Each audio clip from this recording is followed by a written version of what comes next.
and subscribe.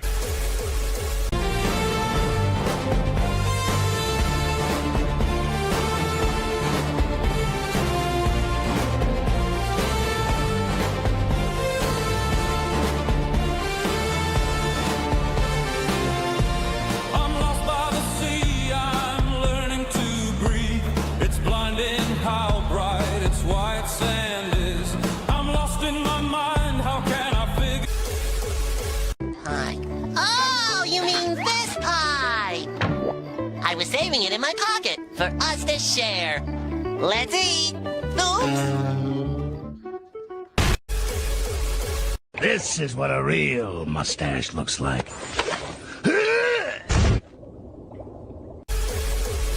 Jew, Jew, Jew, Jew, Jew, Jew, Jew, Jew, Jew, Jew, Jew, Jew, Jew,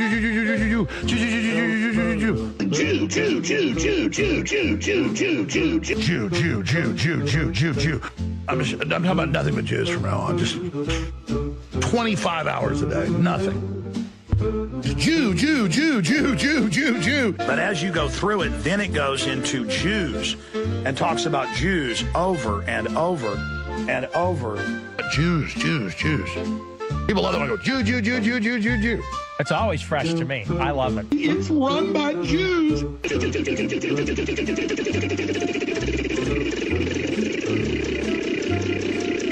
He's a Jew, he's a Jew, he's a Jew, like, oh. And you say, wow, Goyim are subhuman. Like the Goyim cannot be helped, cannot be saved, totally beyond. What at that point even are you supposed to say? Archaeologists have uncovered the bust of Roman Emperor Fentanus I. He was removed from office for passing a counterfeit XX denarius coin at the Roman Seven Twins. His final words were, "Respirate non possum," while being escorted away by centurions. Media vida in morte sumus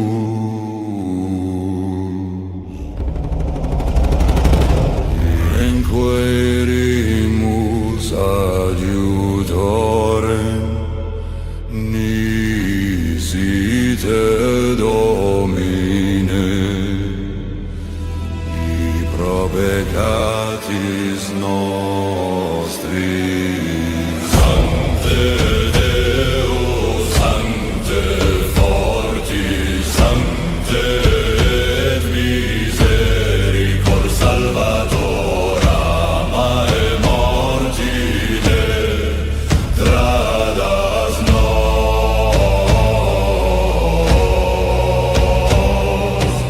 intes per averon patres nostri per averon et liberasti eos.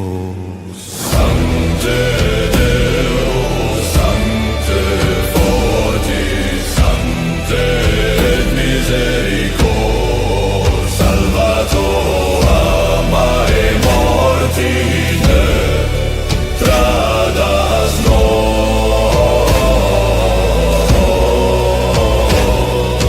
Sancte Deo, Sancte Fortis, Sancte et Misericors Salvator Amae Mortine tradas nos.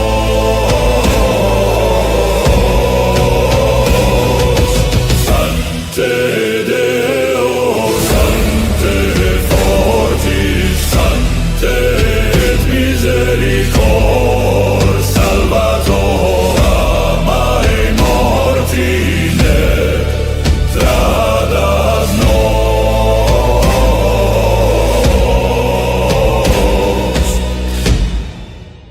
Media vita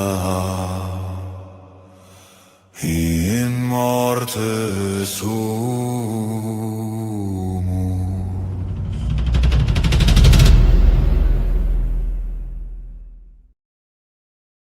Ladies and gentlemen, hope you're having a wonderful, what is it today? Monday. I hope you're having a wonderful Monday night, starting the week off right with a live stream and a little bit of a silly live stream, if you will. We're going to do our first, maybe our second, I don't remember at this point, first or second live meme review of one Iraq veteran, 8888, because they were too good and there were too many of them to pass up.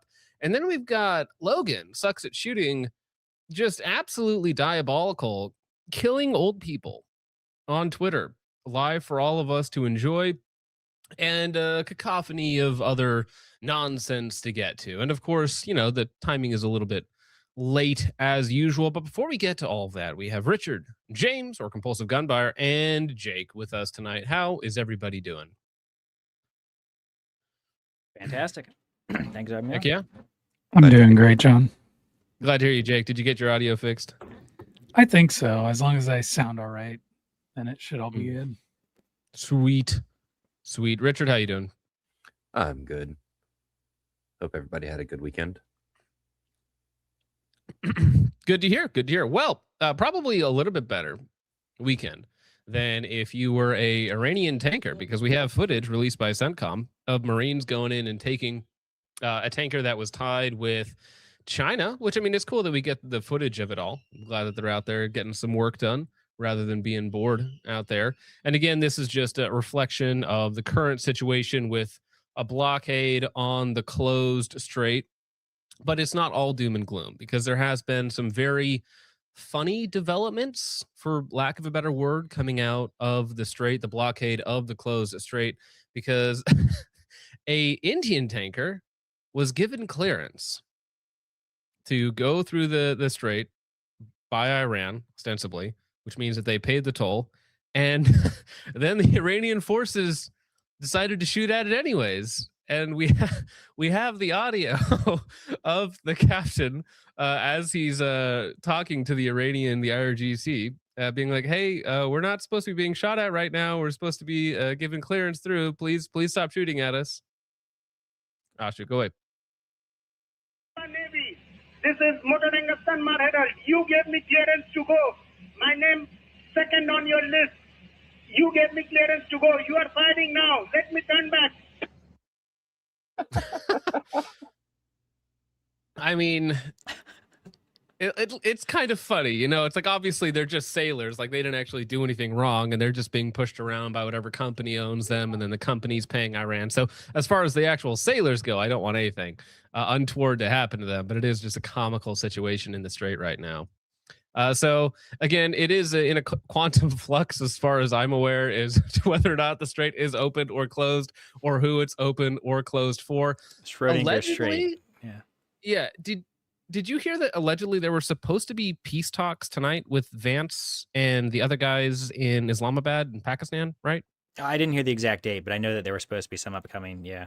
Yeah, and then it was like JD Vance is flying out, and then the IRGC, but again, you can't believe anything that the IRGC says. They're like, actually, no, there's no talks at all. Like, we're not doing anything. So the whole situation is, at least it's slowing down, right? So there's the amount of attacks have slowed down. The whole news coming out of it's kind of out of the zeitgeist. Gas prices are actually rather, stable for the moment. It's down to under $90 a barrel, which is good. I know jet fuel is up about 20%. I would say you can't really believe anything coming out of Iran, but you also, at least at this point, I feel like you can't really believe anything we're saying either, because it kind of feels very propagandized. And yeah, the strait, is it open or is it closed? It could be both at the same time. Can it be in two different states? We're not exactly sure. It is a quantum. Well, it is in both states if you're not looking at it. But then as soon as you try to actually do anything with it, go through it, look at it, that's when it becomes one or the other. As soon as we send an Indian through it. I was going to say, I think according to those Indians, it was open on one end and closed on the other. Right. Well, that's the thing too, because even if you get through Iran, then the U.S. Navy is just going to, take your tankers. So it's closed as long as people say it's closed, I think. Because if America says, okay, it's open, we're no longer having a blockade, all Iran has to say is, well, we're going to launch a drone every couple days at like a ship, and then it's closed again. So it's a difficult situation. All right. Well, another little thing. I saw that they were just dropping the teaser, trying to build some hype. Northrop Grumman. Okay, if you own military stocks right now, should have bought before this launch, because we have a look at the new F-23. We got a teaser for our new warplanes, our new Navy-based warplanes, which is kind of hot.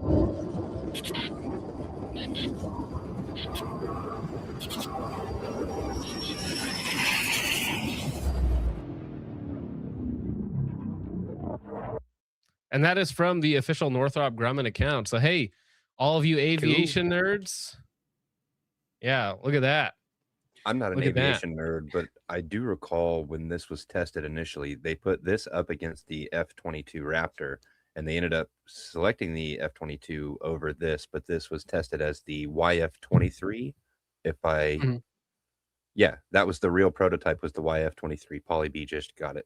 It outperformed the F-22 in every metric, but they wanted to hold on to the airframe for the new, basically the new computer systems and the upgraded technology. So this is going to be that iteration. This feels like they're gonna do like a dual release with War Thunder, where if you buy like Doritos and Mountain Dew, you'll get double XP towards the new fighter jet. It feels very I don't know, it feels a little weird. No, I love how our military, like the propaganda is so Hollywoodized, for lack of a better term, that this looks like a modern trailer, like a teaser trailer for the new movie, right?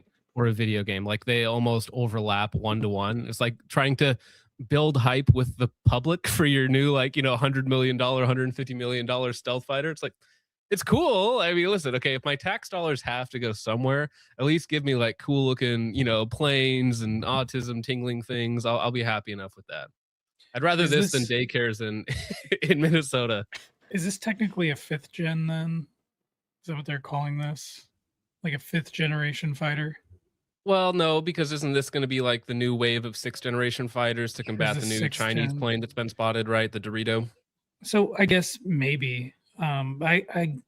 Maybe I was under the misconception that 6th gen was going to be unmanned, or maybe it's almost like a hybrid system. Combination. I would not be shocked if this plane that we see right here has a unmanned version or unmanned capabilities. That would not be shocking at all. I mean, at this point, why wouldn't they? Like they have the technology. What's funny is, as they're like trying to update this stuff, we still have F-35s flying around that do not have the advanced radar system that they're supposed to come with. So they have literal weight plates in the nose of F-35s to keep the balance the same, because they do not have the actual radar in hand that they're supposed to have for the F-35. So we have like this new tech coming out, or at least being teased, and we have current gen planes that are missing radars, and so they're using weight plates from Walmart to balance out the plane, which is very funny. What is cheaper though? Would like unmanned AI technology package going into these planes, or just hiring like a H-1B Indian pilot to fly the plane? Because it's essentially the same loss if the plane gets shot down. Well, I mean, the airframes are worth $100 million. Like that seems to be the going rate for a modern fighter aircraft, somewhere between $100 and $150 million. Like even our old F-15s that we refitted, the EXs or whatever, $100 million, $90 million, something like that. Yeah, I think it's technically 6th generation, but your guess is as good as mine. I just thought it looked cool, okay, and somebody put it in the Discord right before we went live. All right, now let's go ahead and get to the meme review of. Well, which one should I start with? I got to start with one so that people understand. All right. Start with his post. Okay, fine. I'll pull up his Instagram. So Iraq veteran 8888. He has been going through it over the last little while with a very messy divorce in which he lost a lot. I think that's fair to say. We're not exactly sure. The title, I lost everything and I'm homeless. Obviously, that's not exactly correct, but he did lose a lot, no doubt about that. So he decided to post this up onto his main channel, or sorry, onto his Instagram page, which is a little strange, It's so this is him after a lot of weight loss, after a you know, his TRT journey or some other exogenous hormones that may or may not be in there. And this is his post. So I helped my girl with her spray tan and she convinced me to try it. And now she's mad that I look better than her. Hashtag no filter. This Now It's got to be rage bait. Like this it reminds has me. to be. This reminds me of a scene out of Apocalypse Now. Don't worry. Yeah. Okay. I have like 15 memes saved up for this. Okay. But yeah, I don't know. To me, like spray tan is very feminine. And I don't like spray tan like at all. Like the fake like brown look. I know some people like overly tan girls or like Mediterranean looking girls, and that's like their thing. But if you're like a, I don't know, it's weird. It's so self-conscious, right? That you have to change the entirety of your skin like several tones without going outside. I dislike it. It's very feminine. If you want the look, just do it the old-fashioned way. But I mean, spray tan is it's essentially makeup for your body. So yes, it's fine for girls, I guess. It's not the best, and there are natural ways to do it. But if it has a place, it is only for women who put makeup on their faces anyway, and you know whatever, Right. do it the rest It's of your just body. taking it to the next level, right? This is It's brown not face. for men. It's not for Tan men. face. Right. And here's the thing, like women push your buttons, right? And they may try. It's like a girl who's like testing your limits. Like this is almost like a test in which if you give in to your girl dressing you up or putting makeup on you or other things, like it's almost degrading in a way. So I feel like he's either going to go gay or the cops are going to show up and find his girlfriend in multiple pieces and like bags strewn about the house. we have a story about that later on, actually. But Oh, damn, no. Yeah. So, anyways, so the memes have been pretty good about him. You know, so here we have 28 years later, the Bone Temple just fits right into the post-apocalyptic world. Here, yep, just right in with the zombies. Just hanging out with them, looks right at home, just needs a little bit of blood. Now, this one maybe is more of what you were thinking of, Yo. Jake. Tiger King. Honestly, he looks a lot better in that one. Yeah. And That's right. now this could just read like a normal headline. All right. Catalytic further thefts, arrested during traffic stop, found in possession of meth and marijuana, facing 9 counts of theft and 2 of possession. Yeah, it's not a good look. It's gaunt. It's oh my gosh. It meth not even once. Inside you there are 2 shills. One is having a nervous breakdown, the other is crashing out on the internet.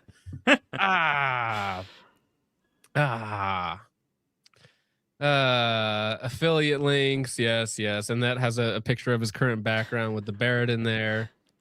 Which- we have him as an Oompa Loompa, which just he fits right. I would I like thought to that bring was the that best. up. For a man who's homeless and supposedly destitute, why does he have a Barrett sitting on his wall? Well, so he was not quite as homeless or lost everything. So what people have theorized about it is basically, you, of course, you lose 50% or more if you did something untoward towards your wife, which is obviously it's a very sad situation. But and the legal system doesn't love men a lot of the times, of course. However, he had, you know, a lot of houses, multiple cars, gun range, recording studio, a YouTube channel with 2.75 million subscribers. So he had to sell a lot, I would imagine, to match the equity that his wife was owed. Like, let's say his total value of stuff was worth $5 million. So he had to somehow come up with $2.5 million to pay off his wife. You're going to have to sell cars. You're going to have to sell guns. You're going to have to sell, you know, 1 or 2 of your houses so that your wife gets some of the proceeds from that. Because you got to come up with that equity somehow. So Yeah, I would maybe the situation is not like this at all, but I would imagine he ended up losing a lot of his stuff. But at the end of the day, he probably ended up getting a check himself. I don't think he's starving. I don't think he's, you know, eating out of the garbage can. And that's why I haven't watched, admittedly, any of his videos. Well, we'll get to that, but no, he's very well off. He yeah, is very I think well he's doing off. fine. How many of you in the chat, we've talked about this, have even the possibility to sell multiple houses and multiple cars, right? Most of us don't, or your own gun range or your own recording studio, you know, all of these other things. Like, we don't even have the possibility of selling that stuff off in a bad situation because we never had it in the first place, right? All right, we got spray paint your guns, not your face. This is just kind of sad. Barry Okay. from back in the day. Promise me you won't ever post pictures of yourself on the internet with a spray tan. We have the Insidious demon. This is the Insidious demon, or which movie is this from? It's Side I by don't know. Side. Looks Haunting. satanic to me. That was my Yeah. first thought. Like the red hue, the grin, it looks very devilish. Mm-hmm. Did anyone do the Satan like devil transvestite from Powerpuff Girls? I'm not familiar with that. Are you a Powerpuff Girls connoisseur, Jake? No, I mean I watched it when I was a little kid, but I'm sure So people in the yes. chat will know. Yeah, spray tan in a can, become a meme, or make a YouTube comeback. And the last thing you remember after the older Florida couple buys you a drink at the bar. It's scary face. But I do want to do a quick update on his actual channel. So he came back with this one, the Keith Richards of GunTube, I am homeless, which is a pretty definitive statement. And I lost everything. 500,000 views, really good. He took a 5-month break from uploading, right? So people are like, oh, what happened? You know, they want to know, get some details about the comeback. Keep in mind, 2.75 million subscriber channel. Next video, kind of little tongue-in-cheek, top 5 guns to keep after divorce, 180K. And then it comes back down to brutally honest Glock review, if guns were women, what did we learn from meltdown videos, things you didn't know about Barry. And it's gone back down to roughly 20K per video, which is not great for a channel with, again, back in the day, you get some 100,000, 70,000, some at 8, some at 7, some at 6, you know, so it's definitely a mixed bag. But for a comeback tour, or at least a comeback attempt, it's a slow start. It's a slow start. What was he getting before? Well, I mean, before, so like 5 months ago, before he had his break, it was down, right? So, you know, 19K, 40K, 13K, 10K, 100K, that's good. But keep in mind, again, his channel, 2.75 million subs. His views have been down for a long time. So like, you know, 55, 3.7, 44, 17, 5.3, 22, 17, 5.8. Like I would argue from my actual videos that I put out, my videos were probably doing better than his. He has 30 times the YouTube subscribers, right? Right. So it appears to have leveled off. So we had a huge peak, 500K when he came back, basically. And then now it's down to averaging 20K video, which is, again, it's fine. It's not bad. I'm not trying to like view mog the guy, but it's just for a comeback for a channel that big. Oh, it's kind of ogre. That's not good. Honestly, I stopped watching the channel once Barry died. I thought that was really sad. I really enjoyed watching the channel when I was younger, and then just kind of forgot about it. And then to my shock, realizing that he was still making videos, and now all of this, it's quite the character development arc that I was not expecting. It's kind of sad. Well, and he's a guy, and this is just a lesson to learn for everybody here. One, be very careful about who you marry, and be very careful about your actions in the marriage to not jeopardize it, right? We don't know if he did anything untoward or if she did anything untoward, so I'm not accusing anybody of anything, but you need to be very careful, especially when you have such significant assets. I think that it does put a huge financial burden on yourself, the mental strain, the stress, all of that sort of stuff, losing basically a chunk of your life. Awful, right? And then also, something important to note is that everything has an expiration date, especially YouTube. YouTube is not, at least I don't view it as a long-term career. It has certainly been very beneficial for me right now, and I'm very happy to do it. I'm glad that I have the audience that I do, but that could be taken away tomorrow. 100%. Yeah, always be growing, always be working towards something else. I mean, like Lucas, I feel like had a similar realization when he started branching out. I mean, I don't know how long in advance of the T-Rex Arms breakup thing he knew that was going to happen, but you know, he started looking towards how can I be expanding on my own? How can I be starting my own businesses, thinking through my own ideas? And that's really what we should all be doing in general, but especially if you're in this kind of YouTube lifestyle, like this is not for the long haul. You got to be thinking how you can, you know, what you can use this as a springboard to get to next, perhaps, but because it can certainly be an asset, but it's not a long-term career. Yeah, and I think the people who do the best on YouTube transition, not you know, not in the Chris from Mr. Beast type of way, but transition into something more than just a content creator. Like even somebody bigger, like look at Markiplier, right? Has a actual successful money-making movie in theaters, right? So just from a gamer, streamer, skit content creator to somebody that actually has a more, I guess, accepted mainstream career path, right? Obviously, you have people like Lucas Botkin, where they have not only built a hugely successful business, but now is in the process of building several more successful businesses. And YouTube is merely marketing, right? So for a lot of the guys that are big or making it right now on YouTube, especially if you're mid-sized, like take somebody like me who's in a really, you know, precarious position, even channels that are a little bit bigger like Hop or Brassfax, like that can be taken away tomorrow and your income comes down to zero. So you need to be working on something else. You need to have some sort of other business or at least an exit strategy. Like I at least have a side business that can't be taken away, right? And it's, you know, YouTube is definitely the marketing side of that, but I would have other avenues to push that if I really wanted to and actually make that my main. So I have exit plans and exit strategies, but something you got to be careful of, especially on YouTube. It's not a long man, not an old man's game. All right. Well, let's move on. Was that a Freudian slip, John? What's up? Not a long man's game. Was that a Freudian slip? Maybe. You don't know. Or maybe you do know, Jake. I don't know. Was it a actually. Freudian slip, Jake? Why don't you inform the audience? Where did it slip? Did it feel maybe. long? For those of you who don't know, a Freudian slip is when you say one thing and mean your mother. So true. Yes. Well, I mean, I do like my mother, just not in the same way Freud does. A very different meaning. Yeah, behind John's exit strategy, big toe money, of course. That's my retirement plan. That's what the are you talking retirement about? plan. I'm Kids are gonna going through milk. college on I'm gonna that. milk your toes until they're like little empty bags of flesh. Okay. Fuck me. that was Richard. To be fair, the that was fuck? Richard. I did not have that prepped. I did. Now I'm all right. Well, adjust myself here. yeah. Oh, whoa! I was not expecting that. All right. So now we have the newest, the most exciting collaboration of all time. Magpul teased it on their Instagram. You know, hugely successful with the Magpul Ruger collab with the RXM, and now they're bringing that winning formula to the LCP Max in 380. Does anyone in the audience own an LCP Max in 380?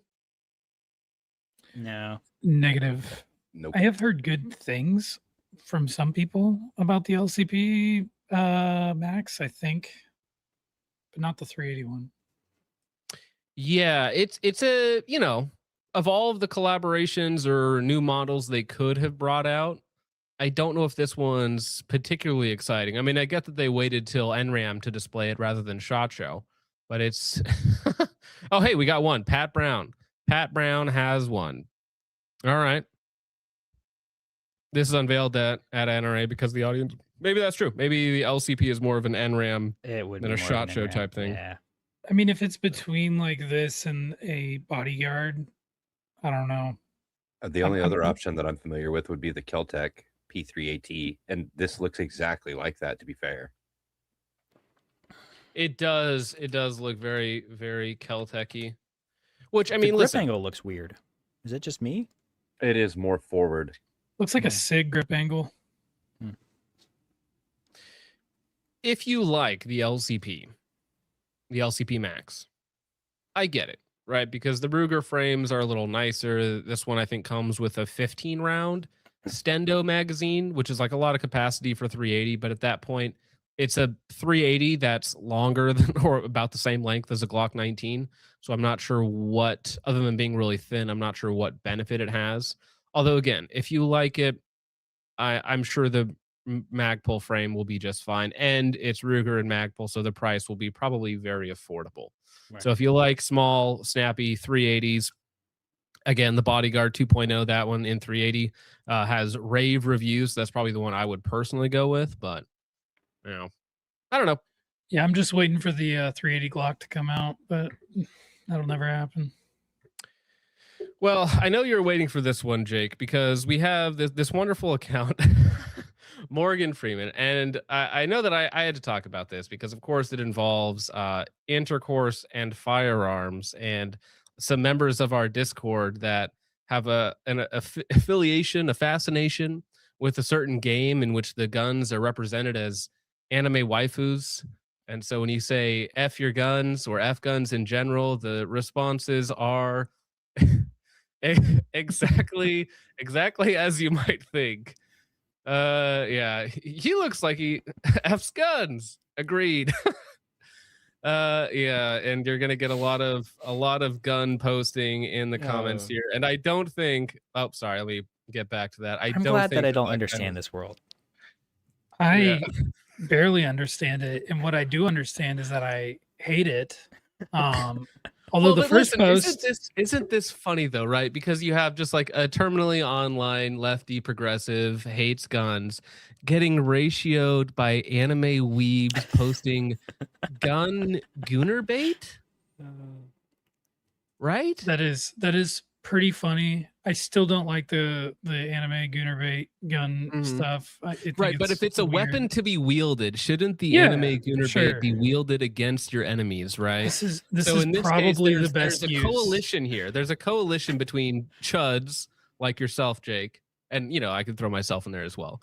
And anime weeboo degenerates who also have an autism overlap with firearms, and that results in, again, I don't even.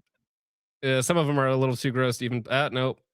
Okay, yeah, so something like this is how that overlaps, and this is vector. Don't ask me how I know that.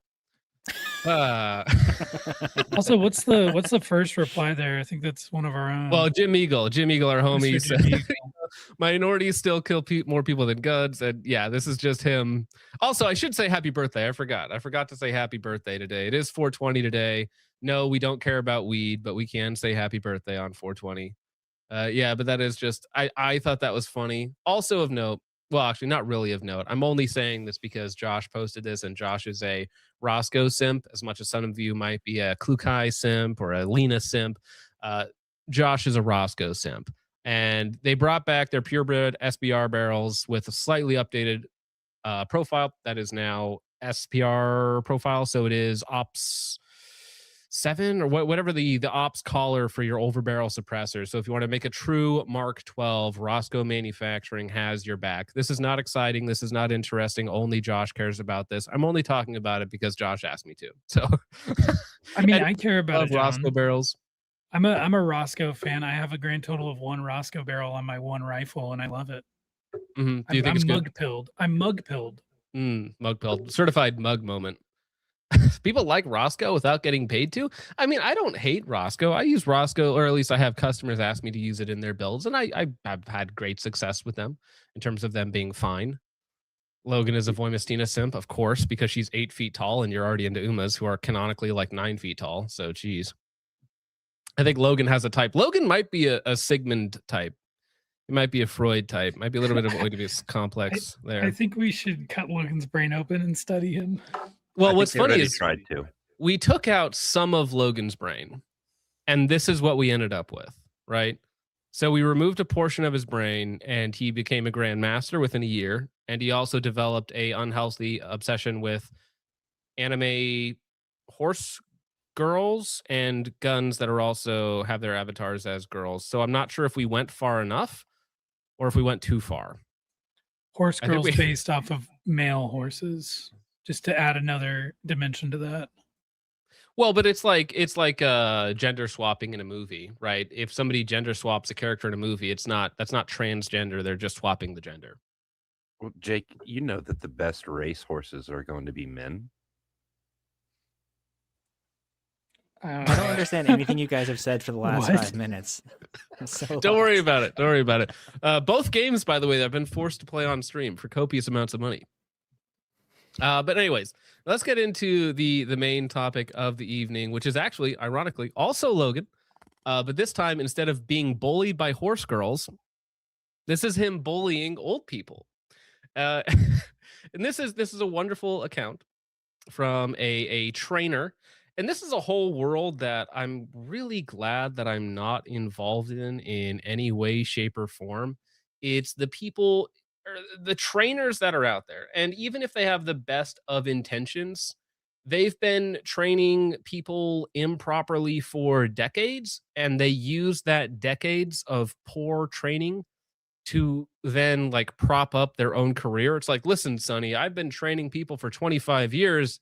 It's like, well, that's not really helpful. It's kind of like if you're a mechanic and you've only ever improperly fixed cars and you've done it for 10 years. It's like, well, that doesn't make you a good mechanic just because you've done it incorrectly for so long, right? But so this is Joel Persinger, the gun guy. New video, the stupid use of pistol optics. Now, Ben Steger already did a response to this. We will go through some of the comments here, but if I could kind of sum up this, because he's going to shoot, I say in quotation marks here, is that having an optic on your pistol is stupid from 3 to 5 yards away. Like, you should just be point shooting.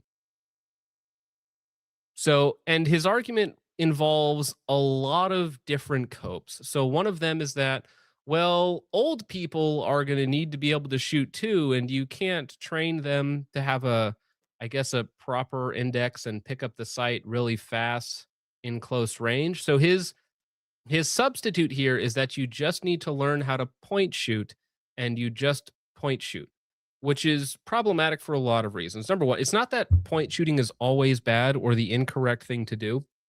There is a time constraint, distance constraint in which point shooting is fine. Like, so if you're 2 feet away with a wide open target, like, of course, in a match or whatever it might be, I can absolutely get away with point shooting that target.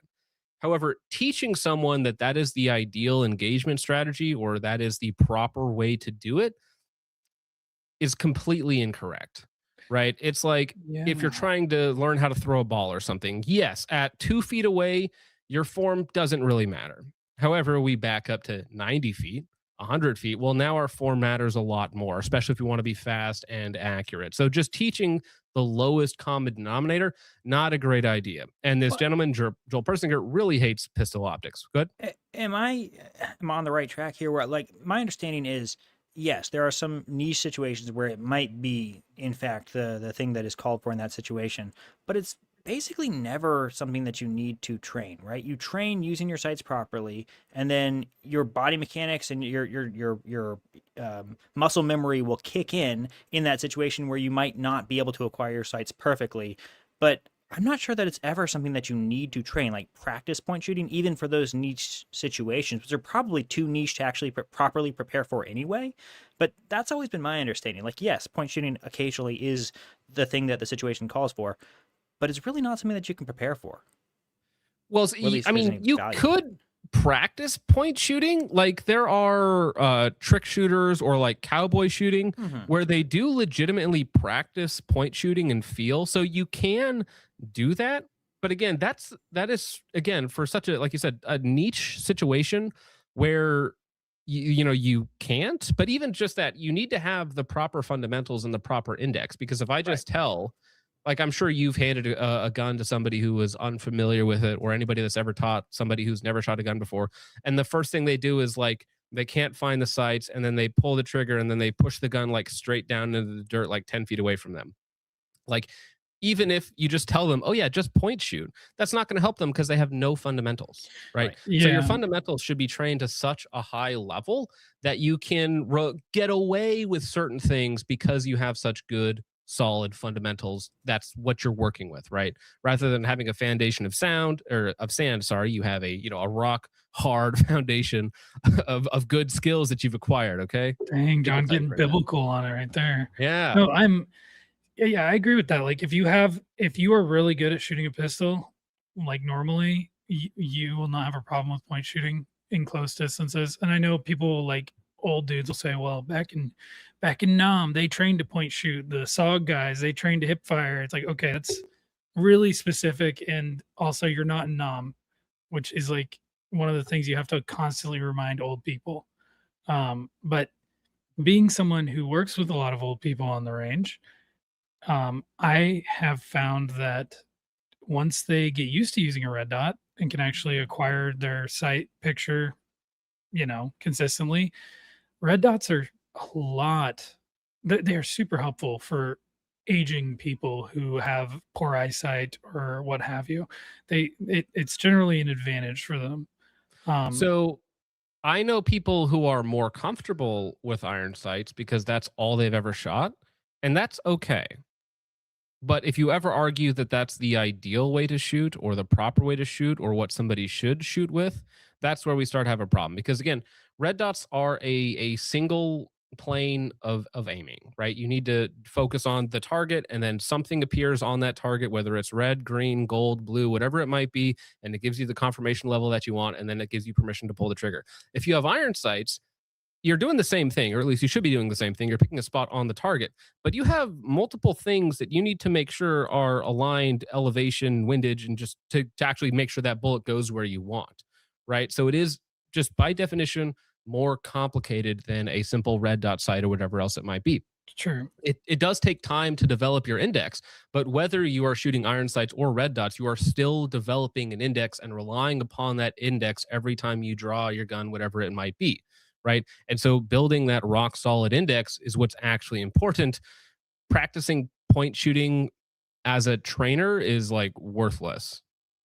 Yeah. Like, And if you for 99.9999% of people, unless you're doing cowboy shooting, it is, and even cowboy shooters are still going to be very, very effective with their sights. It's only in specific circumstances within cowboy shooting that they're even going to be point shooting in the first place. And to that point of index, it is very important because like back when I was doing competition with irons, because that's what I was doing for like the first half of my competition days, which I don't get to do anymore. But I was essentially shooting the gun the same way I would shoot with a red dot, because I knew that my index was good. My sight would be lined up when I brought the gun in front of my face, and I could just basically impose the front sights over the spot I'm looking at, and it's pretty much the same speed as shooting with a red dot. I think it does make it a little bit simpler with a red dot, like you said, with the single plane of focus. Because you don't even need to worry about, like, because if I'm looking for my front sight, like a blurry front sight, like so on the 40 that I shoot, the STI, that has just a white front sight on it. So I'm picking a spot on the target, I'm waiting for that white front sight to appear blurry on the target, and that gives me permission to shoot. But if my index is just slightly off, right, that's going to change left, right, up, and down. However, with a red dot, like, it doesn't matter what my index is really on the gun, as long as that dot appears where I'm looking, like, I have permission to pull the trigger at that point. Right. So it is simpler because you have less to manage, right? The alignment is much, like, where the dot is 99.9% of the time is where that bullet is going, right? Whereas with iron sights, where your front sight is should be where that bullet is going, provided you got your alignment perfect, your index is perfect. Well, so in the comments here, within the video, he says something like, maybe if you're shooting really difficult shots, like headshots at 10 yards, you might want to use your optic. And it is funny that is his difficult shot. His example for a difficult shot is headshots at 10 yards. Whereas, in most pistol shooting in competition is rather close. Like, I would say 99% of it is within 25 yards, but you will absolutely be asked to hit, a 3 or a 4-inch box at 25 yards at certain points in time. Absolutely. And not only just hit them, but hit them very, very quickly, right? That's kind of the whole point of it. So there are absolutely difficult shots to take, even though I would say the vast majority is between 5 and 15 yards. There are still difficult shots. In competition, I think the furthest shot we've had to take is like 50 yards at a standard popper, which is like a 6-inch calibration zone, which that's like the hardest shot. It's not difficult. And really, it's the people who can do that the fastest that still are going to win that. But so 10-yard headshots, not complex, not difficult. Everybody who carries a gun should be able to get a 10-yard headshot, like first round, relatively quickly. Like, that's not a bad benchmark to strive for, guys. We should be able to hit those. Do we know how old I know Joel it's is? really challenging for this guy, but well, so here's the quote. At that distance, you don't need sights, you don't need optics, just point the gun and press the trigger. While that, again, may be true in a specific example, it's not useful information to somebody because, yes, if I'm 3 feet away from somebody, I do not need like a refined point of aim. I can just generally point it at his chest and pull the trigger, but that's the default no matter what level of training I have. So if you're training for like the easiest situation possible, like, you're not really training. It's like, yeah, here's how you bench 225 pounds. Anyways, all I'm ever going to do is pick up the bar. It's like, well, technically that's doing something, but it might as well be nothing, especially if your goal is to actually be proficient and to bench 2 plates. The bar itself is not going to do anything for you. Like, I don't care if you lift that thing 1,000,000 times, right? You're basically doing nothing. It's cardio. It's cardio with your arms. Right. And again, from a training perspective, I feel like it's like saying, oh, you don't need to worry about good form because you can just lift the bar without having good form. It's like, okay, fine. But technically, yes. If you're going to do anything difficult, you need to practice good form. And that's what you should be training at. You should be training to put yourself at the extremes. And that's where you're going to need to use your sights. And I see little to no benefit from training or even passing on this type of information, especially to newbies, where this is not what they need to be working on. They need to be working on using their sights effectively. And really, it's pretty much what all of us need to be working on. But especially newbies have absolutely no use for point shooting. Not me, bro. I've transcended past the fundamentals. I just point shoot. Even beyond that, though, like if this guy's a trainer, imagine him training police officers or people who are like where it's their job to defend other people. And we've all seen the videos of police officers point shooting and they miss, like they shoot 19 rounds at 7 yards and they hit them twice or they hit them once and they hit 2 bystanders. Like we've all seen those videos and it's like, we should not be training to that level. That level is so basement. It's below the floor, right? It's so low tier that we should not even like encourage that. Let alone like civilians who are like very unlikely to get into a self-defense situation, though I would argue it's still just as important for them, but especially to somebody who, you know, the chances at least increase of them getting into some sort of actual gunfight where not only their lives are on the line, but the lives of everybody around them, right? So we need to be training, hopefully everyone, but especially those people to a much higher standard. Do you think he is training law enforcement? Do you think they're actually taking his class? He brags that his training company, because this guy owns a training company, has trained 32,000 people. So I would say the odds that some law enforcement officers have come through there who already have a very low level of skill and they listen to him and they're like, oh, well, I'm shooting fast at 3 yards by point shooting. It's like, yep, you technically are, but you're not learning anything. Yeah, you're. And I mean, it looks like he's training gangsters in Chicago, honestly. Yeah, training the gangsters that shot his partner last week. Well, and we did just watch that video of, yes, somebody who point shot his partner accidentally or, you know, finger inside the trigger guard, which would get you DQ'd in a competition. Ironically, you know, people say like competition is unsafe or something like that. However, if you run with your finger inside the trigger guard, you get DQ'd in a USPSA match. And that police officer, because he had his finger in the trigger guard, accidentally shot his partner in the chest and killed her. Now, he got a lot of backlash for this, as you can imagine. He had a ratio of 27 likes to Ben Steger's 760, so a bit of a ratio on there. The tactical Timmies and keyboard commandos on X seem to have forgotten that the right to keep and bear arms applies to all Americans, even their 85-year-old grandmother who uses a walker, the 63-year-old gentleman with COPD and an oxygen bottle, the 22-year-old female college student confined to a wheelchair, that's a very oddly specific one, and the countless other Americans with serious physical limitations. We've had all those students and many more. We adjust the training to fit the needs of the student. There's a reason my company is called Practical Defense Systems, not Tactical Defense Systems. I don't get the difference between practical and tactical in this application. Tactical Timmy and his keyboard commando friends just don't get it. Why does that read?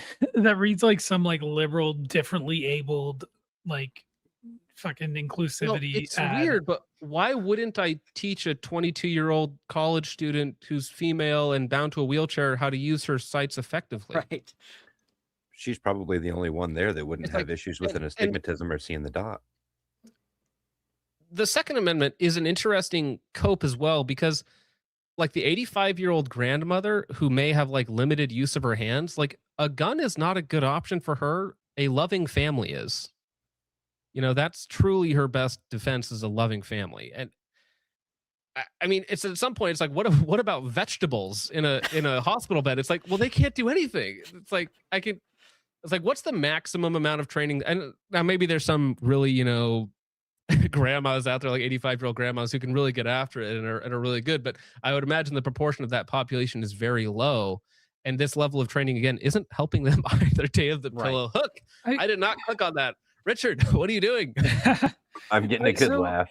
I do kind of want to say, like, I agree with him in the sense that there are some fringe cases in which you can make concessions on certain things and maybe use some different techniques that are not necessarily optimal, but for people with arthritis or people who are like, I don't know, missing a hand, whatever, there are some techniques that might help them. They're not optimal, but it works for them.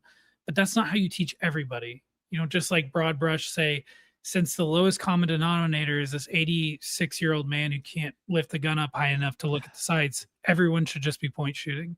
That's not how that works. But here's the thing: is it even responsible? Because I'm of two minds of this almost, because some part of me is like, if I'm teaching this person who has very low physical capacity that he should only point shoot, and he's out in public and he shoots somebody else because he like think about somebody who has like limited vision, you know, like old people, like it happens to all of us, right? At a certain point in time, people can't drive anymore. So while I still believe in their right to self-defense, of course, it's like teaching them to just point at noises or blurs. Yeah, Maybe not a great idea. The point shooting, specifically point shooting, is probably a bad idea. I was referring more towards like other fundamentals and like weapons manipulation, where like there's some people who do not have the ability to hit the magazine release with their firing hand thumb, so they'll use their support hand thumb. It's not optimal, but if someone physically cannot do it, they have to adapt. Or people who can't hit the slide release because they have arthritis or whatever, and it might be I think reasonable for them to still carry a firearm, but there's some adaptations that have to be made there. But aiming the firearm is kind of like a base level thing. If you can't aim the firearm, you probably shouldn't be using it. So yeah, with that I agree. If you can't safely operate a firearm, then you should not use one.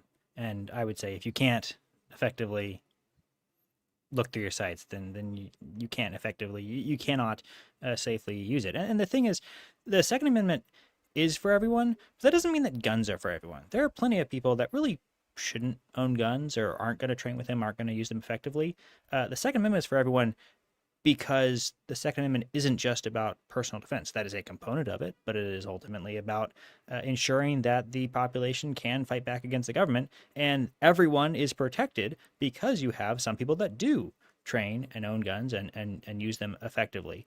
And in that sense, and in that way, those people can be purveyors of the Second Amendment as it was intended, and that ends up protecting the people that probably shouldn't own guns. There's a lot of people like that. A lot of people that just don't have the interest, don't have the time, don't have the bring back the desire to do it asylums. well. Yeah.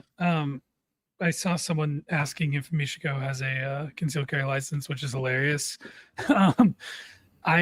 When I went through my instructor course, the instructor told a story about a totally blind gentleman who managed to go through the concealed carry course and pass the shooting portion, which is not that hard, but he still managed to pass the shooting portion being completely blind. Well, the gentleman on YouTube, I think his channel is The Blind Surfer. He does all of the voiceovers for like NFL and stuff like that. He has a concealed carry permit, and he is legally blind.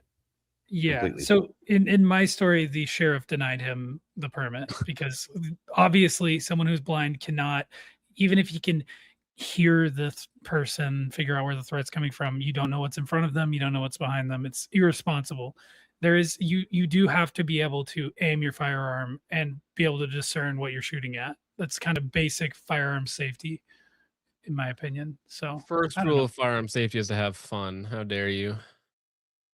Ruining my dreams here of it's like the Borat meme, right? It's like giving a gun to a woman or letting a woman drive is like giving a gun to a monkey, which is funny, but we haven't done it since the massacre in '92 or something. The first rule of firearm safety is to air out Section 8 neighborhoods. Wait, what? Sorry, that was in Minecraft, of course. Oh, they're doing it themselves, dude. Don't worry, we're gonna get there eventually. Now, this is where Logan comes into the picture, and Logan just murders this guy, which is, obviously a euphemism for the verbal destruction, the public display of pugilism that has happened here. But geez, a little education for all the keyboard commandos bagging on point shooting. Do I really have to read all this? I'm not gonna do it. So, anyways, he's like, from Grok, citing AI as a source, the crack pipe. I made it up. Might as well. like U.S. Army doctrine, which I know there's a lot of Army military guys out there. I'm gonna keep it real with you guys. Your standards are so low, like that they lowered your standards to the point where 85 IQ tards could get in and pass them. Okay, so maybe And your women. standards should not be the gold standard that everybody goes on. Uh, Logan just comes in and says, none of this means that point shooting is good. So basically, like, thanks for all that. No thanks. I'm not going to read it, though. Just because the military or police does something doesn't make it the best or the wisest thing to do. Ask anybody who's actually good at pistol shooting. Christian Saylor, the best in the world. Eric Raffel, probably the number 2. Ben Stager, Matt Prank, etc. They'll tell you they see the dot every time they pull the trigger on a target, no matter how close it is. Now, there is some exception to that because there are absolutely times in a match where you can get away, where somebody's put a target like way too close, and you can get away with just sending 2 at it at basically point, you're basically point shooting because it's like 6 feet away, and you can just move on to the next one. But yeah, 99.9999, again, you're not practicing that. 99.999% of the time, there is some level of confirmation that you're looking for on paper. And then Joel tries to hit back at Logan, which is mistake number 1. Have you ever been shot at? I have. How long have you been carrying a gun? I've been carrying one every day for 46 years professionally for many of those years. How long have you been a professional law enforcement and security firearms instructor? So he's saying that, yes, I train law enforcement and security personnel in point shooting. Like this, sights are stupid inside of 5 yards. I've been at it for over 20 years. How many students have you taught? I own Practical Defense Systems. We've taught over 32,000 students. I didn't teach every class, but as the company founder, I taught a lot of them. Who is your expert here? Me or you? And Logan just pulls out the GM card. Actually, it's me. I would argue that I'm the expert here in shooting pistol because I'm a USPSA Grandmaster, and I'm sure you're a decent dude, but nothing you've listed means you're actually good at pistol shooting. Being shot at doesn't make you good. Carrying for a long time doesn't make you good. There's murdering them at every point. The vast majority of LEO and private instructors are bad and teach grossly outdated information. Teaching a bunch of people, that doesn't make one good either. If one wants to get good at shooting a handgun, I'm going to look at the guys who shoot them the best, like the guys I listed in my previous comment, and do what they did to get good. If you want someone with prior military background, look at Matt Pranker. He's former Delta and a USPSA GM. And he just keeps going. So the answer is you've never been shot at and never had to fight for your life. Got it. And he reposts bait or mental retardation, call it. And again, he's murdering him in these ratios. 4 likes to 305. Logan is just murdering this guy over again. When did Logan get so evil? What happened to his brain? He hit GM, and he's been spiking TRT. Something's happened, okay? Because that angst gen, or whatever it's called, it's just come out of him 100%. Again, being shot at doesn't make you good at shooting a handgun. Do you really think you have had a better outcome in a gunfight than me because I haven't been shot at? Now, maybe tactics won't be great, but I guarantee you that I will put every round into Joe Bad Guy much faster and end the fight sooner than you. Damn. Yeah. Anyways, so that is and again, it's really sad. He's fighting against the entire internet. He's getting ganged up on. I get it.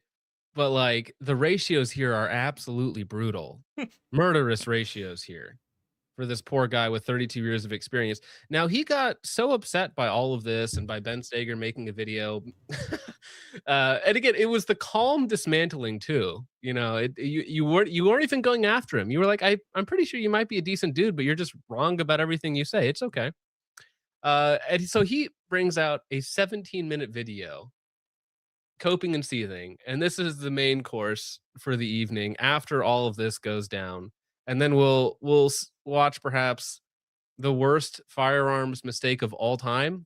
Class instructor murders one of his students as kind of a reason why you should avoid bad trainers. Okay, because again, this guy's taken the money from 32,000 people allegedly, hundreds of dollars at a time. Hundreds of dollars at a time, this guy has taken money from people who want to get better, don't know any better. And then that's why I personally have a problem with a lot of these instructors, because they come out with a bunch of, the 3 R's of shooting, or, all these weird terms or whatnot. And it wows people who don't know anything better, because in reality, the basics of shooting are really boring. They're really boring. You just kind of do the same things over and over again, and through repetition and practice, you know, round off all the edges and make it perfect. And to that point, I'm sure he's helped a lot of people marginally improve their shooting, right? Like it doesn't take a genius to do that. You can help a lot of people marginally improve their shooting, having taken, you know, a couple classes, having watched enough YouTube videos and trained yourself how to, you know, avoid trigger flinch or whatever. You know, you can kind of fix some of these basics. If you're teaching someone a pistol 1 class, you can do that pretty effectively without being a superb shooter. So I'm sure he's helped a lot of people. Was it worth? Well, isn't this the definition of getting training scars, though? Yes. Right? Because if you don't know how to shoot and you go to this guy and he's like, oh yeah, inside of 5 yards, like I just grip the gun and rip it. And so that's how that guy goes on and trains. Obviously, this statement is stupid, and maybe he says this in every single class. I'm assuming that this isn't all that he has to offer, or this isn't a standard part of his, you know, every teaching. Or even if it is, most people are going to hear it and dismiss it, and they'll be totally fine. Well, I don't know why I'm we white hope knighting this guy. But he also took a lot of their money along the way too. So I mean, again, all right. Well, anyways, he's going to mount his defense here. Okay, this is a defense. And again, the reason why I care is because, you know, I got a lot of people in the audience. I've, you know, gotten a lot more serious about shooting over the last year. So I do want people to take away useful information and not get suckered into like really bad nonsense shooting techniques, especially since shooting is expensive. Practicing is expensive. We have limited time, we have limited energy. And if you go out there, you buy a gun, you buy a bunch of ammo, and then you learn a bunch of bad techniques, well, you're kind of just wasting your time. Right. So I want to save the audience out there, the people watching. And you should also recognize like what to look for. If somebody starts spouting off a bunch of nonsense, you know, using a bunch of like really wacky terms to overcomplicate really simple things, or just saying things outside of the norm, right? You can pick up books really cheap that are like the basics. This is Ben Steger, Joel Parks, baseline dry fire, right? This is $20. You can just read this in like a half hour because it's mostly not actually words in there. It's a lot of dry fire dynamics and stuff like that. And you can get the basics and then go to classes and see if that's actually going to make sense for you. All right. VHS tapes are recorded in episodes of Honeymooners and I Love Lucy. Well, dude, I grew up watching I Love Lucy. It's a fun show. They're talking about the stacks of VHS tapes behind them like they're books. Oh, yeah. I posted a video entitled The Stupid Use of Pistol Optics, and people went stupid. Hold on 1 second. We'll get it cleared up. Don't worry. This morning I got up and I'm like, holy smoke. These people have all lost their minds over nothing. So first, let me address the title of the video. The title of the video, The Stupid Use of Pistol Optics, was not meant to say that pistol optics themselves are stupid or that the use of them is stupid. It was to point out the stupid ways in which some people use them. There you go. So if you think I was insulting your favorite pistol optic, or the fact that you use pistol optics, or the fact that you think pistol optics are beneficial, yeah, you're wrong. Okay. Now I will also, then I'll address pistol optics real quick and their use, and then I will address point shooting, which drove everybody completely mad, which I think was hilarious as well. So if you're thinking I'm losing sleep over your argument, I'm not, just so that you know. Go ahead and blow up on the internet all you want to. I really don't care. I've been at this for a long time. I'm kind of used to it. But let me... I do like it when people preface videos for, you know, roughly a minute and 9 seconds so far about how little they care or how everybody's mischaracterizing them. You know, I think it's fine if you're truly mischaracterized or whatnot, but reaffirming how many times you don't care about something leads me to believe, cynical John here, that you might care about it a little bit, especially since, again, as we noted before, the comments to likes, the ratios on your X posts, and the amount of times you're responding leads me to believe you are at least slightly invested. Shakespeare said it best. Methinks the lady doth protest too much. Yes. See if I can clear it up for you, okay? So first of all, pistol optics. No, I am not against the use of pistol optics. If anything, the opposite is true. Pistol optics can be extraordinarily successful for a lot of shooters, and they will help a lot of shooters improve in their combat shooting and their defensive shooting and their competitive shooting, for that matter. A lot, if they practice with them. And that was the point. Pistol op. So another point that I guess I didn't really lay into because we didn't watch the initial 3-minute video was his argument that, oh, well, people don't practice, so sights are stupid. Why are we assuming people don't practice? Because it's like, yeah, if we go back to the workout example or anything, yeah, technique doesn't matter if you don't work out. Like I don't need to teach you proper technique if you never bench press, if you never squat, you never deadlift. Like, yeah, you're right. Proper technique doesn't matter. But because we're teaching people how to shoot, we are hopefully assuming that they are indeed practicing. And they actually know again, how to the use their people stuff. that don't practice aren't the people I want to be point shooting. Those are the people that are going to accidentally shoot some innocent bystander when they're trying to shoot at the guy 2 feet in front of them.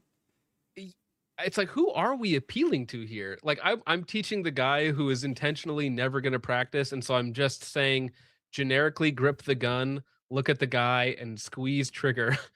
Okay, and we're gonna have positive outcomes. And again, law enforcement officers as well. We're gonna have positive outcomes from this somehow. No, John. Remember, the Second Amendment is for everyone, including paraplegic blind people. Well, maybe yes on a technical level, but on a prudential level, maybe there's some elective things we could do about that.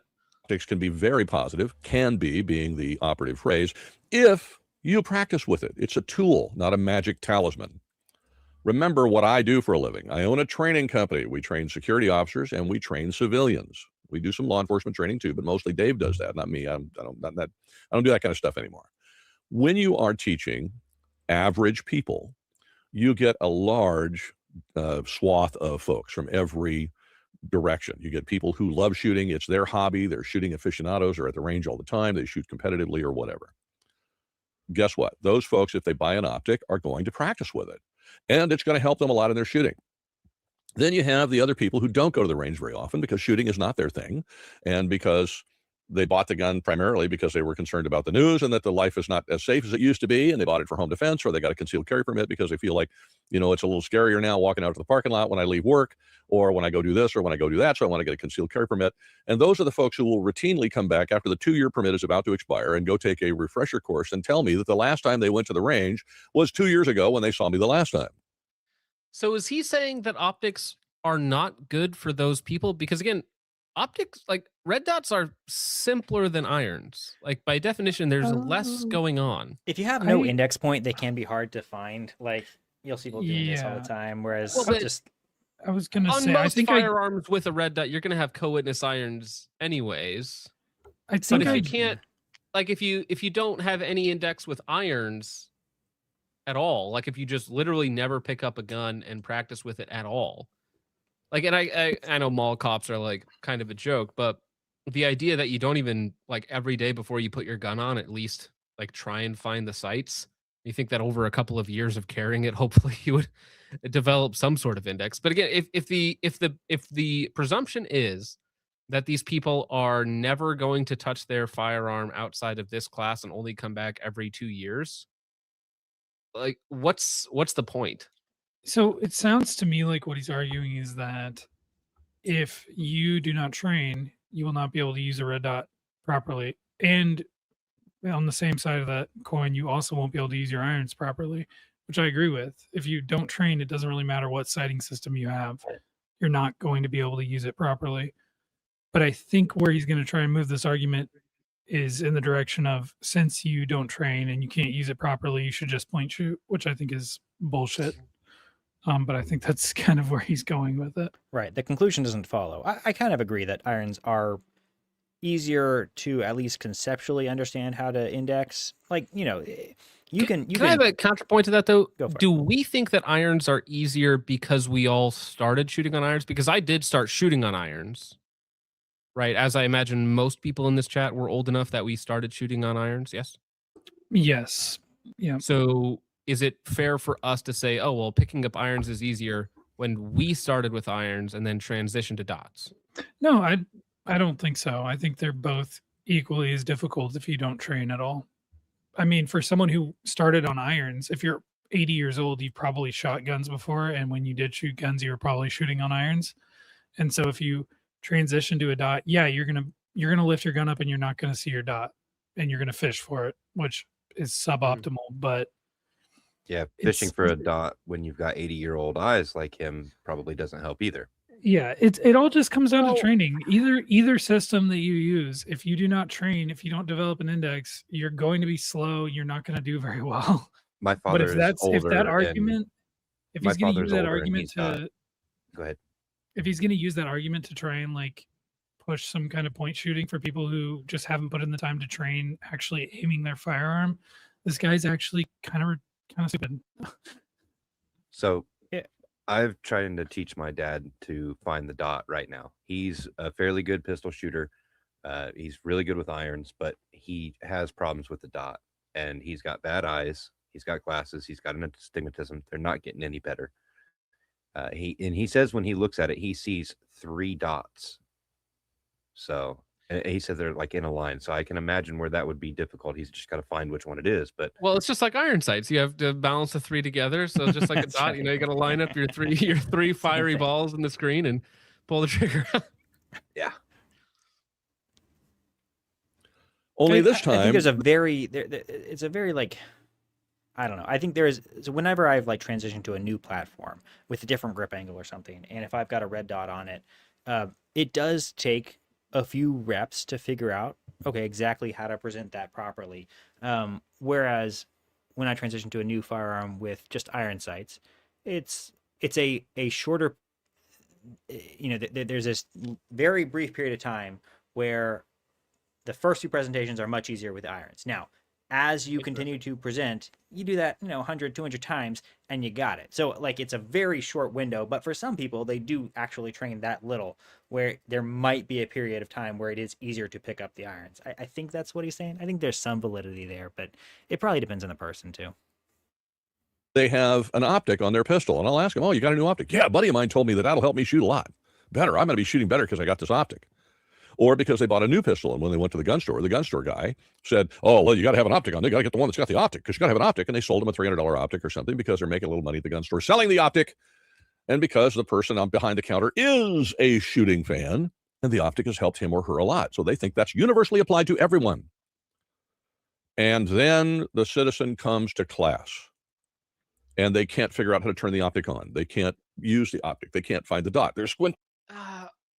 I get that, but again, if the argument is that the clientele is so lazy and or stupid to not be able to figure out how to turn a dot on or how to use it in any way, shape, or form, because I mean, I guess you could argue that they are more complex. Like, you got to figure out, how do I mount it to the gun? How do I put a battery in it? How do I zero it?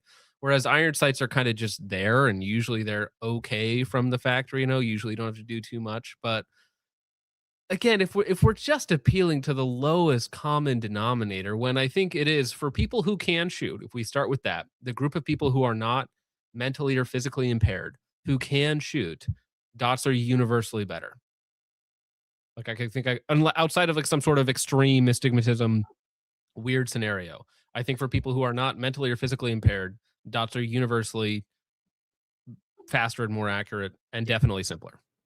Yeah, but he's not talking about those people. I think it's I know, clear that it was just like he's- we're just talking he's- past each other, right? What I'm Yeah, confused is, did he preface this video with, this is a video for people who are incompetent with firearms and have no desire to get better? If that's how he prefaced his dumb statement, then okay, fine. We don't need to be talking about this. But if you just put out a general piece of advice and then caveat it by saying, oh no, I was talking about people that never train and are going to be perpetually incompetent with their firearms, it's not the same thing. The advice you give to someone who's basically never going to train might be a little different, but you can't just put out general advice and then get mad when people get mad at you.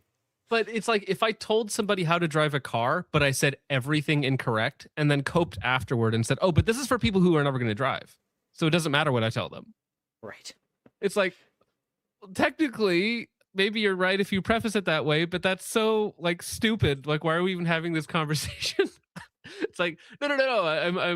I'm only talking to children who can't drive yet. I'm teaching them how to drive. With this eye, they're squinting with that. They're doing all the things I did in that video. And oftentimes they're doing it when the target is 3 yards away. That's 9 feet. Okay. We'll talk about point shooting, flash sight picture, and traditional sight picture here in a few minutes, outside of the optic issue. And they're struggling to do this when they qualified the first time around with iron sights. They just went bang, bang, bang, and they hit the target. It wasn't a problem. For those folks who don't practice, won't practice, optics can be a problem for them, and they use them stupidly. They'll be right in the middle of a class, and the optic will die because they didn't bother to change the batteries, if indeed it takes a battery. Some don't. Some are rechargeable or whatever, but they let it die because they're not aware of the fact that it can die. And when it did die, they didn't have any backup irons on the pistol, so there was no way for them to aim the pistol. who is this magical person that doesn't understand that a red dot could die and has a gun that does not have any backup irons? Like, guns that don't have any backup irons but can mount a dot are usually some high-end 2011. You know, I know a lot of people modify their Glocks and just take the sights off because you don't need them. But okay, I actually kind of understand what he's saying here as far as someone who performs well with irons but then cannot perform with the red dot and is not willing to learn how to use a red dot. So in that instance, yes, the irons are going to be better for them because they will never learn how to use a red dot because they are resistant to it. So I mean, in that instance, sure, I speak keep better them in on English irons. than I do in Spanish, and I'm never learning Spanish. But that doesn't help you if you're a Spanish teacher, right? Yeah, so like in this telling specific me, it's like, case, listen, when I have a student comes in that refuses to learn Spanish, like here's how I teach him Swahili. It's like, but you're a Spanish teacher. yeah, in this specific case, my guy, whatever this guy's name is, Roger, Kick I him don't out of know. your class. Like, Yeah, what it's do you want me like- to say? It's like, okay, yeah, the person who knows irons doesn't want to learn a red dot, doesn't know how to shoot a red dot, is going to be better with irons. Okay, sure. That's good. This guy definitely calls his kid every time he wants to switch between his DVD player and cable. Dude, I remember being DVD tech player. support. We're talking Yeah. VHS here, dude. Look at the back. He's Yeah, he's still on he VHS. hasn't upgraded to DVD yet. He's got the Blu-ray freaking like, would blow Cold this War. guy's mind. What He's is got that in the Cold background? Is that an War. old record player? It's like a Cold War era like listening device, bro. That's what they used to like listen to Lee Harvey Oswald through the walls. That's bro. actually where he got his shooting instruction manuals from. Is he had to translate them from Russian to English because he was listening in on the KGB and their cutting edge techniques in 1982. 100%. And there they are at, looking at a target that's in front of them. I mean, it's so close to them that if they have a decent arm, they can take the ammunition out of the gun and throw it through the bullseye. But they'll be going like this with the optic. That was the point I was trying to get at. If you are going to put an optic on your pistol, you must train with it. It is like any other tool. It will do you no good to just buy it and stick it on your gun. I don't care if your best buddy said it's the most wonderful thing since the napkin, and if you put it on your gun, you're going to shoot better. You're not going to shoot better with it unless you take it to the range and practice with it. If you just put it there and show up once a year or once every 6 months at the range, you are using the optic stupidly, and that was the point of the video. All right, so all of you keyboard warriors who went out. See, now that last like I agree with 45 seconds, mostly good. All right. Yeah. I think we're in agreement. Yes. The important thing is that it doesn't matter about the gun, the optic, whatever it is. What is actually important is that you truly go out and train with it. However, as the instructor from his point, if he sees his student doing that with a red dot in class, like certainly he would fix his fundamentals, fix his sight acquisition, fix his index as part of his class, right? Like that would be the point of You him would being think there. so.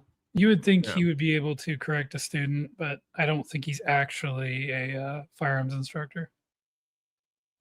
Out there and told me that you're experts at this and experts at that, most of which I don't believe.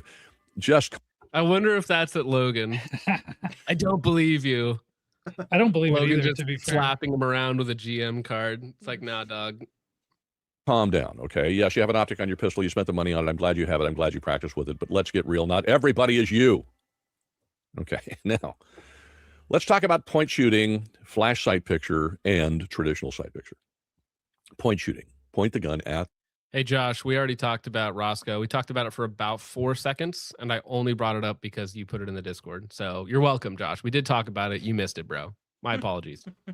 The target. Focus on the target, not the front sight, and Mhm. press the trigger. Where is that useful? Well, first of all, I've had a couple of people. One guy said, "I'm a SOCOM trainer I've been doing it for 3 years." Yeah, okay. I probably got calluses on the bottom of my feet or older than you, and I've been teaching many, many, many times, almost 10 times as long as you. Okay.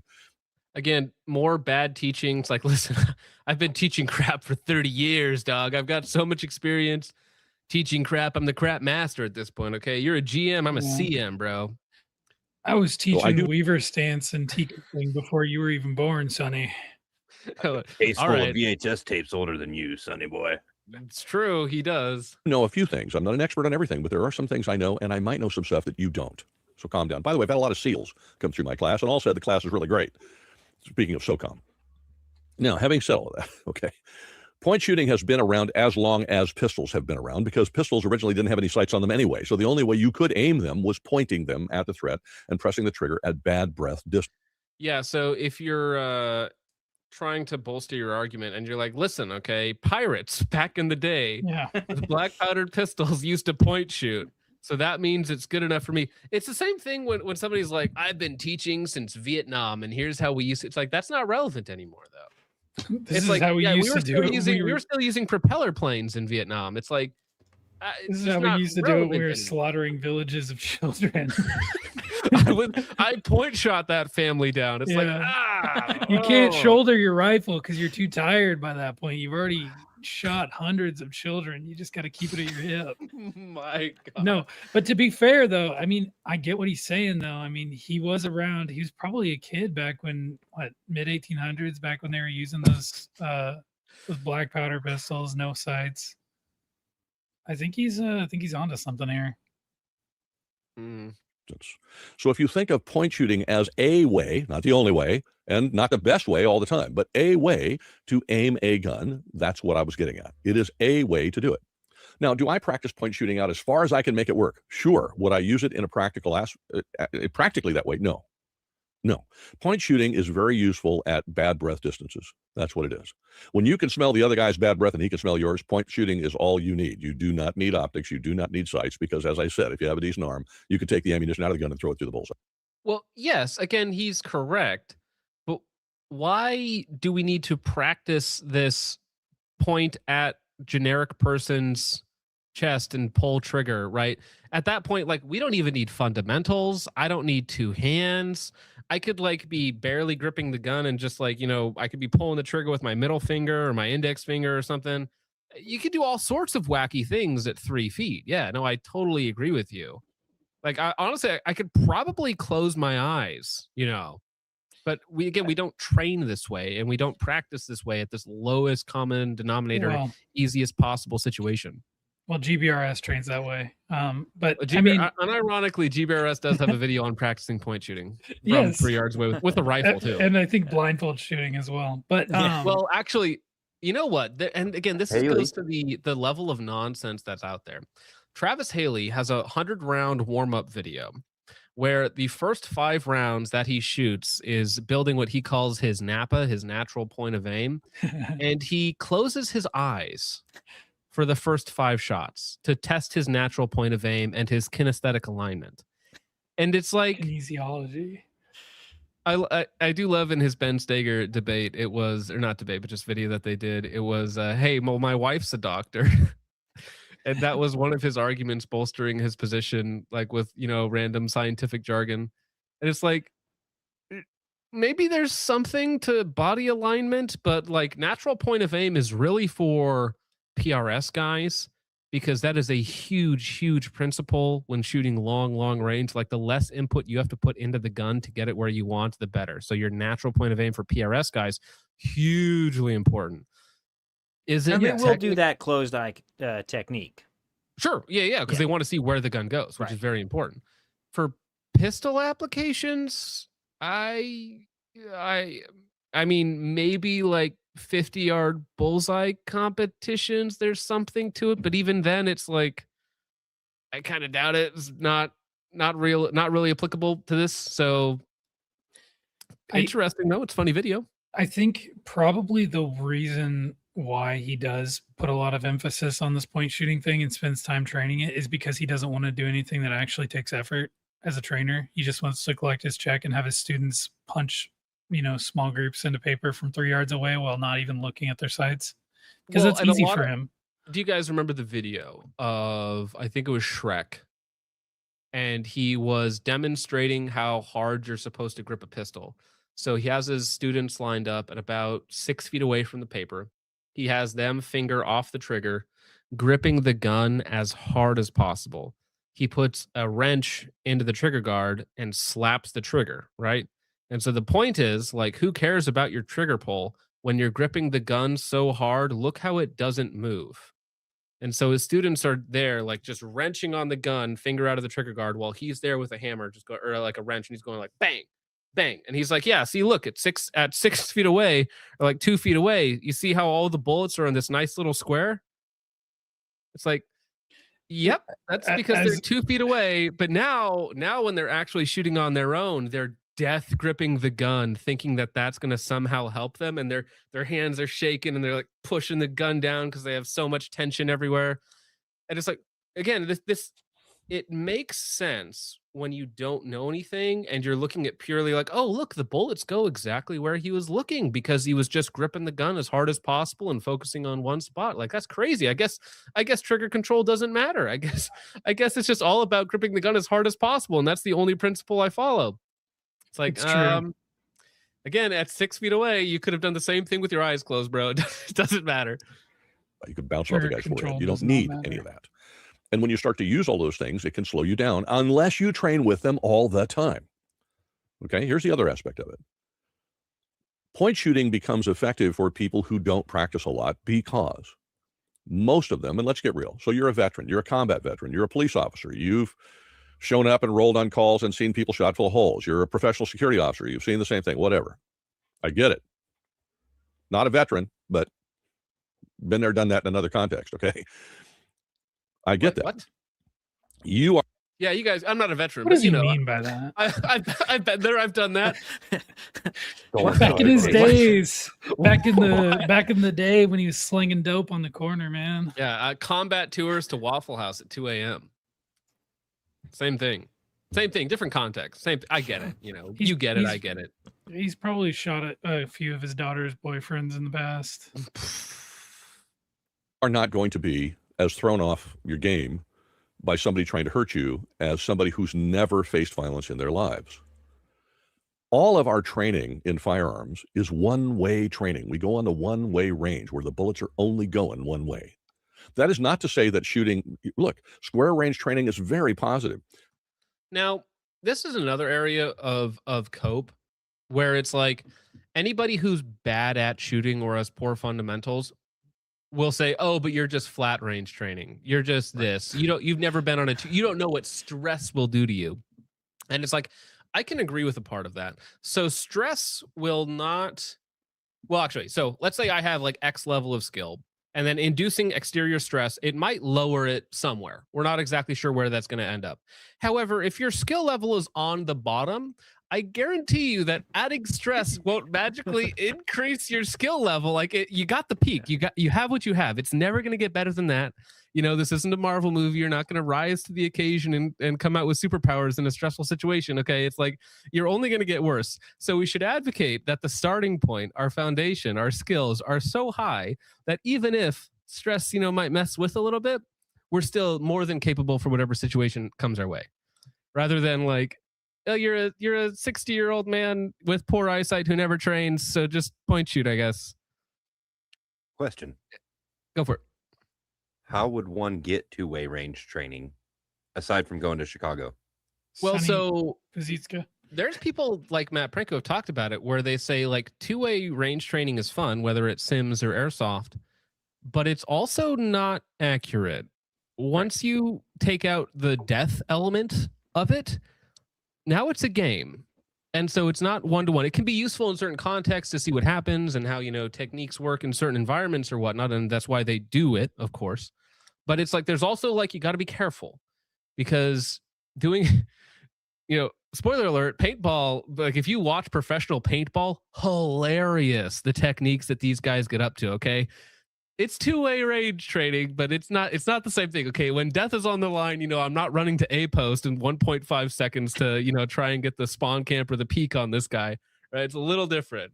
It's like watching Rainbow Six Siege IRL. Those guys are nuts. I would probably rather have a professional paintballer in a gunfight on my side than this guy, but I don't know. Sure.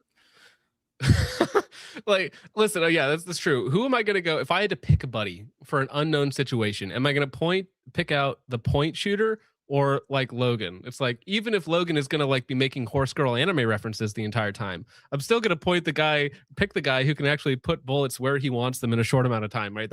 I just have to go with that. Okay. Competition shooting is extremely positive. It's great stuff. All these things add to your skills and help you shoot better, and they help you become better at combative skills if, God forbid, you ever have to use them. But the moment the first round goes buzzing by your head or ripping under your arm or whatever the case and misses you by about yay, been there, done that, there is some serious pucker factor associated with that, and it will throw you off your game. If you've never done that, if that has never happened to you, that does not mean you're not a good guy. That does not mean you don't know what you're talking about, but it does mean that you don't have that experience and you don't realize that the first time that happens to you is a unique and frightening thing, and you're probably going to forget a lot of your training. Again, so our level of training needs to be as high as possible so that when it falls below, we still have, our base skills to rely upon. Now, it is interesting here because his theory here that he's spouting off is that people who have been shot at are better because they have, they have that feeling. All right. But does that really apply? Is that really a thing? Like if a gang member gets in 100 shootouts, sure, his stress response might be different, but his level of skill never changed. Like from the first shootout to the last shootout, sure, he might have a different stress response than you or I, but there also might be a lot less going on inside that head in the first place. But his skills never changed. Like at any point in time, no matter how many times he got shot at, it did not help him in any way, shape, or form. I mean, I think the fact is, being in a gunfight, what'll win you the gunfight is going to be more than simply your skill level of shooting, right? There's a lot more, especially if you're doing like a team tax or something. There's a lot more. There's communication. There's all kinds of coordinated movements. So there is more to being in an actual gunfight than. Well, you're referring to like a military fight, what it sounds like, or a police SWAT team or something. I mean, I guess any real world scenario where there's bullets flying. It is more than just putting shots on target quickly. So I guess if you've done that before, then you'll be able to handle some of that. What could possibly be like if we're in by definition a gunfight? So I'm not fighting with a gun. What could be more important than having the ability to put shots on target quickly? Because if it's a situation where I can leave, I'm just going to leave, and that's not a gunfight. Right. Well, I mean, I guess knowing how to handle cover and whatnot, you're not going to get that on a flat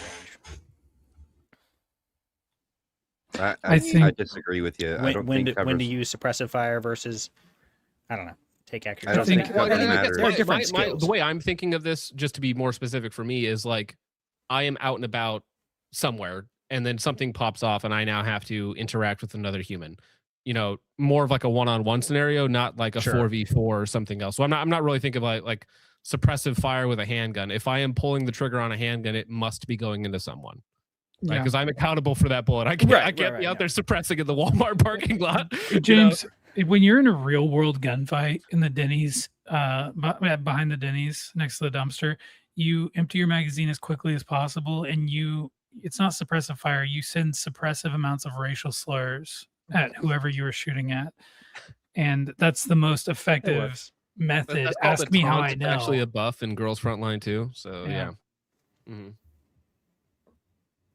Being able to put shots on target accurately is definitely an important element, and depending on the scenario, it might be enough or all of it. You can't do that.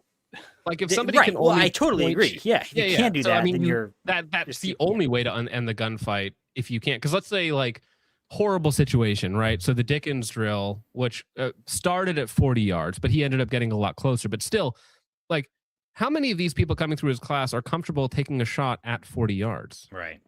Like that, like it doesn't happen very often. It's definitely in the minority, but it should be a skill that you're capable of. Yes, right? Minorities do like to take shots from 40 yards. Well, they don't hit anything, fortunately. Fingers crossed. Well, innocent people in houses. Yeah. Dropping property values. But I don't really know how much more of interest is within this video here. We kind of beat this horse to death. But now let's see what a bad trainer looks like. And this is not comical other than its extremity. Like it's so bizarre and retarded that it would be in a dark comedy movie, I suppose. But there is so retired officer mistakenly uses real gun, kills trainee during training. So I have no idea what this instructor was attempting to do during this class, but yes, he does legitimately draw his very real firearm and shoot a very real student in the chest, killing her.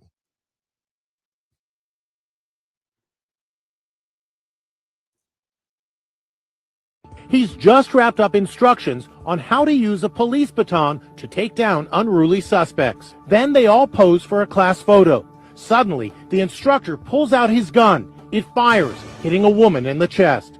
He clutches his head in total horror as he realizes what's happened. The training officer reportedly said he thought the weapon in his holster was a training gun, a harmless dummy weapon. He and another officer gave the victim CPR in a desperate bid to try and save her life. But 25-year-old mom, Marissa Mannion, didn't make it.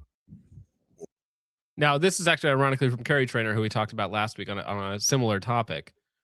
But yeah, there are like, listen, you should vet your trainers before you give them hundreds of dollars, especially in this context. I don't even know what in the world was passing through this instructor's head when he was, for a joke, I guess, thinking he was going to draw a blue gun and point it at his students after finishing a training class. Yeah. There's no excuse for that. But again, it's the training world out there is full of snake oil. It's full of people who are just really low skill level. And again, when it's just like generic stuff, I'm okay with people being like not the best shooter and just giving like generically good advice. That's totally fine. You know, as long as you're not like peddling complete nonsense. If you're just trying to help people understand the fundamentals, you don't need to be an M class, a GM class shooter to help somebody shooting. That's disgusting. Task Force Data says she died, so point shooting is vindicated. Yep, you're right. Point shooting is very effective in a crowd of unsuspecting bystanders. So, correct me if I'm wrong, John. Have you ever been in like a classroom setting like this where there have been loaded firearms in the classroom? Like in a physical classroom, or like just a physical classroom? Well, so I don't think I've ever done a pistol class or really any class where there's been a sit down section of the class. That is not the type of classes I've attended. Now, I have had guns pointed at me in class before, hot guns in class. The very first class that I attended was what they call, a level 1 pistol, which I don't even know what a level 1 pistol really means. And it was myself, my father-in-law, who's a former Ranger, and then a bunch of other guys are there of varying skill levels. The instructor is a good shooter, and, just kind of walking through people the basics and doing a bunch of different drills.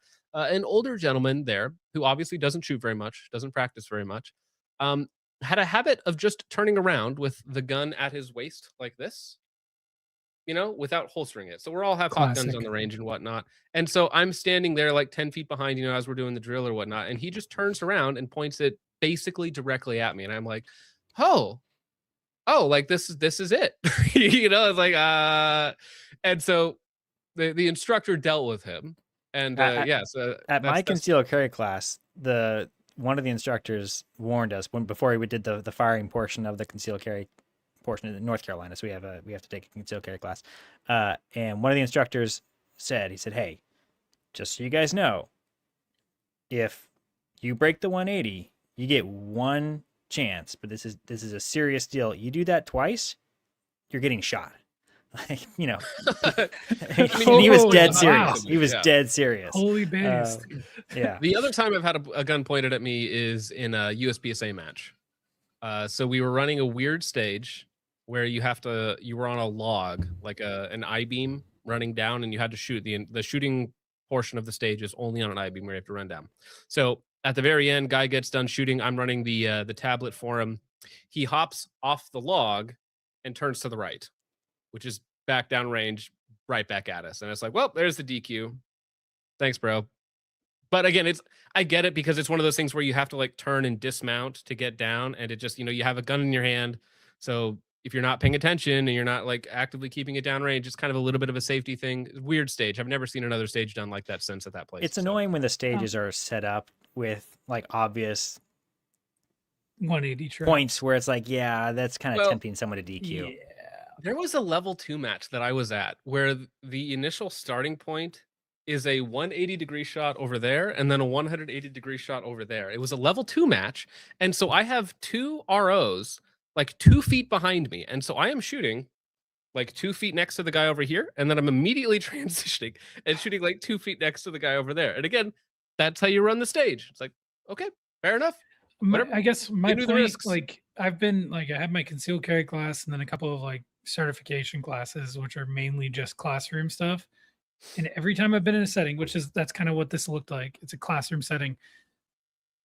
From all the, it seems to me like the standard is no live ammunition in the classroom. They'll have guns sometimes, but they generally make it a big point to say no live ammunition, obviously no loaded firearms in the classroom. Well, but the instructor might have had like a caveat or a carve out there for himself. And, yeah, right? That's fantastic.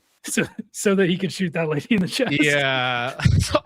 Well, one more thing, Jake. Do you mind if we talk about your security? Is that all right if we bring that up? Yeah, that's fine. Yeah. Okay. Well, so within the training for your church security team, would point shooting ever be acceptable? And again, keep in mind that within this context, you are defending a congregation who's going to have a lot of women and young children.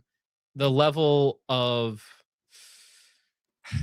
confirmation or making sure that the shots go exactly where you want, there's basically no scenario unless the guy is physically on top of you in which point shooting is acceptable. So basically contact distance, like that would be where you would use point shooting, because you can't really even, like, if you can't even bring the firearm up to make a side picture, the person is so close, a side acquisition is not possible. But generally, I mean, there's different levels of sight confirmation depending on how far away the person is and what is behind them. You kind of have to be cognizant of that, like what is directly behind them.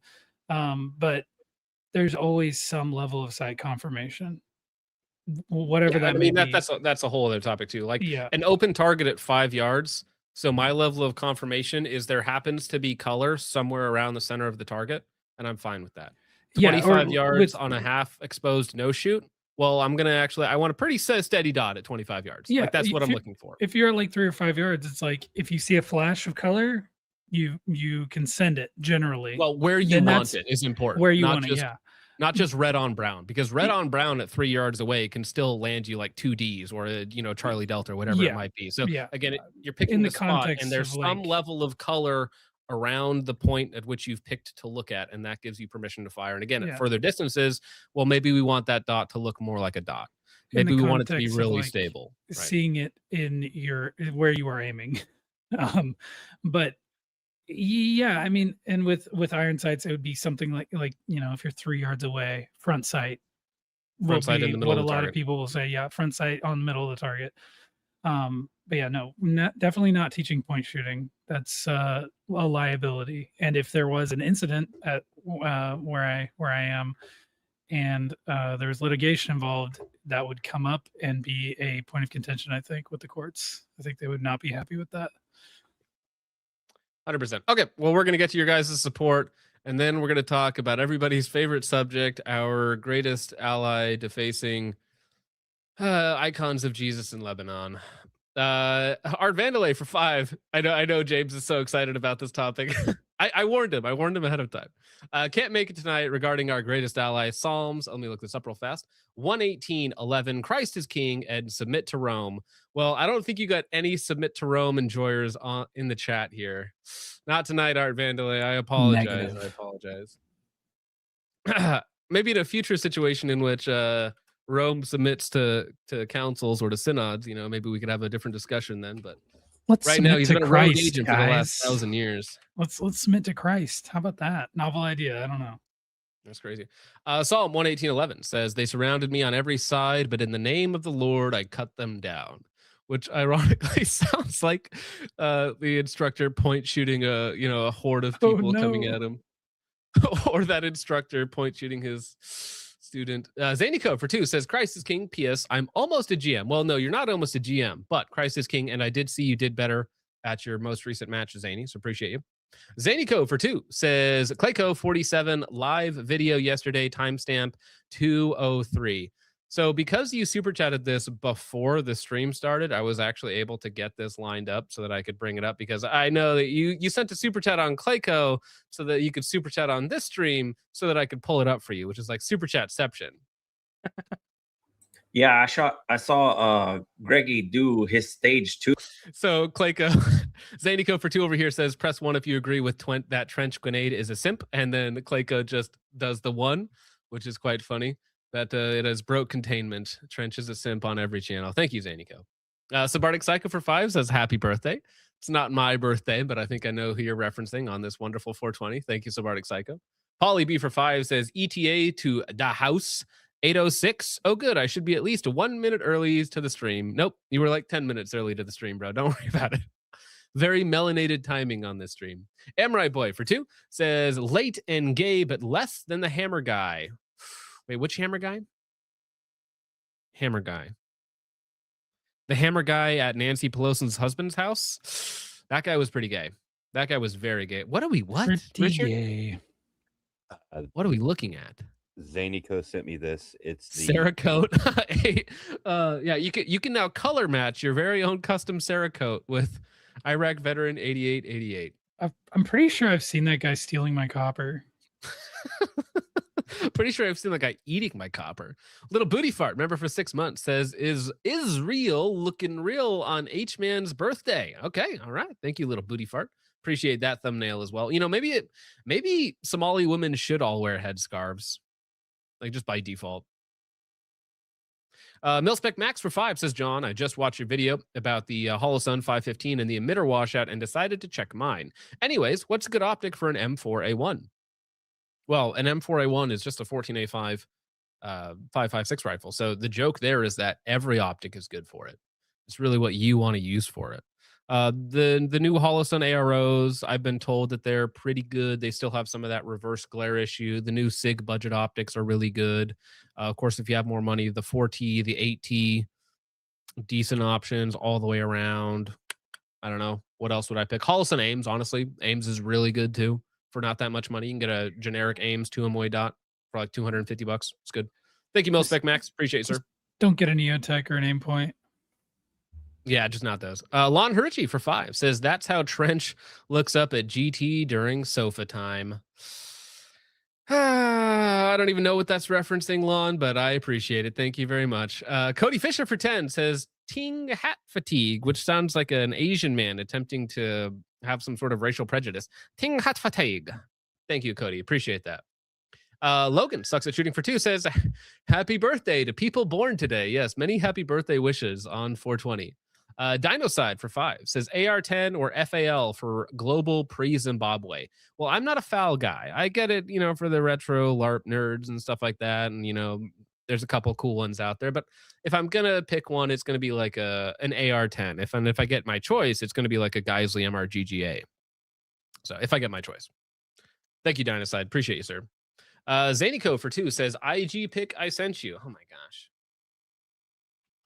Zanico, I've never had somebody super chat so much with like an individual prompt request for every single one of them. Let me see. Okay, no, Logan already did it. Or sorry, Richard already did it.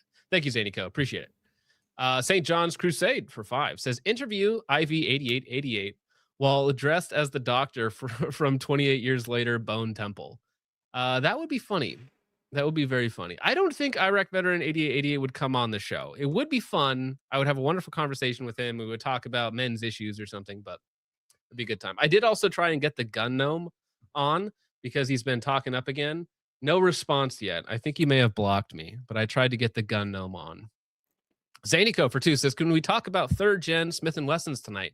No, we're not. We're not Hop. This is not that channel. Okay. You want retro guns that don't matter? Go over there, bro. Get out of here, you goober. What? You guys are actual autists? Unbelievable. Thank you, Mitz. I see you over there. Thank you, Zany. Lon Hurchie for 5 says, Trench has a pink 380. Oh, we're talking about guns. Aw, .380. Aw. Emerald Boy for 2 says, EC LC9 would have been better with that grip style. Speaking of grip style, Logan says, Voimastina simp. Thank you. I'm right. You know, John, you didn't have to say it like that. I saw. Okay. Since you're so interested, Jake, let me show you what we're dealing with. I'm not here. interested. Well, you Quite keep bringing it literally. up. You haven't let me get away from the topic yet, so I feel like you need me to explain the joke to you. Oh my god. So this is Voimastina. She's based off of AK-15, something like that. So this is Slava Boo garbage. AK-12. Yeah. Well, she's also canonically like 8 feet tall and a robot, so I think she weighs like 3,000 pounds. So Master Chief. So I think the grip strength would be quite ridiculous. So who would win, her or Master Chief? Canonically, Master Chief, because he's based and a man. And I mean, he's like, he's taken on like 20-foot tall robots. He had to take on 5 of them in Halo 5. Remember when he took on that stupid, I forget his name, not the Didact, but the other one. He took on 3 at one time. I don't know. Halo 5 kind of. It does. It blows. I don't even remember the name. Warden Eternal. That's the name. He took on 3 Warden Eternals at the same time. But Master Chief also 20-foot tall soft teleporting spot. monsters. Master Chief has a soft spot for that that like body type, those kinds of women. Well, actually, here's the thing. Would he just use Cortana to hack her and then take over her body, and then would Cortana fight alongside Master Chief? Okay, that's how you take to the next level. That is actually crazy. Someone needs to write a fan fiction about that. Fan fiction overlap with Girls Frontline 2 and Master Chief.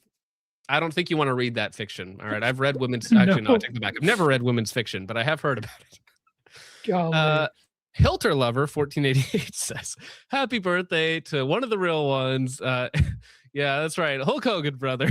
Thank you, Hogan. Happy Hanukkah, brothers. Happy Hanukkah, brother. Central Sands Defense for 2 says every LE Academy has one of these guys. That's too bad. Thank you, Ben. Appreciate that. Yeah, I'm sure Ben loves dealing with other officers that have been trained in the point shooting variety. Zanico for 2 says, wait, I'm not supposed to point shoot?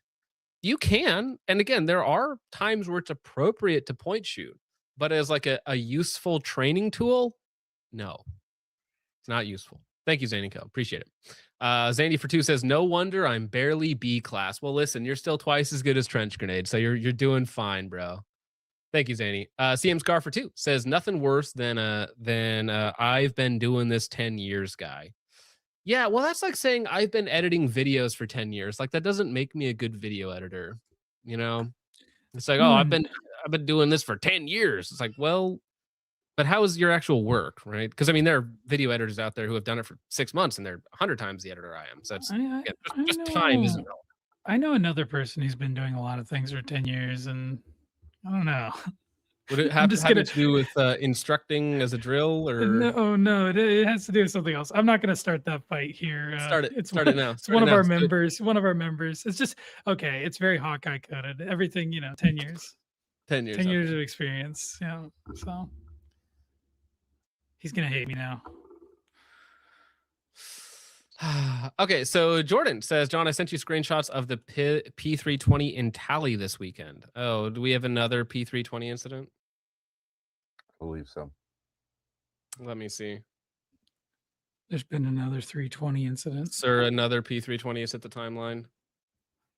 Okay, well, fine. We'll read over this post after we get done with these. Thank you, Jordan. I appreciate that. Chudvane for 2 says, Richard, that thing I sent you. Did you already switch to that one, Richard? I did. Was it funny? It was. Good. Thank you, Chud. Appreciate it. Central States Defense for 5 says there are cop channels justifying what the CBD cop did and said it was not preventable. You're referring to the partner, was it Gonzalez or Corrales that murdered his partner? You're saying there are cop channels defending what that guy did? For reference, for those of you who don't know what he's referring to, if you were not accosted with this imagery, I mean, I can show it to the class once again. You're not going to enjoy it. It was horrible. Yeah, I haven't seen this. In no way, shape, or form was not preventable. Calling it not preventable is an affront. So he's dealing with a perp inside. Let me see. Inside this door. It's going to be really hard to see because of just the way it works. If it loads. So this is the officer and his partner. He's going to get in here, try and take out this guy. Right there, finger in the trigger. He turns a 180 to get away from the door because he's trying to, apparently the guy inside might have had a gun or something. So he hears a shot get fired.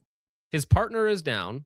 He does not realize he is the one who shot his partner, because as he turns to get away from the door as he's falling away, finger in the trigger, stress response off the charts, he shoots one round into her chest and kills her.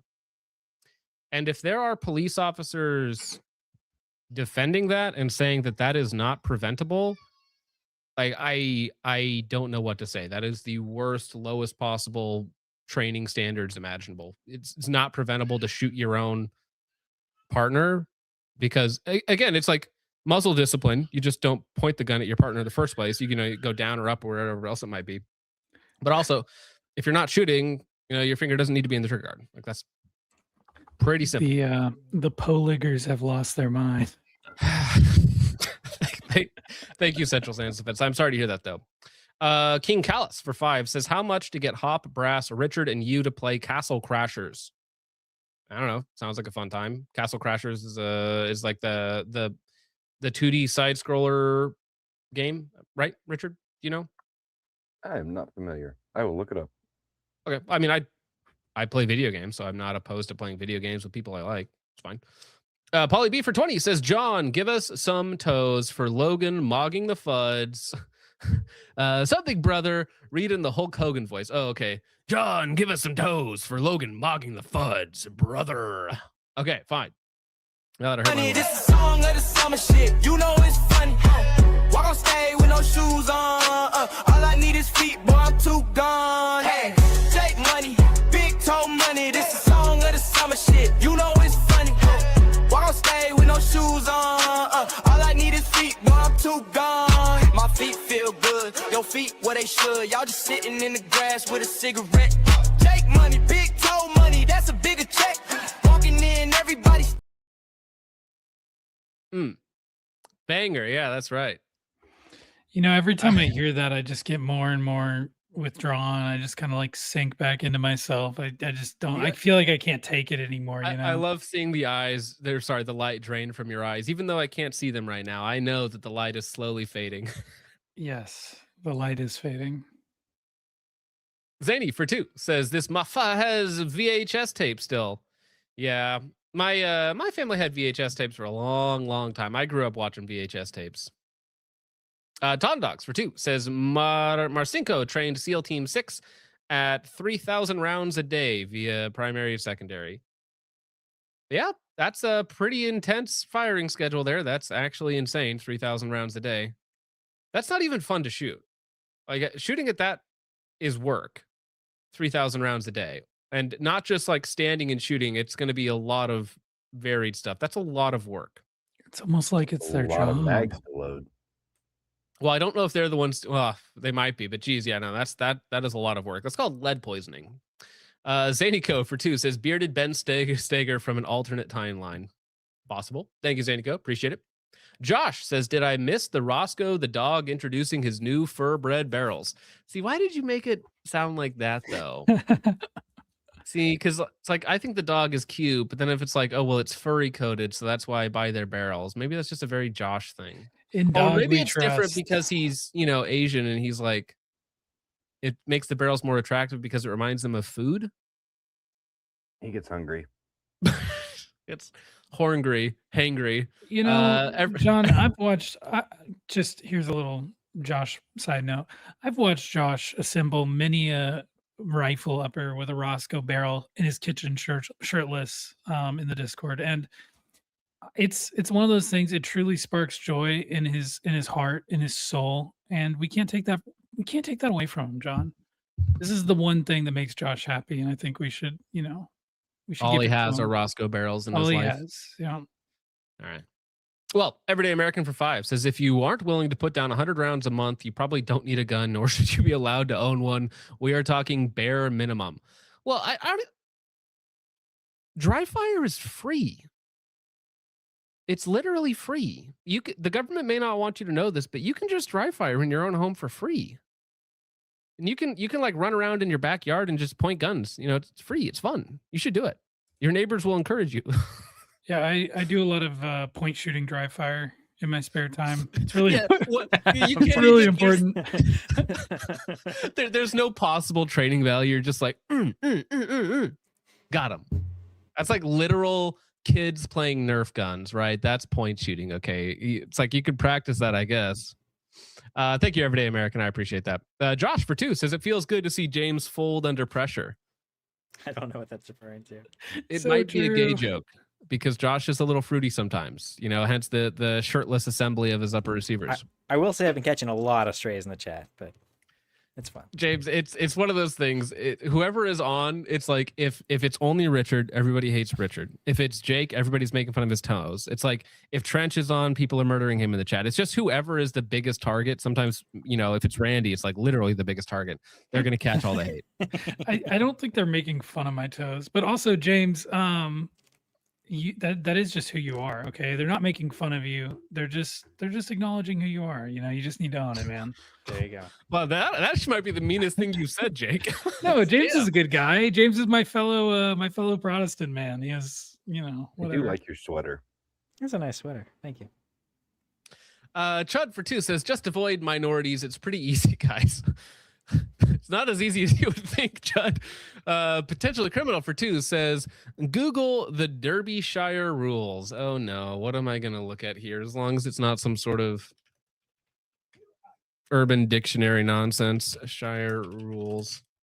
Well, since it has Derby in the name, I'm assuming Lowigan's probably getting excited. Right. So, okay. So, in the context of property, the Derbyshire Clause refers to the restrictions on the deeds of certain properties within the Peak District National Park. The particular formal council-owned houses sold under schemes like the right to buy or discounted housing under Section 37 of the Housing Act of 1985 refers to property restrictions in Derbyshire, UK, or controversial advice by journalist John Derbyshire. Okay, social advice. Sorry. Alternatively, there's 2 rules here. Derbyshire rules may refer to John Derbyshire, an American journalist and political commentator who published controversial advice in his essay, The Talk, non-black version. Key aspects include Derbyshire essay advised white and East Asian parents on how to discuss safety and social interactions with their children regarding black people. The rules include avoiding predominantly black neighborhoods, not attending events likely to draw large numbers of black people, and being cautious in interactions. The essay is widely criticized as racist, leading to Derbyshire's dismissal from National Review in 2012. His writings continue on far-right platforms, but the rules are considered offensive and discriminatory by mainstream standards. The Derbyshire rules. All right, appreciate that. I've never heard of those before. They racist. Common sense. Oh, God. It's like when black parents talk about how they have to have like the special talk with their black son about how, you know, if he White gets pulled friends and over, he stuff might like get that. shot or whatever. Yeah, it's like white families have to have a similar talk. The birds and the bees, but it's got to be something like with racial connotations. It's the police and the knees. There it is. Birds and the bees, the police and the knees. No way. Richard, the thing, you know, I just sent it. All right, I think that's the thing that we're looking at now, unfortunately, Richard. It is. Or is it different? Okay, perfect. Chud for 2 says, happy birthday. Good job, instructor. TND. All right. All right, Chud. Chud's a real one. Carrie Handle for 10 says, is it wrong to say that the quote-unquote British quote-unquote person who unalived and assaulted a woman on church steps isn't made in the image of God? Generic quote-unquote Christians say God loves him just as much as me. Predestined? Question mark? Huh. A lot of theological issues with that. There was a lot here. So yes, the image of God. No, go ahead, John. Well, I would say that while he certainly bears the image of God, as we all do, there are consequences for our earthly actions. And I don't really deal with predestination in the same way that James might as a Calvinist. That's really more of a question for him. I'm always conflicted with, it might be technically accurate to say that God loves everyone, but there is certainly a hierarchy within that. So there are a couple people referred to as a friend of God. There are people who God shows specific honor to, where other people are not. So how do you deal with passages like Jacob have I loved, Esau have I hated? Well, exactly. And there's times where he says, like, this person I've abhorred, I've done this. So again, it's difficult, and I don't know exactly where I stand on the does God like hate individuals, right? Yeah, I mean, a common, I think, especially Orthodox counter to the Jacob, if I loved Esau, have I hated, is that he's just talking about the people groups, not the individual actual people. I'm not sure if that entirely flies, but yeah, it is tricky. I mean, it's one of the, even within Calvinism, this is kind of one of the big questions. How do you deal with, you know, what the, you know, the idea of limited atonement, which seems to follow naturally, if not necessarily, from the other kind of points of Calvinism, and then verses like for God so loved the world, and this sort of idea that God is love and God's love extends to everyone. So how do you have like a limited atonement? And so even Calvinists don't fully agree on whether or not that's a legitimate part of kind of predestination. But I will say predestination only applies to salvation as a concept. All other actions are just fall under the category of sovereignty and God's sovereignty, and that's a related but separate theological issue. Jake, your thoughts? I guess I would say I generally agree with James on that. I think we are all created with the image of God. But I also think God has created some of us for what is it? To be vessels of wrath. Well, yeah, some people are made to honor, some people made to dishonor. And Yeah. who is the clay to argue with the potter, right? Yeah. So I think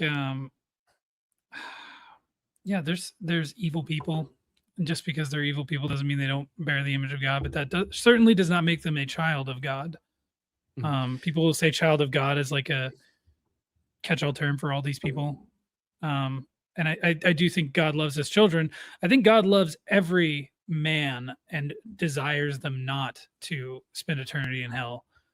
But not every man is going to spend eternity with God, if that makes sense. I would think that bearing the image of God is what makes it so damnable when someone goes and does this, right? Like dogs don't bear the image of God. If a dog mauls someone to death, that dog doesn't go to hell. We don't put that dog on trial or something. You know, it's a totally different kind of calculation. But when you bear the image of God and you use it and abuse it and pervert it in that way, I mean, that's why that's so damnable. And all of this is dog kind on of trial. skipping the consequences action. So I don't think anyone here doesn't believe that that person deserves the death penalty because of his actions. Right. No, yeah, I think in this case, this is a case where you send them to the gallows and you read them a little bit of scripture and say, "May God have mercy on your soul," and then drop the trapdoor. You know, I don't know. I mean, it's like justice must be served in these instances, and that doesn't mean you're depriving right, them. 'cause You're not depriving them of like their ability to reach out to God or to have God reach out to them. However you want to believe that happens, but yeah, I don't know. It's one of those high concepts that I don't know that man will ever fully understand how it works, you know, behind the scenes, but we come up with mechanisms to try and understand it in our own frame of reference. And I don't think they're perfect. This is also like one of the most horrible examples that you could pull up. But when you think about it, David is referred to as a friend of God. Not only does he sleep with his general's wife, but then he has the general murdered. Right. A man after and God's so own heart. it does not free him from the consequences of his actions, but that is kind of like the mercy aspect of it. God loves us so much, even though so many of us are so pathetically evil, right? And because we have to believe that this person can be redeemed, because we have to believe that we can, because sin is separation, right? And whether it's a little sin or a big sin, it's fallen away.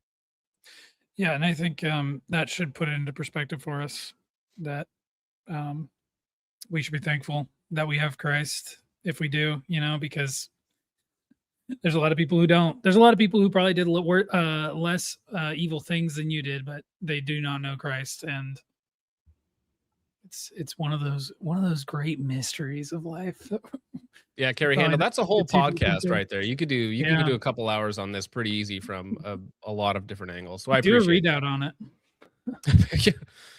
Amrite Boy for 5 says, gotta wake up early for OT, overtime. Good night to everyone except those who believe in predestination. Looking at you, James. Damn. All right. Armory Boy. You know what? I hope James has a good night, okay? Armory Boy, you're trash. Zany for 2 says, Richard, turn on your camera, please. I hate the brown on brown infighting in the chat. It's terrible. Thank you, Zanyco. He's not going to do that. Lon for 5 says, Logan, your sister called. She needs more batteries upstairs. Knock twice. Oh, are we going that Logan's sister is now real, but she's a robot? I think she's evolved. I think he's referring to her being a goonette. Yeah, I think that's the joke that's being made there. Yeah, it's even worse, I think. Yeah, I think. Because that's a real person. Cicero for 10 says, crazy how the high school curriculum involving the South segregation and the Klan leave out one of the first laws of Jim Crow was the first gun ban for newly freed slaves. Odd that. Yeah, no, that sounds like a really good idea. Like prudentially, like that's a really good idea. Maybe the people that we've enslaved for the last, however long it is, we just don't, grant them firearms right away. That seems very logical, right? And I mean, maybe there's some other laws in there that seem logical as well when you think about it. It's funny, no matter how far away we get from that, it's like we've looped around, right? Horseshoe theory is real. We have now blacks openly advocating for segregation and for their own spaces, which I'm kind of on board with. Maybe I'm so far right wing that I start to go over with the left because, like, you're right. You guys should have your own spaces. I believe. Who am I to tell a black person that they're wrong? You deserve your own spaces. Lon for 5 says, wait, I thought we disliked Richard all the time. Well, only some people. Thank you, Lon. Everyday American for 5 says, built out a 14.5 with a Polo K and Surefire light. Looking for an optic. I abused my stuff, and I'm thinking the TA02 or the TA110.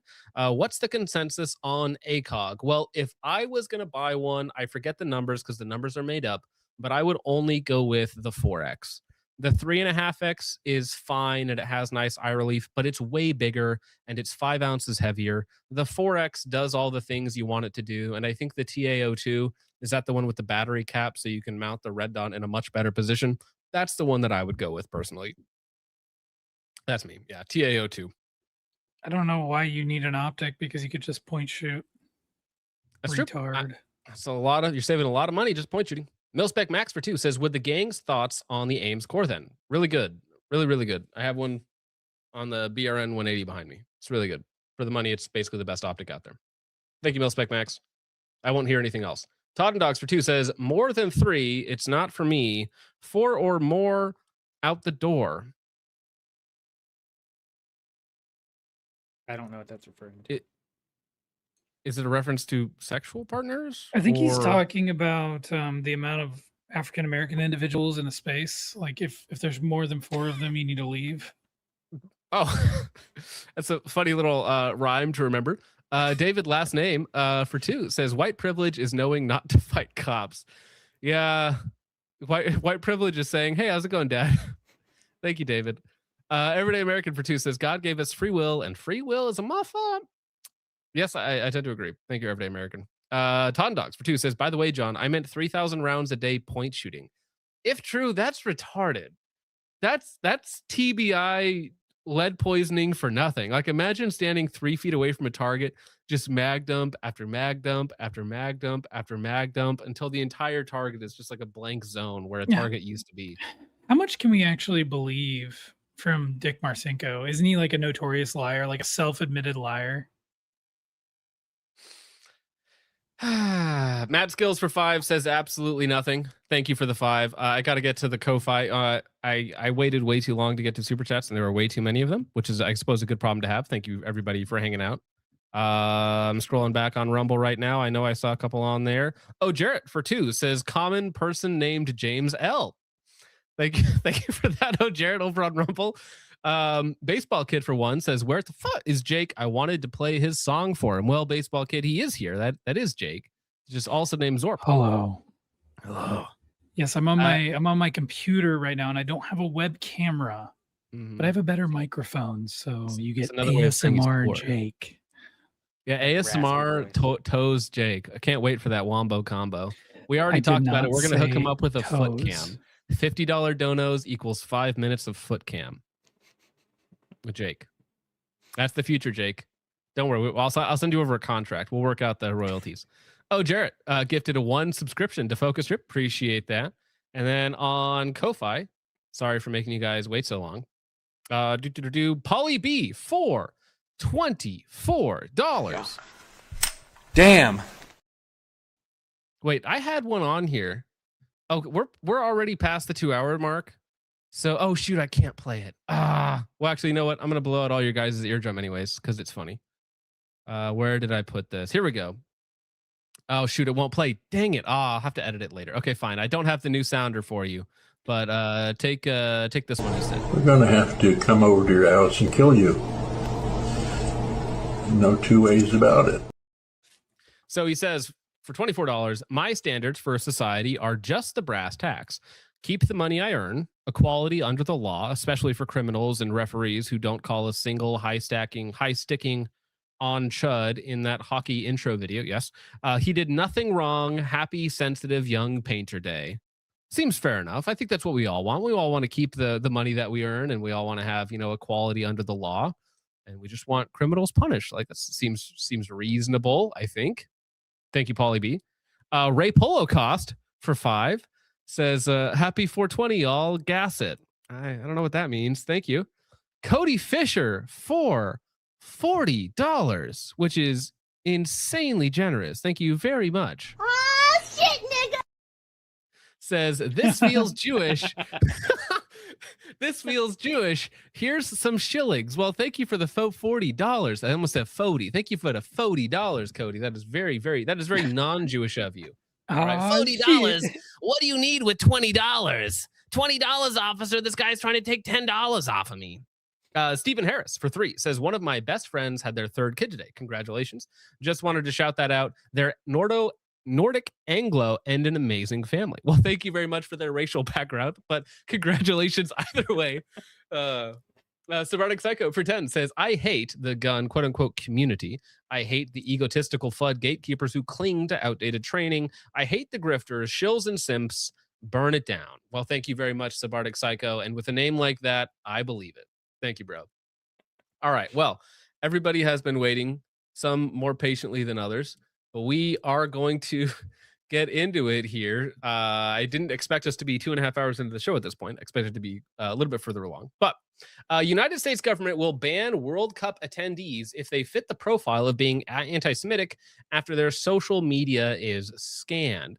Now, this doesn't affect me as a straight male. But for those of you who are interested in soccer and the World Cup, which will be hosted by America, it is weird now that it's just strange to me that we have a prerequisite anti-Semitism scan on people's social media by these, AI companies that if they have the wrong thing, which again, in this case is anti-Semitism, though it could be anything, right? This principle could be applied to it could be anti-government rhetoric. It could be, racism. It could be blah. It could be bliss. But of course, in this case, it's anti-Semitism. So for those of you who are homosexual and want to go to the World Cup, although actually the demographic breakdown of homosexuals want to go to the World Cup and are anti-Semitic is probably only like 4 people. Right? There's not a whole lot of gay anti-Semitic soccer players out there, are there? I don't know, John, but whoever this is on my screen right now, I think he needs to take a shower. He looks a little stinky. He needs to get in the shower. I mean, his eyes are a little close together, and he has like a permanent, like, prey eyes, I'd say, right? Because he looks almost scared in this image, this screenshot here. He just got off the train. That's kind of the preface here. Now, unfortunately, what they mean by anti-Semitism is pointing out stuff like this, which is in southern Lebanon, which Israel has currently displaced about 1 million Lebanese people from the southern quarter of Lebanon, and they are currently flattening homes there, which again is somehow a defensive. I forget how it's a defensive action, but allegedly it is a defensive action. And they have a IDF soldier, and this has been confirmed to be an IDF soldier. Benjamin Netanyahu actually apologized for this, which is crazy. That first off, usually the pattern is the IDF denies that it happened or says it's old or it's altered or something like that. But Benjamin Netanyahu actually just came out and said, no, this was one of our guys doing this, and this is a Catholic icon of Jesus Christ on the cross, and here we have an IDF soldier defacing it. Now, when you get upset about this image, which I think you should, keep in mind what they did to the real one, okay, not just the icon.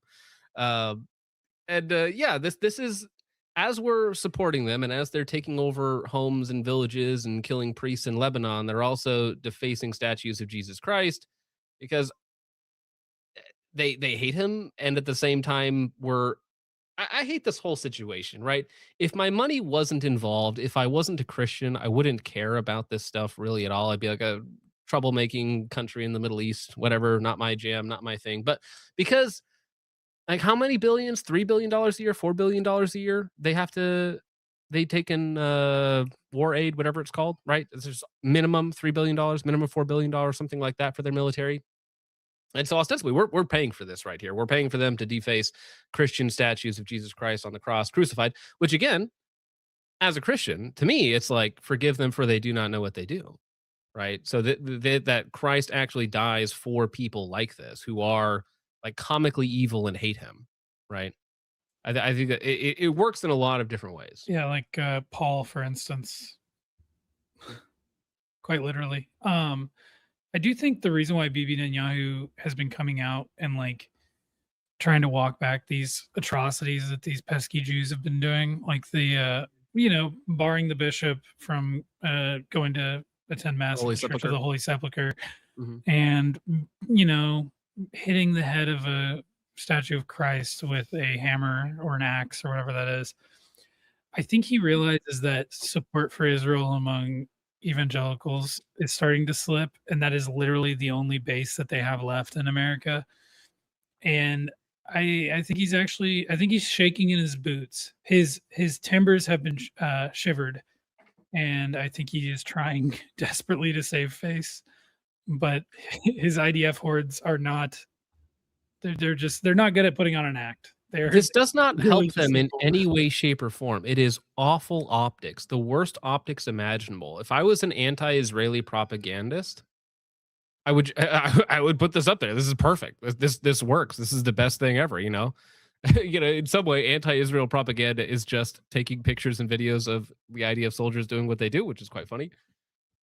But yeah, I hate that my money goes to this, and I have to, understand that like 60% of my politicians are in the pocket of AIPAC and support stuff like this, right? And it bugs me on a political level.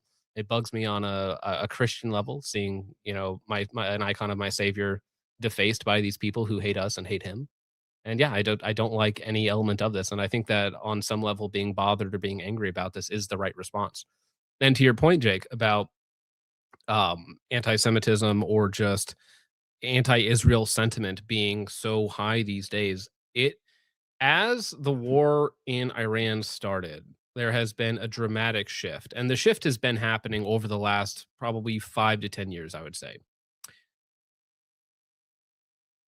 where it is now the majority position of young people in America, like 60-70% of people now, are anti-Israel. Whether it's for lefty pro-Palestine anti-genocide reasons, right? Whether you believe in that or not relevant. That's just what they believe. Or it's from the right wing, which is usually had an element of anti-Semitism or anti-Israel flair in there. Okay, but it is now the majority position, and so I think Israel is politically on a timer, where there are currently enough old people in charge that they still get the benefit of the doubt. They still get military support, but I think that will flip within the next 20 years. Yeah, 100%. I mean, anecdotal, but last year when I met with my brothers for a family get together, they looked at me like I was crazy.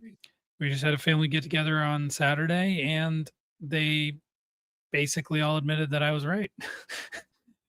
And I said, yeah, I've been on this ship for a long time, boys.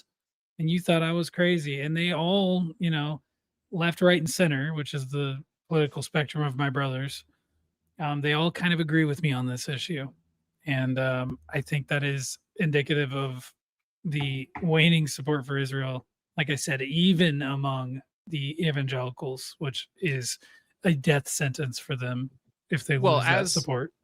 As you say this, I pulled this up from Vintage earlier today. It says, I showed this to an evangelical boomer and they coped until they short-circuited in real time.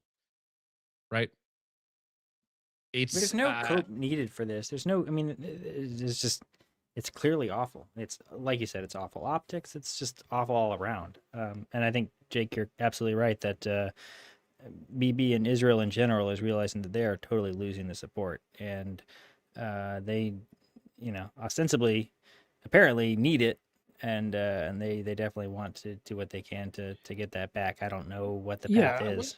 You can only openly embrace like being the bad guy for so long before it inevitably blows up in your face and the people revolt and they show up with pitchforks and torches at your door.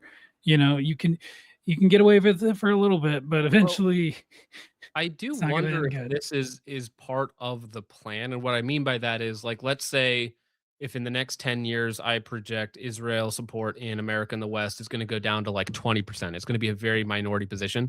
Do I try and achieve all of my goals with the last vestige of support? So let's say war in Iran, we're going to, whatever we can do there, we're going to do. Whatever I can get in southern Lebanon, I'm going to do. Whatever I can do in Gaza, I'm going to do. And I know that my political capital is going to be gone in the next 10 years, regardless of what I do. So I'm going to, from the Israeli position, right? This is from their position, if from Bibi's government position.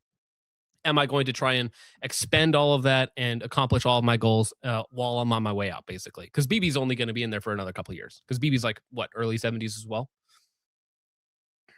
Yeah, he's getting up there. And I mean, he was already removed from office a while ago, got back in, and then right before October 7th, there were riots on the street. His there's approval been riots rating in the was street since too. Yeah. Yeah, but his approval rating right before October 7th was like abysmal, and I think they were trying to remove him from office. And then conveniently, the Holocaust too. Electric Boogaloo. Electric Boogaloo kicks off, and I shouldn't laugh. I mean, a bunch of people did die. It's not a great thing, but it's true. It kind of showed up and happened at a very convenient time politically for Bibi. And yeah, I mean, he's not going to be there forever. Maybe he will be. Maybe they have like bottomless adrenochrome. So I don't actually know how that works. So I arranged these in order, but like this is what, never forget about what we're fighting for in the Middle East. Pride rises at the lowest place on earth. This June, the Dead Sea becomes Pride Land, the biggest LGBTQ plus festival ever in the Middle East. 4 days of nonstop celebration and community and connection. Israel celebrates its LGBTQ plus what kind community of connection, I wonder? Bigger than well, that this reads to me degenerate orgy on the appropriately named Dead Sea on the lowest place on earth. And as Joel Webbin points out, not far from the location of ancient Sodom. Maybe God will run it back. Making Also the where Vatican Christ- blush, bro. Also, we're right, we're in Christ's homeland. A lot of things happen around there. I feel like they're trying to mock God. I feel like they're just trying to mock God. Yeah, it's kind of pitiful. It's actually kind of comical at this point how like it's just like a caricature of evil. And I don't know. We always knew Israel was gay. It's not a surprise. It's the gayest country in the Middle East. Well, it's probably one of the gayest countries in the entire world. It is by definition the gayest country in the Middle East. Right? Yes, Because it's a 100%. secular nation. Yeah. But on top of that, I mean, per capita, okay, now for some of the ethnics in the chat, per capita might go above your head, but Tel Aviv has the highest density of pedophiles in the world. And they have a non-extradition clause with the West, which is odd. So they fly their guys out here. Like the guy that was caught at the Las Vegas Security Council soliciting minors, like 13-year-olds, 14-year-olds, gets on a trip to Tel Aviv and can't get him out. Is Lindsey Yep. Graham going? He might be. You never know, dude. He's on That's his way why, out. He's going to buy a retirement home in Tel Aviv for all of his years of service. I'm not sure. That's but- why Jeffrey Epstein is living it up in Israel right now. They can't No, it's extradite him. Palm Beach Pete, bro. I don't. He I made don't it know. out. I don't know. I'm not sure if Palm Beach Pete is actually J Dog. I think Jeffrey's living it up in Israel right now. I don't know. Ghislaine might as well be alive for all, or not alive, but out of prison with a body double rotting in prison for. And I forgot that I had these two clips lined up, but this is a weird story. Okay. Florida student gets arrested for making a joke about Benjamin Netanyahu. Florida is one of the half dozen or so states that have anti-Semitism laws on the books. One of them is also South Dakota, which I currently reside in, which makes conversations of this, I suppose, a little bit more skeptical or sensitive. Unfortunate, because I'm assuming she's a senior and going to graduate soon, and now this is going to jeopardize her ability to graduate. A 23-year-old FIU student charged with a felony over messages she wrote in a school group chat. Gabriela Saldana facing a judge Thursday morning. According to her arrest report, this went down in a WhatsApp group chat of about 215 students, where students were discussing an event that was to take place Friday at the Ocean Bank Convocation Center on campus to make their capstone presentations. An FIU police officer read some of the statements in court. The exact words utilized was, "There's going to be a bomb in the Ocean Bank Convocation Center, and it's going to be at Jonathan's fault," one of the members in the chat. 7 News obtaining some bits of that chat. So here's what she said. Netanyahu, if you can hear me, drop some bonbons for us capstone students in Ocean Bank Convention Center. Interesting. Netanyahu, if you can hear me, the driver in front of me is 2 weeks away from acquiring a nuclear weapon. Please destroy him. Like, to me, it just reads like a complete joke, right? It's funny. This is a 17-year-old kid. Like, what if I said, Putin, please nuke the U.S. Capitol? Like, that's not a crime, even if I'm like serious. I was like, that's just crazy man talking. Like, also, yeah, that's I mean, I say stuff like this all the time. Bibi Netanyahu, please, vaporize these children, whatever. Meme. This is a 17-year-old, I want to say, getting tried not only as an adult, but a felony for, she didn't even say bomb. She said bonbon, which I guess you could say, well, she means bomb when she says that. Yeah. Another spickwaffin white supremacist. Oh, wait. Let's see. Getting unjustly tried. So FIU student arrested for wanting Israel's Netanyahu to drop bombs on school event arena, police say. She doesn't want to go give her speech. She's nervous in public. That would be my reading of it. So a student of Florida International University is behind bars after police said she made a written threat against a scheduled event in a social media group. She's 23-year-old, my bad, not a high school, college. Gabriel Saldana appeared in bond court on Thursday afternoon after being arrested on Wednesday. According to the arrest report, Saldana made the threat in a WhatsApp group, blah, blah, blah, blah, blah. Israel's Benjamin Netanyahu, if you can hear me, drop some bonbons for us capstone students in Ocean Bank Convention Center. In bond court, an FIU police officer said she also wrote, "There's going to be a bomb in the Ocean Center, in the Ocean Bank Convocation Center, and it was going to be Jonathan's fault," which was a reference to another student in the chat. Well, again, this sounds more like insider joking, right? It's like, I'm going to bomb the convention because I know James's presentation is going to be so bad that I just have to destroy it before. It's like, I would make that joke to somebody, right? Before you can make your speech, I'm going to bomb the place.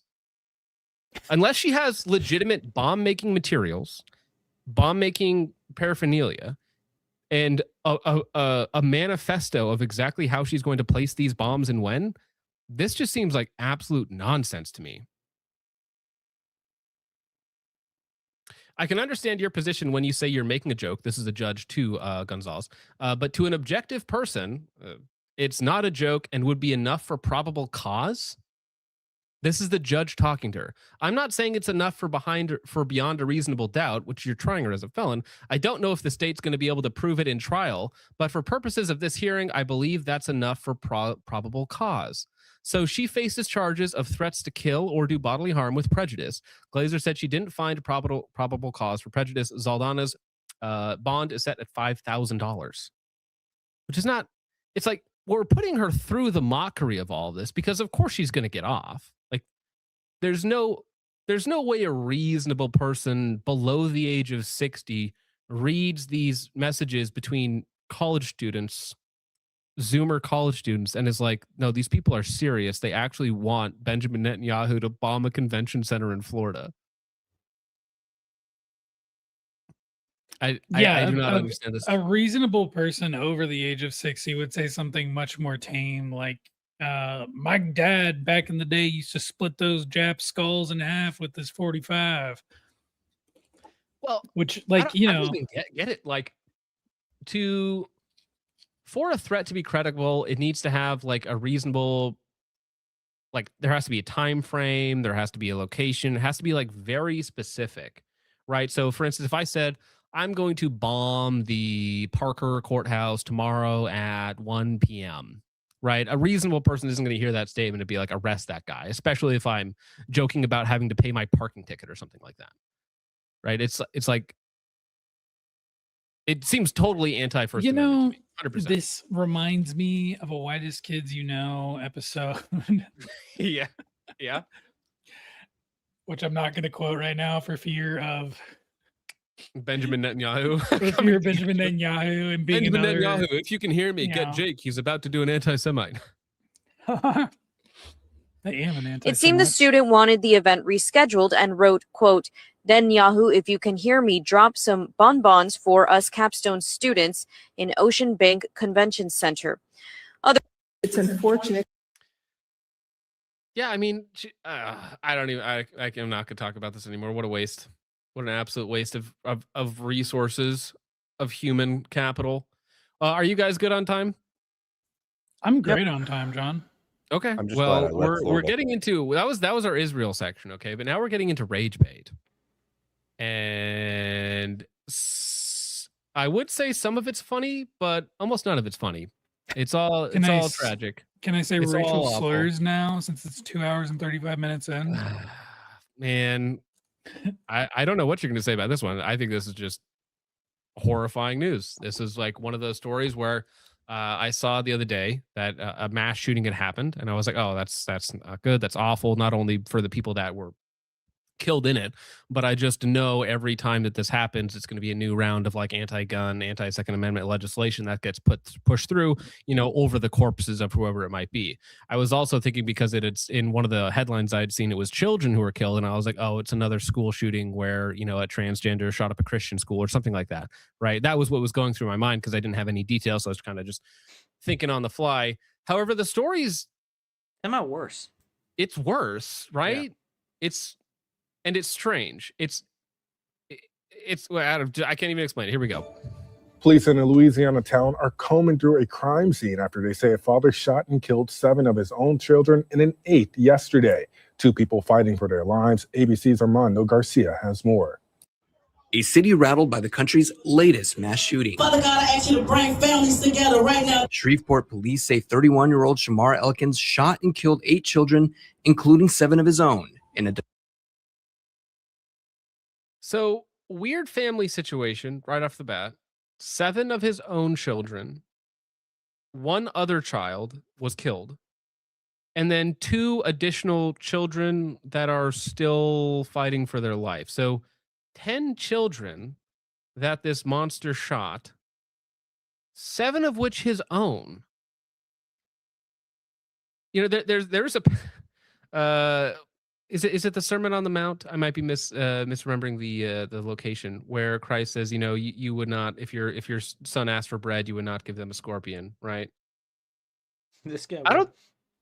This doesn't apply to this guy, so maybe the people saying not everyone has the Imago Dei, some people aren't people. This guy might be the example of that. The one time in a domestic violence incident. Oh, sorry, Richard, I cut you off. You were quiet. The one time a father actually sticks around. Well, do we know that for sure? Well, he wasn't in jail.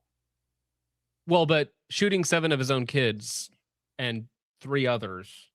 I assume he was going around to all the different baby mamas and popping them off, but I don't know all the details. Well, it's probably the same apartment complex.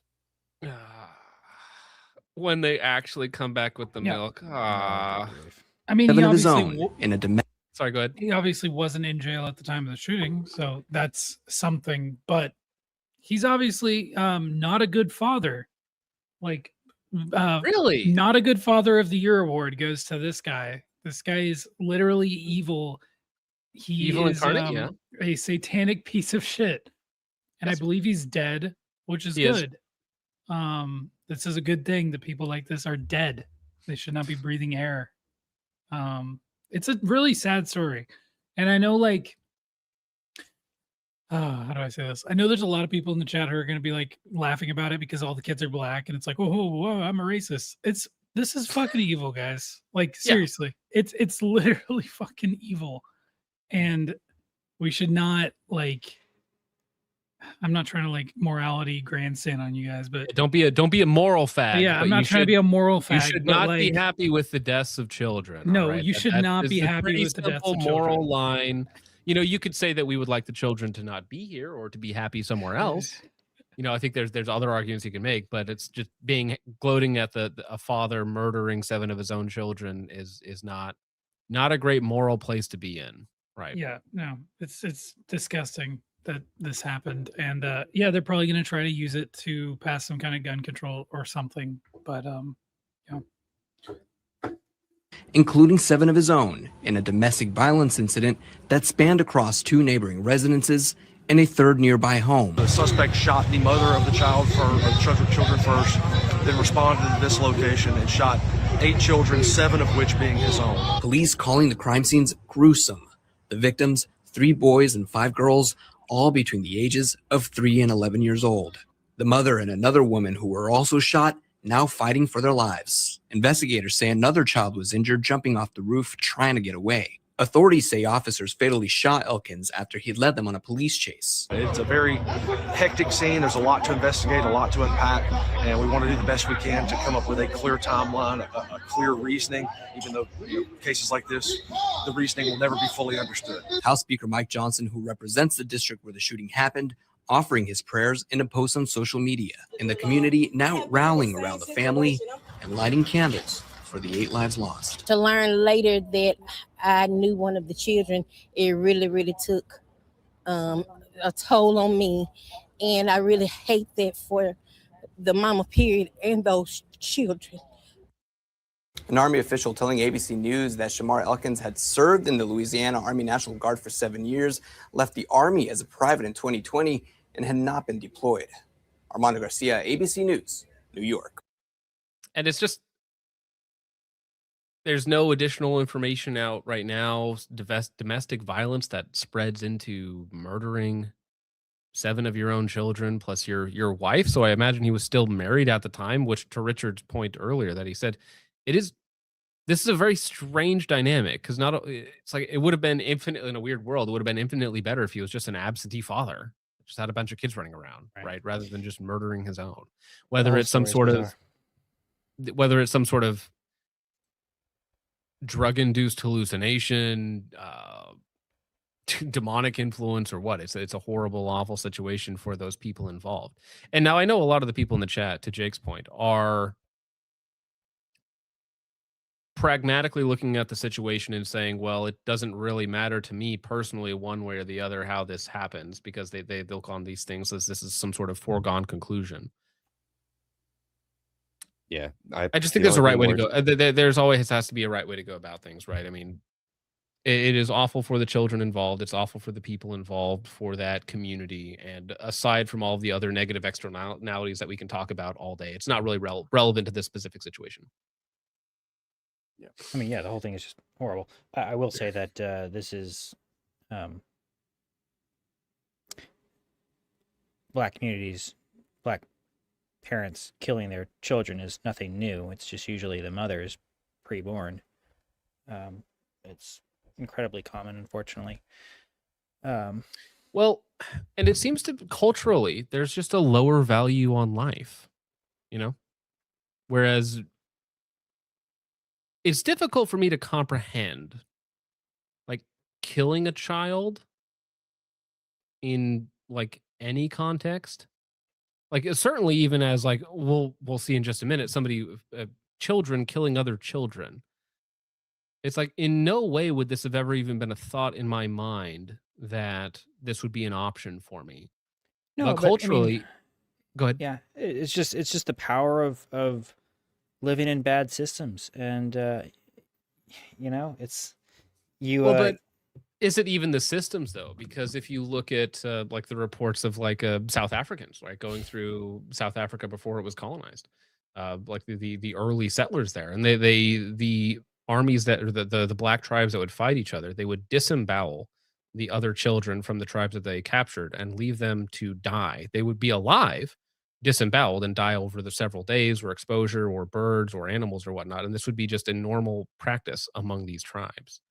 So it seems like not only cultural, I don't even mean cultural in like the microcosm, like hip hop culture or something like that. I'm talking about like thousands of years of what's the epigenetics? Is that the term, right? Where it's something that your family has been doing for like hundreds or thousands of years. It's cultural and genetic. They're like tied together in some ways, if that makes sense. I mean, I think you could just call it genetics. I think epigenetics, anything beyond just genetics gets into some weird pseudoscience. But I mean, genetics is enough. Like genetics and culture. I think there have been savages around the world, and savages are called savages for a reason. In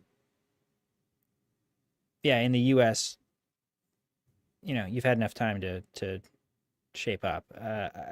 So I wouldn't go down the genetic route, but I just think that it's well, so I'm with you on that. I don't know what the fix is, right? So I can look back in periods of times where things were. Well, you can start with men staying home and just passing on good values to their kids. I mean, and not killing them, not allowing their mothers to kill them, and just valuing what life. What I'm saying is, so like, how do you control that in a society, right? So how do we compel people to do the right thing? With the because law. that's I mean, you enforce the law. You stop letting criminals run free, as we do so often, especially with black people.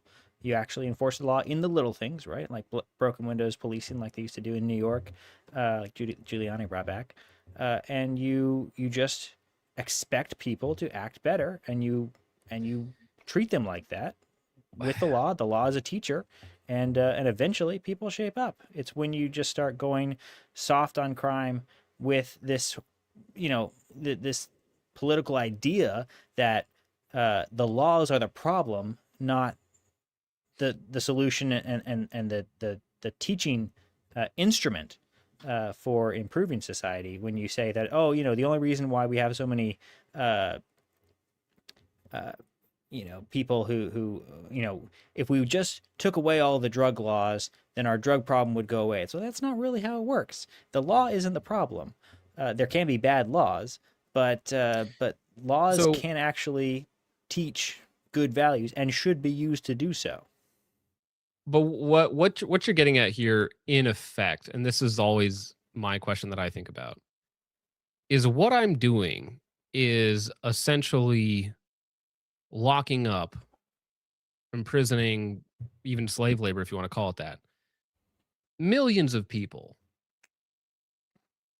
Right? I mean, if you look at like 1 in 13 in some cases, black people will end up being a murderer. Like it's such a huge portion of the population that we're essentially almost doing eugenics on this population, because we're pulling so many of them out. Right? And it would be equal enforcement of the law. And I agree with you that we should do that. But in a temporal sense, how do we do that like tomorrow?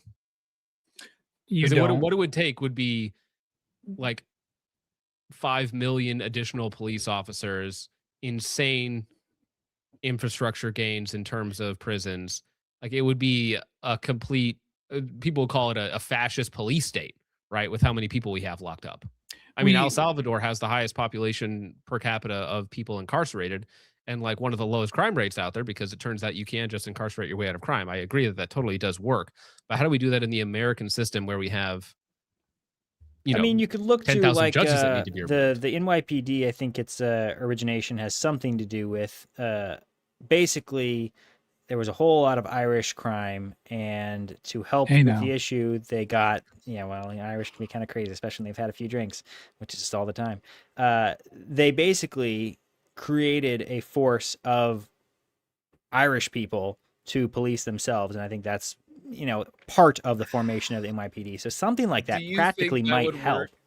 I mean, because the community policing has been proposed by these people. We don't need other police. We don't need white police officers coming in here. Community and killing our policing boys. We need sounds our like community police. that sounds like some lefty gobbledygook. But there is a real way to do that could potentially work. I don't know if it would actually, but I think we are experiencing the side effects of an issue that took a long time to cultivate. Like, this didn't just happen overnight. We designed this for sure catastrophe, and we are living with the consequences of it. So there's not going to be an overnight solution, at least not one that the public would have the stomach for, and probably not one that would actually be morally correct. I don't think it would be good.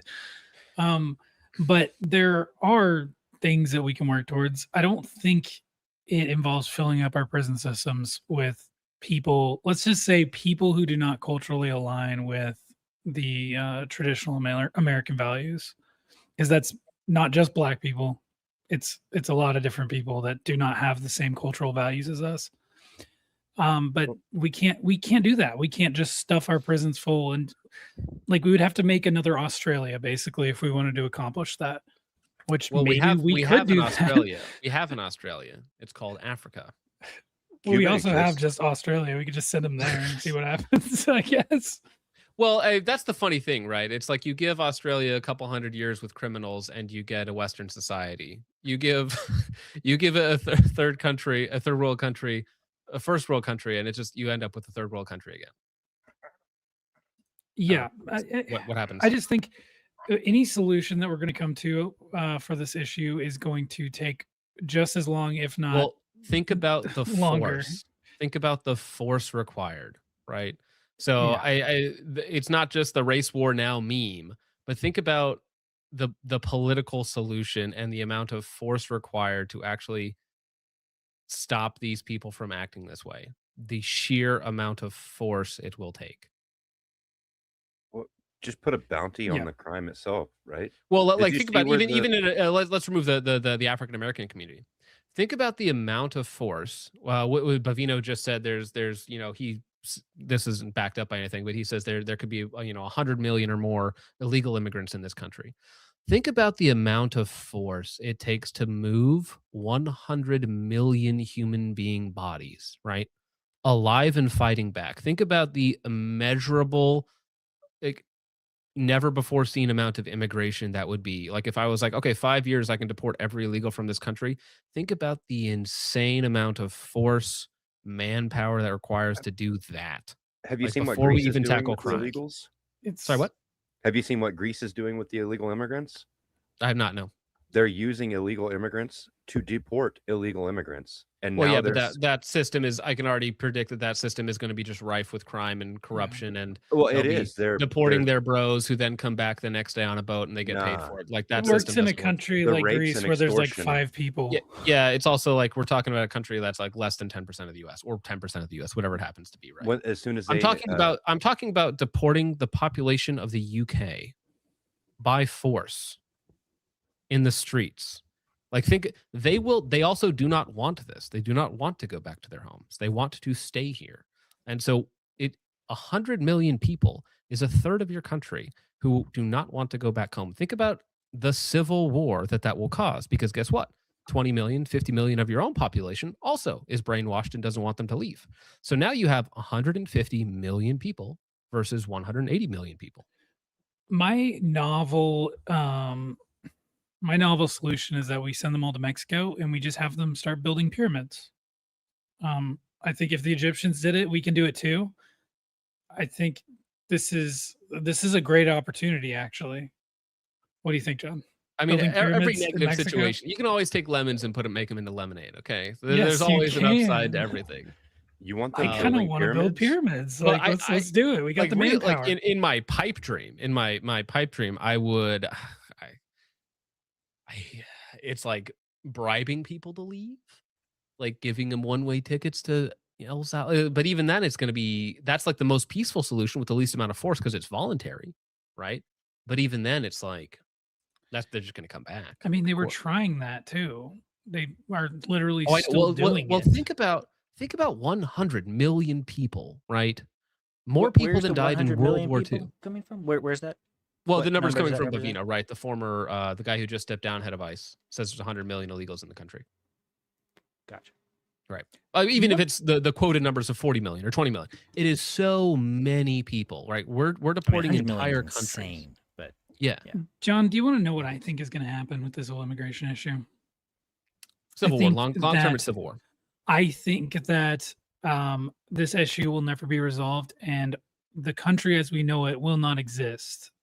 Well, so accelerationism point. is funny because to me, it's like it's either it does end in some sort of conflict, but it also It's could not just even be Brazil. accelerationism. It's just like Well, no, but it could just be Brazil. Like it Yeah. could be like all of these different ethnic groups fighting over favelas. Like it could be Brazil. Everything is corrupt. Everything is shit. Everything is packed to the brim, and it's just Brazil. Like we just end up as Brazil. Like that could be Yeah. it. That could be the And end I game mean, of America. Yeah, I mean, like And we have 500 million this- people living here, and everything sucks. This country is on course to kind of collapse. The federal government is on course to collapse. And what does that look like? Does that look like the country not existing? Yes. Does that mean like your city, your state is going to not exist? No, that means everyone is just going to have to figure it out. Well, and the thing about I think in countries- the process, like the whole immigration issue at that point, it will be handled on a more local level. It will be handled in a lot different ways that wouldn't have been impossible before with the federal government. And I think it's just not going to be an issue in the future. Not in the same way, at least. But I do think like a collapse of the United States of America as an entity, federal government, is probably inevitable at this point. I don't Right, think but- there's a way to avoid it. But it could be a long way out. I mean, empires fall slowly. There are cataclysmic events that may accelerate aspects of it, and the country as you know it may die quickly in some respects. But when you think about the fall of Rome, you had the fall of the Republic. one? Oh, exactly. Yeah, I mean, you're talking and about then a bunch of 500 different years later, things. then you finally have the barbarians taking over at the time of Augustine. It's like countries, there will be a United States almost certainly 100, 200, 300 years from now. Won't be Will it called look that. at It'll be all the called something same? else. Yeah, will it even be called the same? I It'll probably don't be think called it'll the be same. called I mean, that. I don't think it'll be united. I think it might Wow. look a lot like Europe with a bunch of there little are plenty of countries all right countries next that to have each other. names that don't actually reflect their actual values, right? There's plenty of republics around the world that have nothing to do with Republican values. So it's, I mean, right. But the I- point I is would- that I would empires not- fall slowly in terms of that actual name. It's just the question is, will it look at all the same? Will it actually be something that you could Well, identify and as I the I same would country? just look over the last 60 years, right? Since the Hart-Celler Act in 1965 to now, we were like 97%, 95% European, right? And now we're sitting at like 57, right? My grandchildren will grow up a minority in their own country. So I mean, it just won't be the same. Like the people have effectively been replaced, right? I mean, it's like if I unless they took grow all French people, which is funny because this has happened, right? And I just replaced them with Moroccans. Like it's no longer France. It might have the name France. It might have some of the iconography in the Eiffel Tower, but it's not France. I mean, if It's your not what kids we grow mean when up we say in- France. If your kids grow up in South Dakota, Stan, they might be the majority still. It's You very never know. possible. It's very The possible. sovereign yeah. nation of There- South there Dakota, could Stan. there could still be pockets, of course, here and there of normalcy. Like South Dakota is weird because it is like Americana, for lack of a better term. Like it's small American towns, and it's very homogenous. Everybody's kind to one another. It's like there's a bar fight on Tuesday nights. That's about as exciting as it ever gets around here. And it's like cornfields and football and Jesus. I love it. Basically it. Yeah, I don't know. Small town car shows, and it's just it is what it is. It's really simple. It's cheap. It's fine to be idealistic. It's fine to strive for something because, of course, like change is the norm, right? When it comes to countries and empires and stuff like that, the sun never set on the British Empire, and now Britain's reversing that. They're accepting the empire into Britain, and it's changing, right? So things do change. It I feel takes like a long another time. empire that I'm sure there are all kinds of times where they everyone in the British Empire would have all kinds of reasons to say, oh, it's all ending, and they're still around. The empire's not the same, but the country, decent amount of influence, is still here. It's changed a lot. Yeah, I think I just think we've been falling apart for a lot longer than maybe you want to admit, James. I think we've been declining Well, I am curious slowly, here, Jake. Well, So we haven't been what is around your for that inflection long. So point? how long can we have been falling What apart? is my inflection point? Yeah, I so think like, because you can take. Some people would argue the Civil War, right? We're still a very young country. I don't know. Yeah, so I view the 250 Civil in a modern War, context. That seems. I view the Civil War reasonable. as being more like some growing pains. I don't think the I Civil mean, War like was think of really Western the Europe in the Middle inflection. Ages. Like borders changing all the time, right? So Yeah. but I mean, we're separated because we have our own continent. So I mean, in that context, we're. I am going to say that the point where things started to go downhill is World War II. When we started putting a bunch of women into the workforce, and once they got in there, they never left. And I think that is one of the major factors that kind of caused this cascade of bullshit. And I mean, yes, you but know, World War II was combined with a bunch of also other like the things. American ascendancy. Before that, we were just kind of mom and pop country. Well, and then after World War II, ascendancy- well, I mean World War One, Ascendancy to what? A global But- police force. yeah, to global look- power but and look having where a that led to to. having a global empire. We've been kind of steadily increasing, but that was when it really kicked off. World War One helped too. But those two world wars, when we went in and had to clean up for Europe, when Europe was just committing suicide, and now it's just sort of a shell of what it used to be. It's still there, still have the names, but a totally I don't- different. I'd argue that it started before World War One, 1913. The Central Bank, Titanic. Yeah, I love that. I just don't think that like rapid growth and expansion in a short period of time following the war is necessarily an indicator of like a country Well- that's doing well. It's just like we just won a war, so yeah, it's a wartime economy. We got all this new money. We got all whatever. I really do think World War II is kind of the point where things started going downhill, and I think a lot of it can be traced back to women leaving the homes and going into the workforce.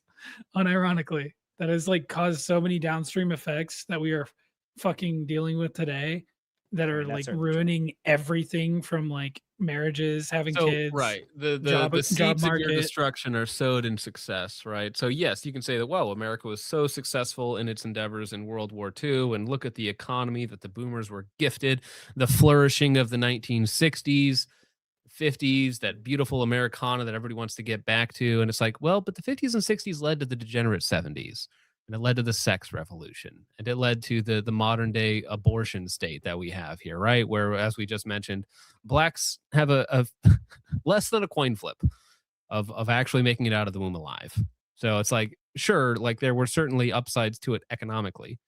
The GDP did go up, but morally, like the Number go seeds of up. our destruction were sowed then, for sure. And I would argue way further back, way further back than that.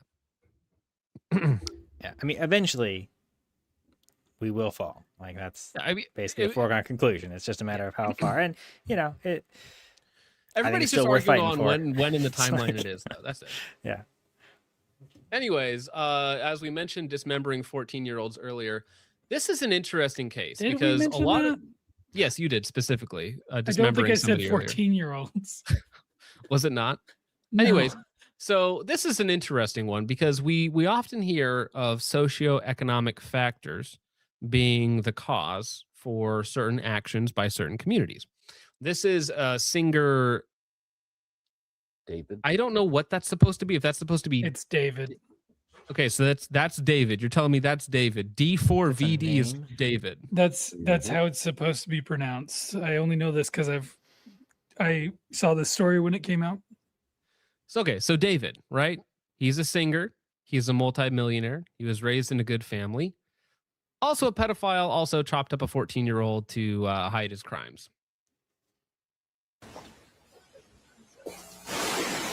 Today, I am announcing the charges against David Anthony Burke, the musician known as David, spelled D4VD, in connection with the brutal and horrific murder of Celeste, a 14-year-old at that time. These charges include the most serious charges that a DA's office can bring. That is first-degree murder with special circumstances. The special circumstances being lying in wait, committing this crime for financial gain, or murdering a witness in an investigation. On April 23rd, 2025, as been alleged by the complaint, Celeste, a 14-year-old at that time, went to Mr. Burke's house in the Hollywood Hills. She was never heard from again. On September 8th, 2025, as alleged in the complaint, Miss Celeste's remains, her dismembered and decomposed remains, were found in 2 bags inside of a front trunk of a car registered to Mr. Burke. Thereafter began an investigation.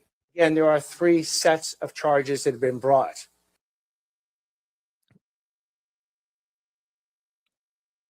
Some heavy rage bait, John. Yeah. Pedophile, right? So this is a multimillionaire too. Maybe there's some psychopathy going on here with power and money going to a young black man's head. I don't know what's going on.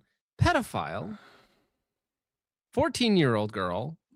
Something goes sideways one way or the other. Maybe she refused his advances or something else. She could have overdosed. Could have been a lot of things. Could have overdosed on drugs. Could have been a lot of other things. I know what I'll do. I will cut this young woman up in my Hollywood Hills mansion and stuff her corpse into bags and put them in the front trunk of my car, meaning that it was like a Tesla or an electric car. Yes. It was a Tesla, of course. Yeah. I think it's a roadster. And I'll leave them there. Well, he didn't just leave them there. He then wrote a song about it. Yeah, so he's written a bunch of songs about Celeste. He's written songs about murdering his love and all these things, about hiding a body even. Yeah. They've found. Well, you know what? I was listening to this. I was At keeping least up you with this can't throw the story. hypocrisy charge against him, right? That's true. Yes. You he know, was it's like very normally you say true. the worst thing about this is the hypocrisy when a famous person does this kind of thing, but you can't even say that in this case. No, apparently the worst part here was the killing, the dismembering, and the raping. But so they You got to write what you discovered- know. Yeah. So while he was in Europe on tour, he was on a world tour in Europe. His impounded Tesla was sitting in a lot, and they noticed a smell or something. They opened it up and found the body in the trunk. They found the car was registered to him. I guess he came back. I'm surprised he came back. No way. You're kidding Yeah. that she was pregnant. I believe she was pregnant. Yeah, it's a really fucked up story. Was this person demon possessed? I mean, I don't know. The next is- one's demon possessed. Don't worry, the next one actually claims to be demon possessed. Yeah, I mean, he knew what he was doing. He wrote a bunch of songs about it. I don't know why he wouldn't get the death penalty other than California. He'll be Which- incompetent. He'll be ruled yeah. incompetent to stand trial. Incompetency, or it's literally just it's California. So yeah, no death penalty for you, David. He'll blame it on MAGA Again, country. it's like it's so horrifying. It's so dark. It's so demonic. It's so evil that you're like, this is a comedy sketch, right? It's like making fun of a murder mystery where it's so obvious that one person did it. He's writing songs about how he did it, right? This would be funny in like a Key and Peele sketch or something like that, where they're making fun of like retarded serial killers or something like that. Imagine if O.J. Simpson wrote "If I Did It" into a 14-book sequel. That's essentially what this is.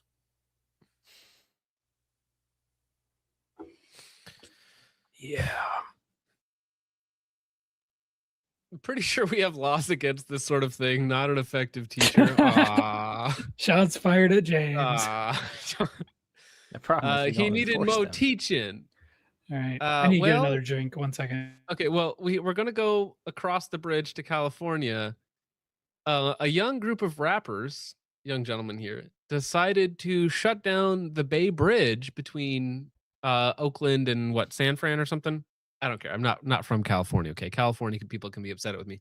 But these young gentlemen decided to have what do they call it? A takeover event where they're filming a rap section. So they just all drove their cars across at the same time and then just stopped. And so there's just a wall of cars behind them on either side as they shut down the bridge for their YouTube video.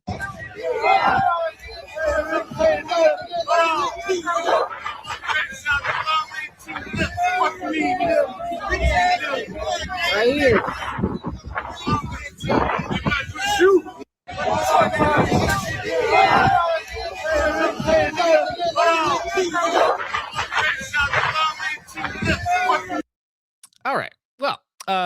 rappers closed down the Bay Bridge between San Fran and Oakland for a music video. I just checked the rapper's YouTube channel, less than 15,000 subs. And it's just a group of wonderful teens flexing their culture. Like, to me, this is just a joke, right? If I live in this place and every single one of these people isn't dumped in a cage the next day, like, this is just a joke. In no way, shape, or form in a just society should these people be allowed to walk free. No way. No, I mean, there could be people in ambulances. There could be so many other safety concerns. And also just the fact that we don't do this in a civilized society. Okay, I don't care where you're from. I don't care what culture you have. This is not a thing that we do. We do not behave like this. And the only way to enforce it is, again, it's a lot of force. It's taking every single one of these people and locking them up. No, we don't do this. No, thank you. And that's the only way that the law teaches, right? I'm sure there are laws against this, but having the laws and enforcing the laws, totally different things. You know, the law is only as good as you're willing to enforce it. And yeah, you're right. This is all these people should be locked up. Yeah, I mean, to me, it's like you pay a fine for a parking ticket or something, and these guys are allowed just to do this. It's like, why am I paying taxes? Why am I doing any of this stuff? Like, surely, like, this is just that you're mocking me now, right? You're mocking me because I follow the rules, and these people do whatever the heck they want. It's like the Somali guy who had like a $40 million fraud lawsuit. What's he do? He books a one-way ticket back to Somalia. It's like, I'm glad I pay my taxes and follow the rules, I guess, right? It's a mockery to admit. You're paying your taxes so this fine gentleman can throw it around on the bridge. Well, so that he can get a public defender or something. What's that one gun? The American 180? Is that what it's called? Yeah. Isn't that what this is like designed for? Wait, what's the American 180? What It's am I a missing? 180 round drum, 22 full auto. Oh, For yeah. crowd control. Mm-hmm. I don't know. Odd to I be just on got such back. a big bridge when you can't swim. Damn. I took a piss and got a drink, and I came back to see whatever this is. The zoo. Looks like the zoo broke out. I know what it is, Jake. You don't think that this is just a wonderful display of young scholars? I mean, these are artists here. This is These are artists cultural here. enrichment right here. I feel enriched. I That's feel for sure. so enriched.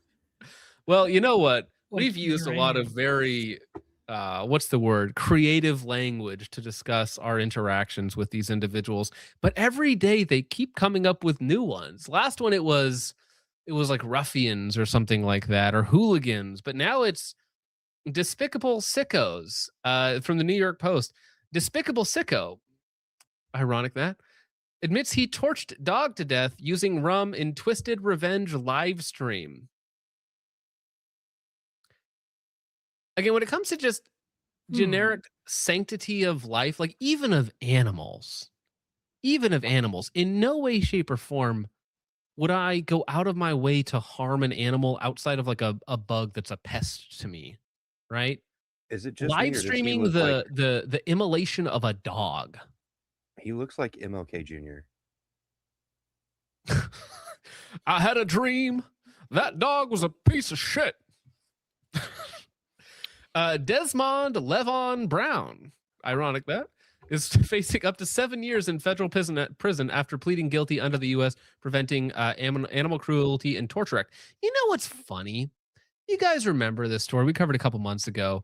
A gentleman like Brown went into a family's house, stabbed their 5-year-old in the head so hard he bent the knife, killed him, of course.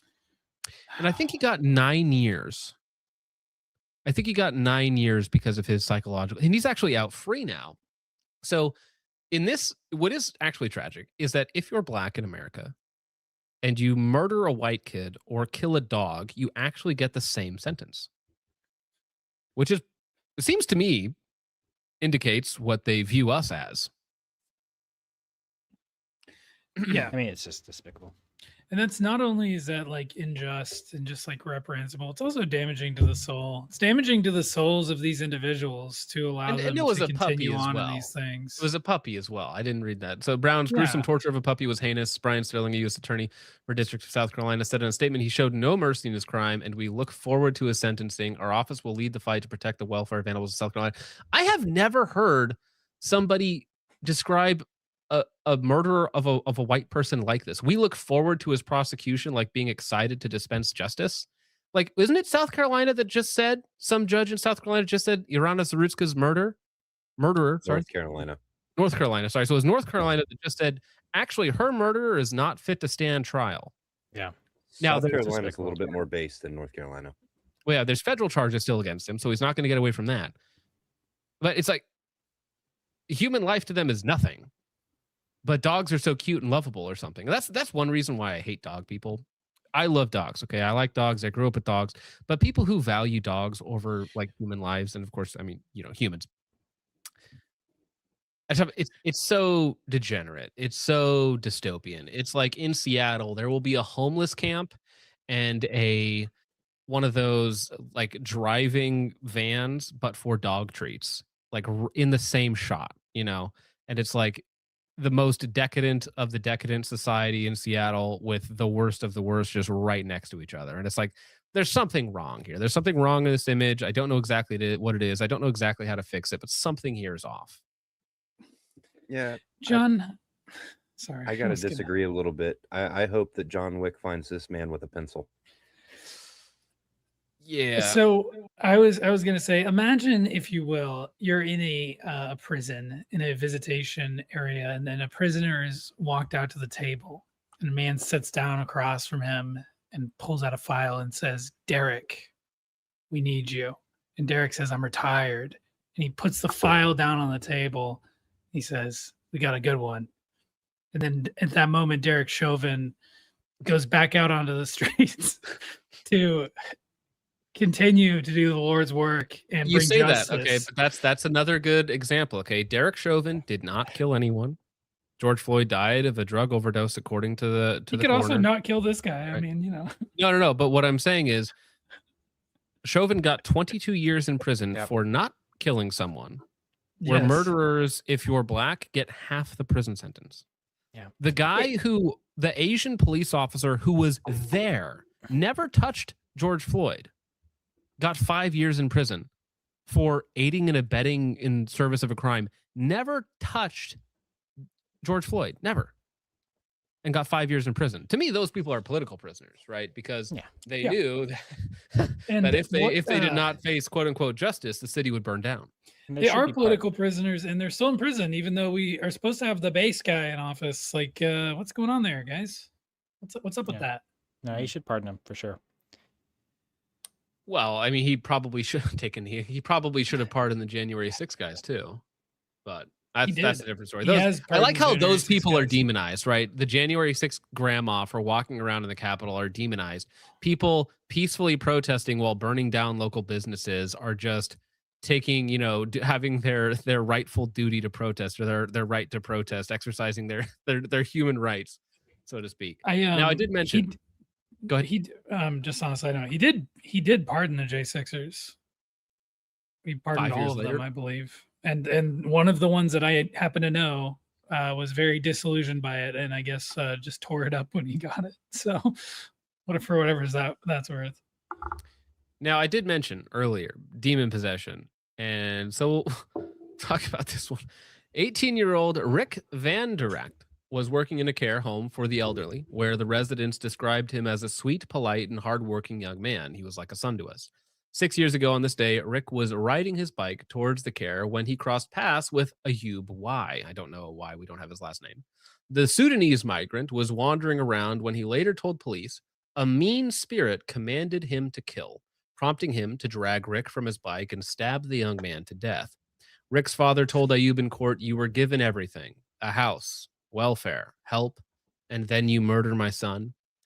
As it always goes in the Netherlands for murderous migrants, Ayub was declared incompetent to stand trial and sent to a psychiatric clinic so he can heal, citing his alleged schizophrenia. So here is the young man, Rick. And again, this is just on the anniversary of his death. We see many such cases like this. I actually might grant Mr. Ayub that a mean spirit, demonic influence told him to kill, and these people seem to be very susceptible to that, having no basis in Christianity in their family or in their history,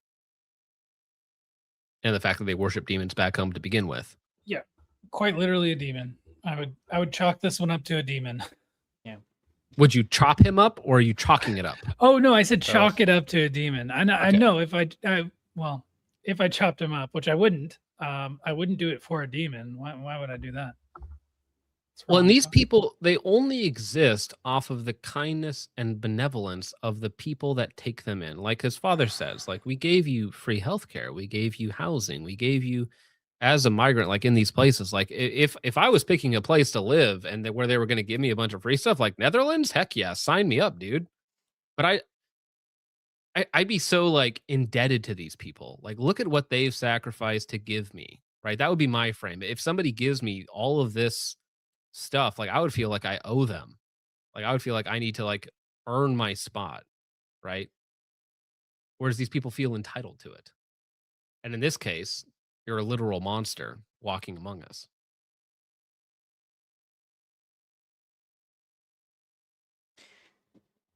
Yeah. What's the fix? Well, Sudanese migrants not being in your country in the first place. This may shock you, but I don't think America benefits from Somalis being here. I really don't. I don't think they add anything. They might add like numbers to the GDP, but it's not really helpful to us at all. I don't think we need them culturally. I don't think they enhance our culture. I don't think they make us better in any way. And then the same thing with the Netherlands. I'm just going to take a wild guess. I don't think the average Sudanese individual like enhances their country in any way, shape, or form. In fact, the trade deal that we got here, Mr. Y versus Rick, worst trade deal in the history of trade deals. Yeah, bad trade deal. You guys When want keep one or two more allowing rage bait? These injustices to go so unpunished, right? Like this guy, and so many of these people being deemed incompetent, or these short sentences.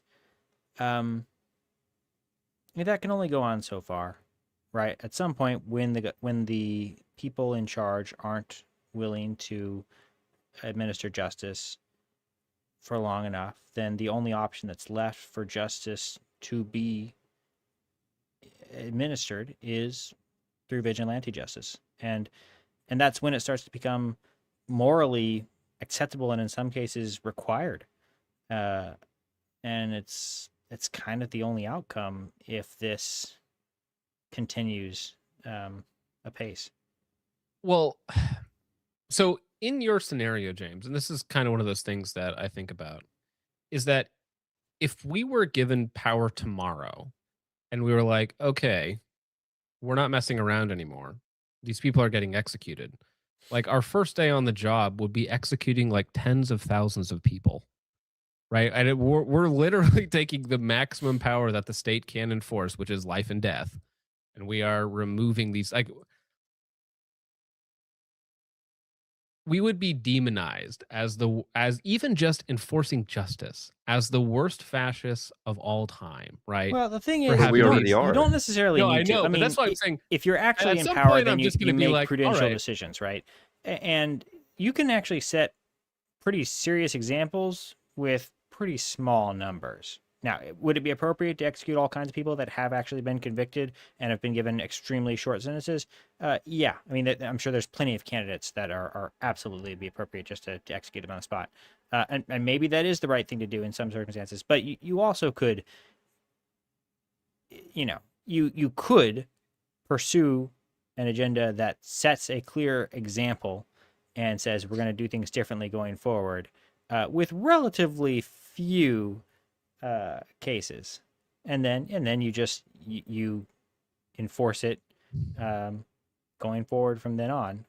So Also, you don't are you have saying to like go some to the sort of like maximum. grandfather clause where, yeah, you committed a murder and a rape and you pedophiles, but you committed it before we came to power, so we're gonna let you get the grandfather amnesty If clause. prudence dictated that going that's what you forward. do, then perhaps. Man. If the alternative is losing power, right? Because Yeah. if you executed a bunch of people on day one, yeah, you might not get reelected. We do live in a Well, democratic society. we're not talking about elections here. If I have power to execute 10,000 Well, people on day the one, people I am have not a an voice. The elected people have a official. voice whether you live in a democracy or not. At some point, there are Here's- multiple ways for the people to kick you the, out. The people have been crying out for justice, all right, and I will give it to them. Here's, one way here- or the other. here's what President Jake would do first day in office. Should you choose me to be your leader, Day one, we are going to execute every one of these people who's committed a crime.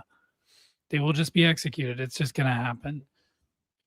Day two, we are going to institute a unpersoning of all of these people. They will not be able to do business in this country. They will not be able to go to stores. They won't have utilities. They won't get home loans or apartments. Day three, we will start deportation. I don't care who you are. I don't care if you found the cure for cancer. You can go study the cure for cancer in Nairobi and you'll live like a king there. It'll be great. And we'll take your cure for cancer from you, and we'll pay you some money, but you're not going to live here. That would be my process. That's not base enough, Jake. Why'd you wait till day 3 to start the deportations? Well, I mean, you're going to be busy. You didn't hear the first part, James. I need people. We're gonna have to make new grindstones to sharpen the blades because of how used they're gonna be, James. All right, well, we're gonna play a game now, Jake. All right, me and you and the audience here. I'm going to show you an image, and you're going to write the headline. Okay? Okay. Oh boy. Write the headline. What do you guys think? Afghanistan's latest dating app. Yeah, it was all right. Thank you. Richard. My headline is going to Stole be it right from me. Let's see. Virginia man or something, some state man charged with fucking farm animals, goats. That man you're just close. so happens to be a Muslim, if I had to guess. You're close. So, okay, you're right in the right event. So, French authorities have arrested a 19-year-old Afghan migrant accused of a series of brutal sexual assaults on goats and sheep at a farm near Marseille, France. The investigation began after the owners of the farm discovered several of their animals in severe distress with their legs tied and bleeding from the genital injuries. One of the victims was a 5-month-old lamb that nearly lost its life from the Afghan team's abuse. Is it bestiality, or is it pedobestiality, or is there another word that we have for it? What is a baby goat? It's not bestiality when they're both animals, John. Good point. Good point. Good point. I didn't think about that.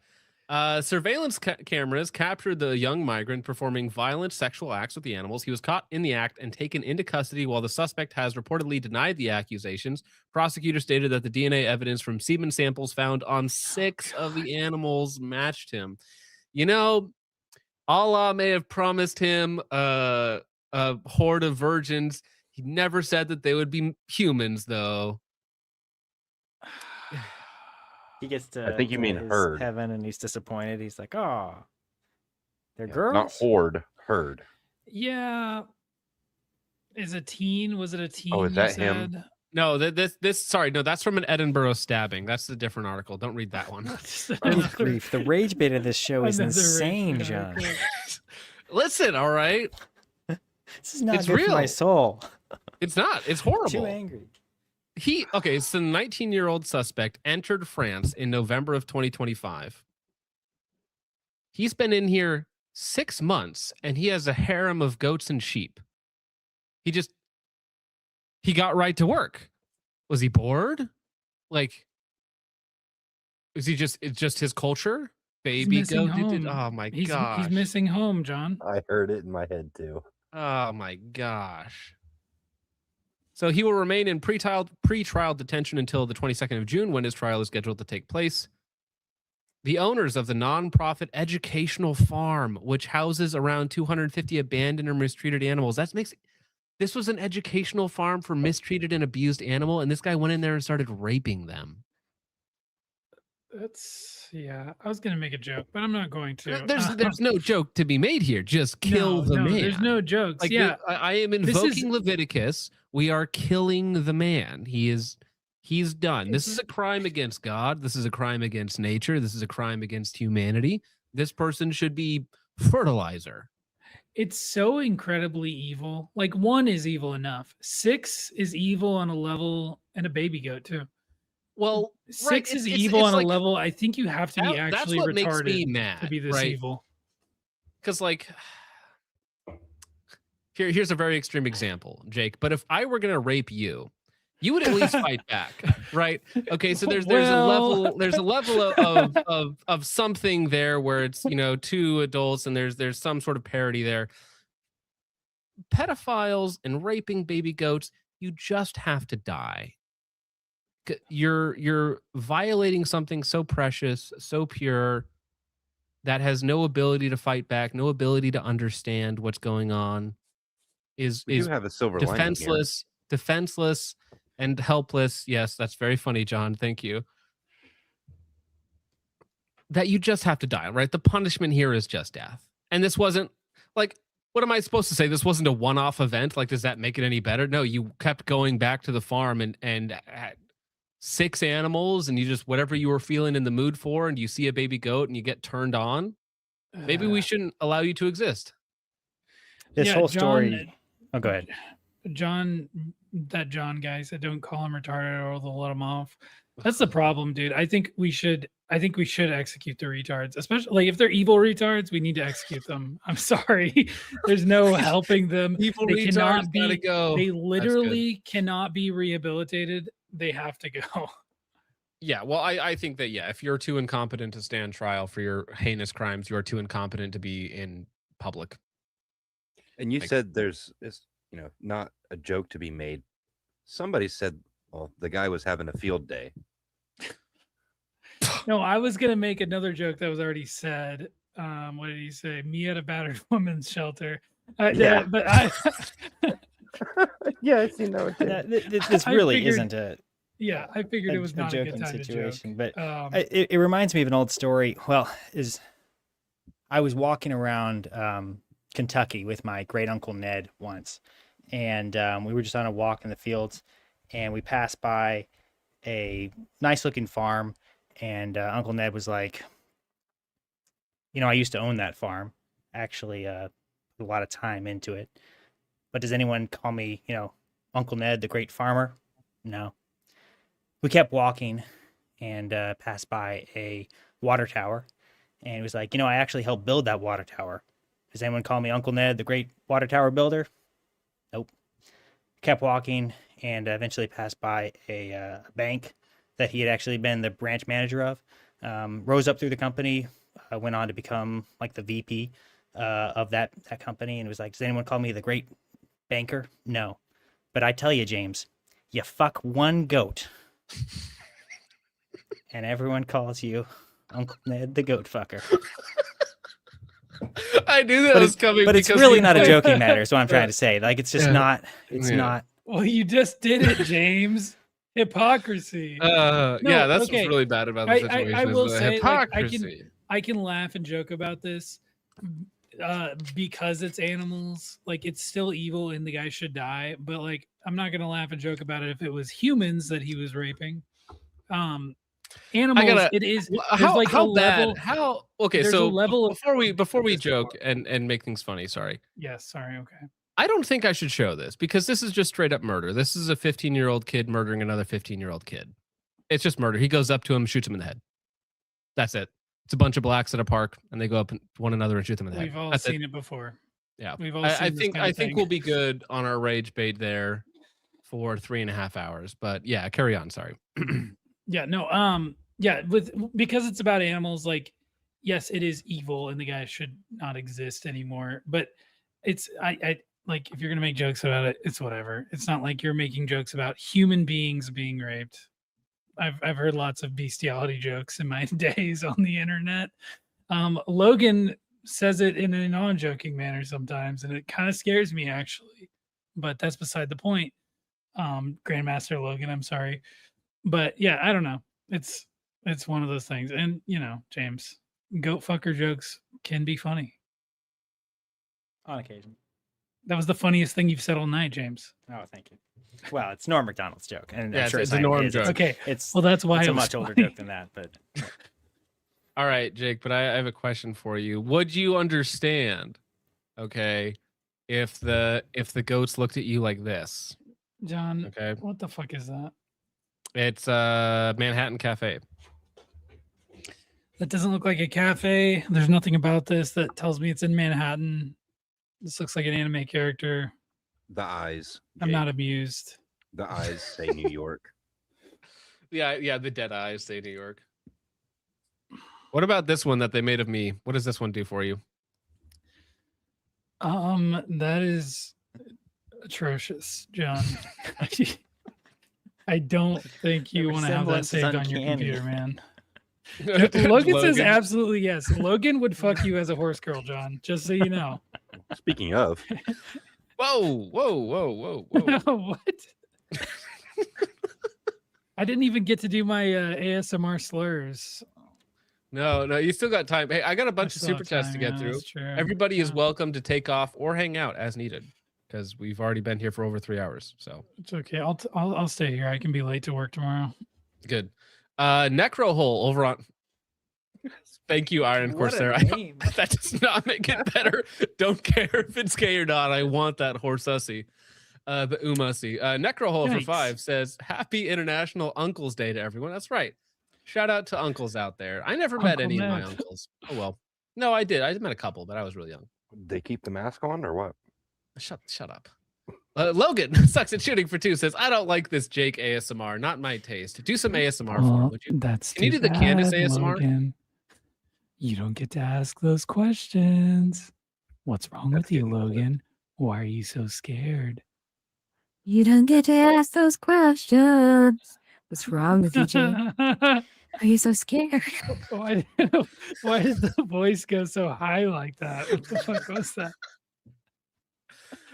Todd and Dogs for 2 says, whites automatically go to heaven, Jews only through Jesus Christ. Well, you're right in the last half, not the first half though.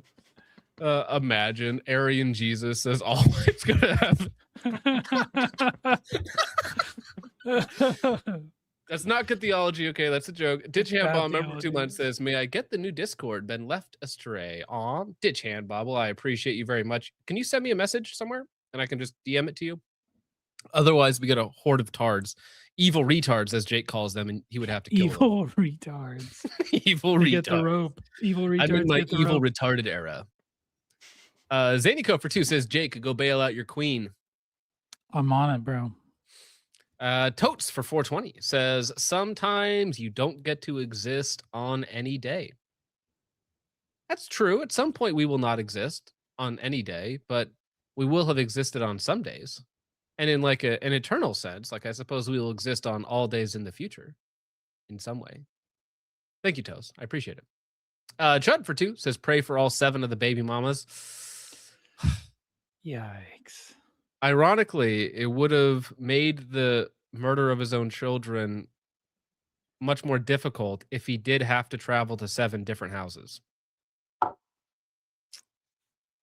Thank you, Chud. Todd for 2 says, I thought whitey people were only mass unalivers. Well, that's because the media only reports on it when it's white or white presenting. But Well, if you look at like just you guys were saying earlier that you think this will be a gun control thing. I don't really see it like that. Only seems to be the talking point when it's a white shooter. Well, all the yes, when it's the but trans that was when shooters, before I and knew the black details of it. crime. It's like it never seems to have any effect on gun control. It's not even a talking point. Well, that's the thing. They They count thing, mass shootings in the statistics, and they'll lump black people in there, right? Because it's like everybody over 3. But they won't say it's a black problem, it's a gun problem, right? And then when it's a white person doing it, it's like, oh, look It's at a these, white you know, problem. deranged white people doing it, and we got to take the guns away, right? Luckily, Legally Armed America made a video about it just today. He did. What is it? The average black person is 13 times more likely to murder than the average white person.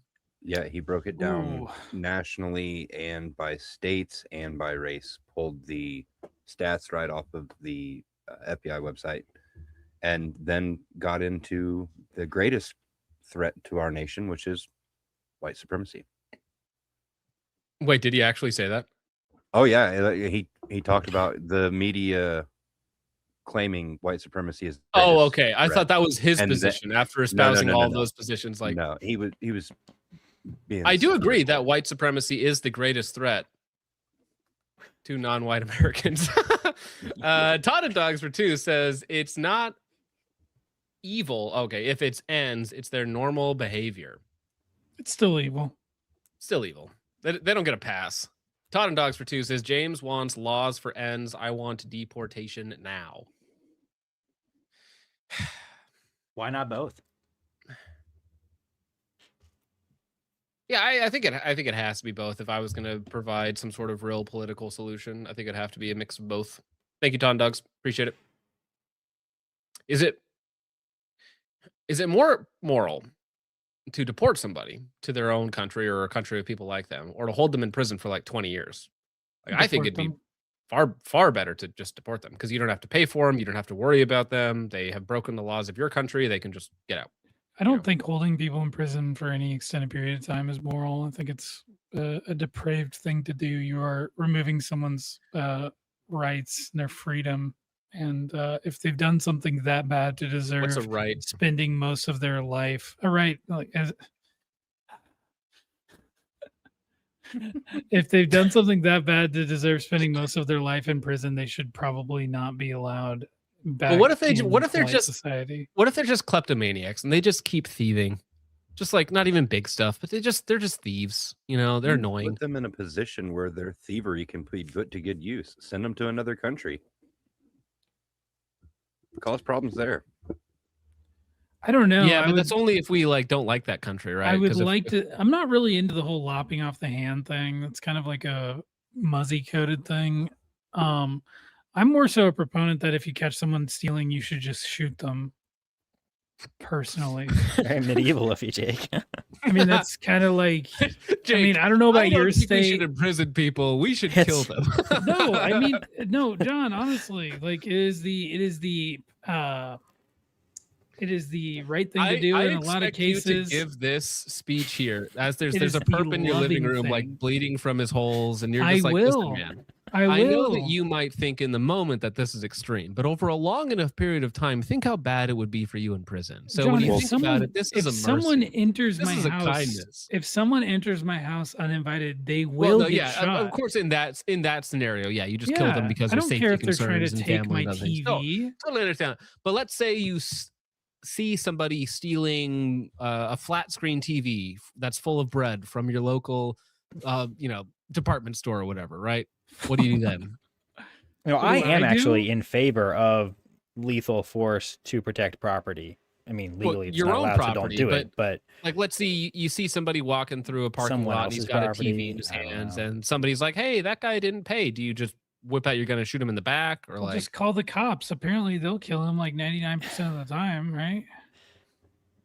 If he's I mean- black, which he I is, just if want to he's know the stealing a rules TV. here, because if the rules I are mean- yes, you can shoot thieves in the back. I think, as a principle, lethal force should certainly be allowed to protect property in general. And so, Yeah, I if mean- it's, yours, and in theory, yes, someone else's, and certainly, I think cops should be allowed to use lethal force, to prevent any someone reason. from running away I or think- whatever. yeah. I mean, kind I of. think it should be no. Okay, I think Listen, it should guys, be guns are your. fun. Just point shoot. I think it should be your responsibility to defend your own property with lethal force. No if you property have from to. property. That's good. I That's think good. if it's defense of a third party's property, I think you assume some risk because you don't necessarily Yeah, know what the certainly. case is. You see someone in the parking lot. Same with if it's a someone TV. else's life. You also assume a whole lot of risk if you try to Yeah. use. Well, But I mean- even if it's in this parking lot example, should you shoot somebody in the back that's walking away with merchandise that's not yours? No, because there's also a risk to people around. Of course not. There are other things for that. For But- what, a $2.99 TV? Like, it's not worth it. But I mean, most of this stuff does not work in our current. But in your state. scenario, Like, Jake, do in you the current drive to state the with our guy's laws. house where it is then safe? You just tail him, right? When he gets out of his car and takes the TV out, do you shoot him then when it's safe to shoot him, right? Because you're in a more private location. Oh, no. No, No. but, I mean, No. seriously, the serious moral position in my mind is you should absolutely be able to detain said person. It would be better if that person was detained, and if he tried to resist, was shot, then that he gets away and continues to, and that No, I small agree. laws Yes, like yes, that, yes. like Punish theft, over the small, long run, irrelevant little things, non-violent crimes like stealing things, that those are actually punished with some legit force, right? And ultimately, it all boils down to the use of lethal force. I mean, it's like that's just the extreme of Well, force. that is the and end if you goal, don't right? use That's the force, most then force you can use. right. So I it's either shouldn't- it's a toggle. It's either force or no force, and you should enforce even the small laws, Just like with in the bedroom. force. Force is on a spectrum, Jake, just like you. There's exactly No. one person who's the gayest, most autistic person out there, okay? Shut the fuck up, John. No, Yeah, so man. no, if I like to your point, I'm not going to go out and be the police of my neighborhood necessarily and go like defend other people's property. But I think everyone Necessarily. should, on their own, be responsible for their own property and take that into their hands. Like if someone comes in and is stealing things and being disruptive and being whatever, if they're causing damage to your property, they should be dealt with accordingly. And I think that would cause a lot. That would actually help a lot. Well, just remember, in our current legal system, you're in fear for your life. don't. In my this- current legal system, not, in not my good state, legal advice to say. if someone enters my home, I can shoot them. Yes. So, Dude, in Washington State, But again, like, in your even normal things, like if you get a liberal judge or a liberal DA, like they can ruin your life. Even in a totally morally justified shoot, interaction, whatever it might be, like be Not lucky. just Washington State. It happened. Oh, in it's a Texas. lot of states, but I just lived in Washington State. Like the guy who was the 3rd Street smasher, right? Who hit the granny in the eye with a 2x4 with a bolt through it, and like didn't kill her. Luckily, blinded her. But he was just known to police, right? But if I had shot that guy, then I would have been arrested and actually seen real jail time. Chud for 2 says they had 10,000 years to advance past the Stone Age and didn't.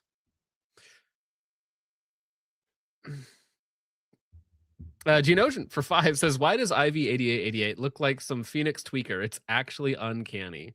it's true. Yeah, He's got the blues, man. it's the sunken eyes, it's the weight loss, the balding, which is going to happen to all of us. It's fine. And then you add in the spray tan, and it looks like you've been outside nonstop for like 10 years, and you have like leather skin. You look homeless, right? It makes you look homeless. Pale got that skin like Olympic mine, aura. pale, beautiful skin like mine means I'm an indoor person, right? I have a house. Pale, beautiful skin, slightly overweight. That's the sign of opulence and wealth. It's true. Very true, actually. Thank you. Thank you for recognizing my status in life. I wasn't calling you slightly overweight, John. Well, I was you just saying did, and in it general. fits. It fits. So don't worry about it, Jake. I'll take it as a compliment for my opulence. Todd Dogs for 2 says only Nigerian army can deal with ends effectively. Okay, I'll take your word for it. I mean, listen, crime and punishment is funny in Africa and other places because they'll straight up murk their own people like instantaneous. It's only in Western countries where we have this idea of leniency and kindness to the oppressed and the underserved or whatnot. These places, like, let's just kill them. You remember how they were treating people who weren't social distancing in Africa, right? They were walking around beating them with sticks. But that's also just a form of punishment in some of these places. So they really are stupid. It's part of their culture. John C. You are too Barsu. close. You're going to give him the sickness. Do you know the way? You are too close. You will give him the sickness. Dr. Fauci told us. And then they would say something like, stay 6 feet away, and Jake would get a boner. What? Because I said feet. John C. Barson for 5.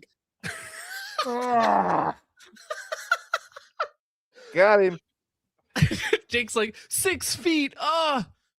Pretty sure we have laws against this sort of thing. I just always use my boner to measure the 6 feet. That was my.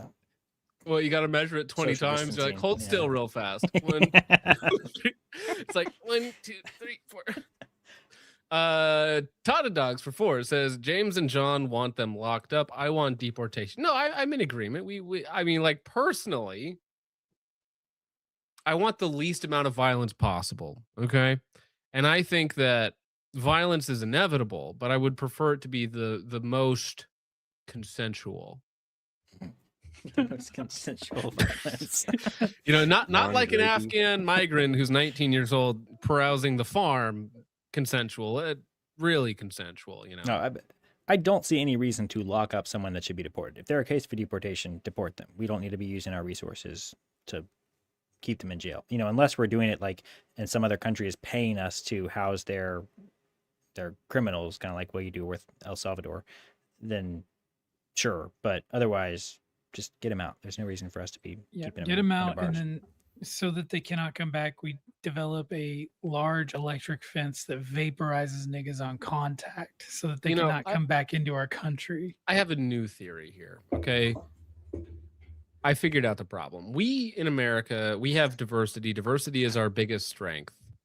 And because it's our biggest strength, we want to strengthen our allies. Who's our greatest ally? Israel. Israel doesn't have a lot of diversity, so we deport them all there to strengthen our greatest ally. Is this an unpatched method? Is this the meta? This is the new meta. Okay, don't worry about it. Chud for 2 says, James, if 90% of the apple is rotten, it's a rotten apple.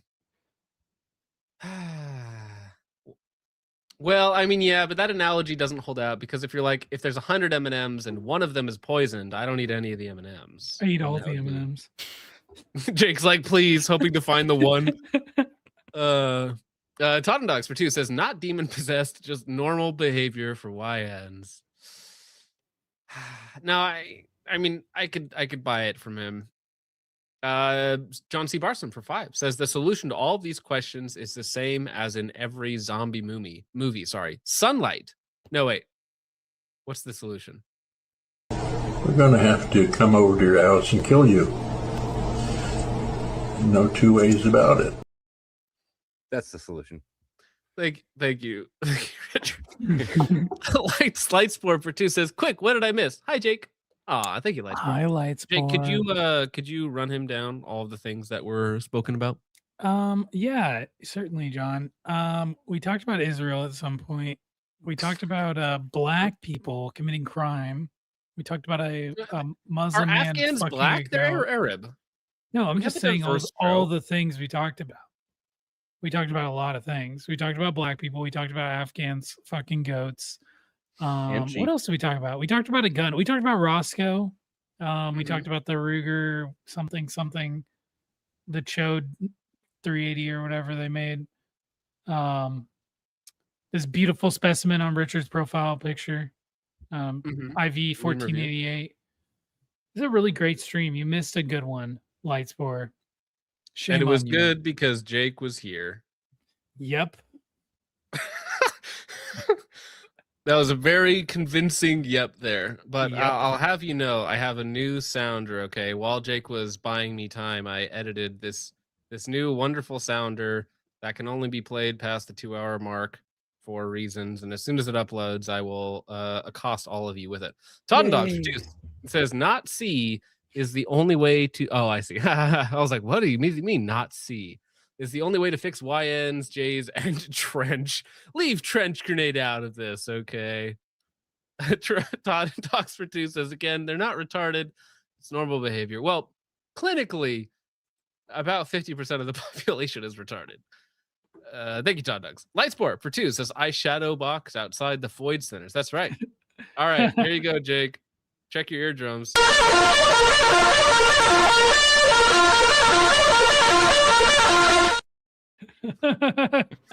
You're right. Holy shit. Thank you, Ouch. Lightsport. Appreciate that. All right. Sorry, we're out of here. We're done. James, what do you got going on, homie? Well, tune in for the Redoubt show tomorrow. That'll be a good time. And otherwise, still running Meteorite Concepts. We are really low on stock on our M-Lock mounts. I think I have like 2 left. So if you want to get one, order now. I'm going to be putting out a video on that. But we do have a restock coming into this month, early next month. We might have a couple blems to help us kind of cover the gap as well. That's all good. We've got a couple new products that we'll be putting out information in the near future. Yes, Shadow Force, I see your question about FDE. I do have some FDE things in the works. If you want an FDE M-Lock mount, shoot me a message. I might be able to hook you up with one. As well as a couple other things that are coming back. I just sent them to a Cerakoder, so we should have a few FDE products. It'll kind of be a sample run, but we do have some of that in the works. And then, of course, Compulsive Gun Buyer, if you want to go check out that YouTube channel. It's a lot of fun, and I've got some more videos I'm working on that hopefully will be out soon. Heck yeah. I dropped the link for Redoubt, for Compulsive Gun Buyer, and for Meteorite Concepts in the Rumble and YouTube chat. So you can click on all of those and subscribe, follow, and buy stuff if you feel like it. Jake, what do you got going on, homie? I am just working and living my life, enjoying coming on the streams, and I would say that my message, if I had to communicate something to the people, we submit to Christ. Christ is Lord. He is King. He wins. We must call out evil. We must punish evil, and reject the horse girls. Reject, and that is Umas. all. Seek Christ, reject Uma. Richard, what do you got going on, homie? You're breaking Logan's heart, Jake. Come on now, you know better. He likes being kicked. I am though, okay? He dates intentionally horse breaking. girls. He likes being Logan's heart. kicked. He likes the fact that they're 8 feet tall. It turns him on. Let's not talk about it anymore. I mean, did you see the super chat he just sent? I'm going to intentionally. I'm going to break his heart intentionally. I've had it up to here with this guy. What is this? Homosexuality. Good My boy. goodness. That dude, James. Richard, what do you got going on? Come on, stop making me do the girl voice. So, hey, I didn't make you do shit. No, I dropped a video earlier today, new song, the one with the Old Norse poem that we sent in a while ago. I think it was Mitzoff who was requesting that one specifically. So, but I do have a couple other ones that should be coming out hopefully at the end of the month. And I do stream like 2 or 3 times a week. If you guys were around earlier today, I set up by the lake. I was doing a little fishing stream, cast out on the very first cast, and caught like a 18-inch bass. So it was very good. Oh yeah. Heck yeah. Excellent. All right. Well, gentlemen, let me get to the rest of these real fast and I'll sign us out here. Bushmaster for twos. Has there been a response to the last stream from Mensch Grenade? No, he made a video on AKs, which I think was targeting Lemon Grenade, and he made a video on Canix, which I think he thinks was targeting me, but it's nothing. He's nothing. I'm not worried about it. Logan for 5 says this ASMR. Sorry, I can do it in the voice. This ASMR audio sucked. Thumbs down. Not even one good boy uttered. Cody Fisher, 1x precision for 5, says the hard, extra hard, and dark paths lead to the brightest lights. We will prevail, gentlemen. Thank you very much, Cody. Very based of you. I realize I read half of that in the anime voice. But before You read it all in the anime voice, John. What are you talking about? Baby Go for 2 says, John, I'm going to head out. All right, get out of here. Love you, Zany. Peace. All right, gentlemen. Thank you to everybody who watches the show, who hangs out, who supports all of the lurkers. I hope you guys are going to have a great week. It's Monday. A lot of work ahead. A lot of work ahead in life. A lot of work ahead in our spiritual lives and our political lives. Everything is work. Everything is struggle. Our struggle, my struggle, your struggle. Lots of struggling going on. But with all of that out of the way, ladies and gentlemen, thank you so much for hanging out. I love each and every one of you. Christ is King. God bless. Godspeed. The glamour waking up. Shut it down. Me mom died in a Harley. Me pa was killed by Stalin. Me mom died in a Harley. Me pa was killed by Stalin. Ay, they got lined up by Stalin. For my daddy in a coffin. I'm a Jew, Finkelstein. My uncle, my grandma was lying. Pulled up on me, mom, ayy. Put her in the count, ayy. Told her get a word or be turned into a lamb. Mom died in a Harley. Me pa was killed by Stalin. Me mom died in a Harley. Me pa was killed by Stalin. Ay, they got slined up my grandma and my aunt in 1945. They were getting fucked up. Stalin put up on me pa. Ay, put him in the count. Ay, then his ops sprayed his ass with the fucking child. Me mom died in a Harley. Me pa was killed by Stalin. Me mom died in a Harley. Me pa was killed by Stalin.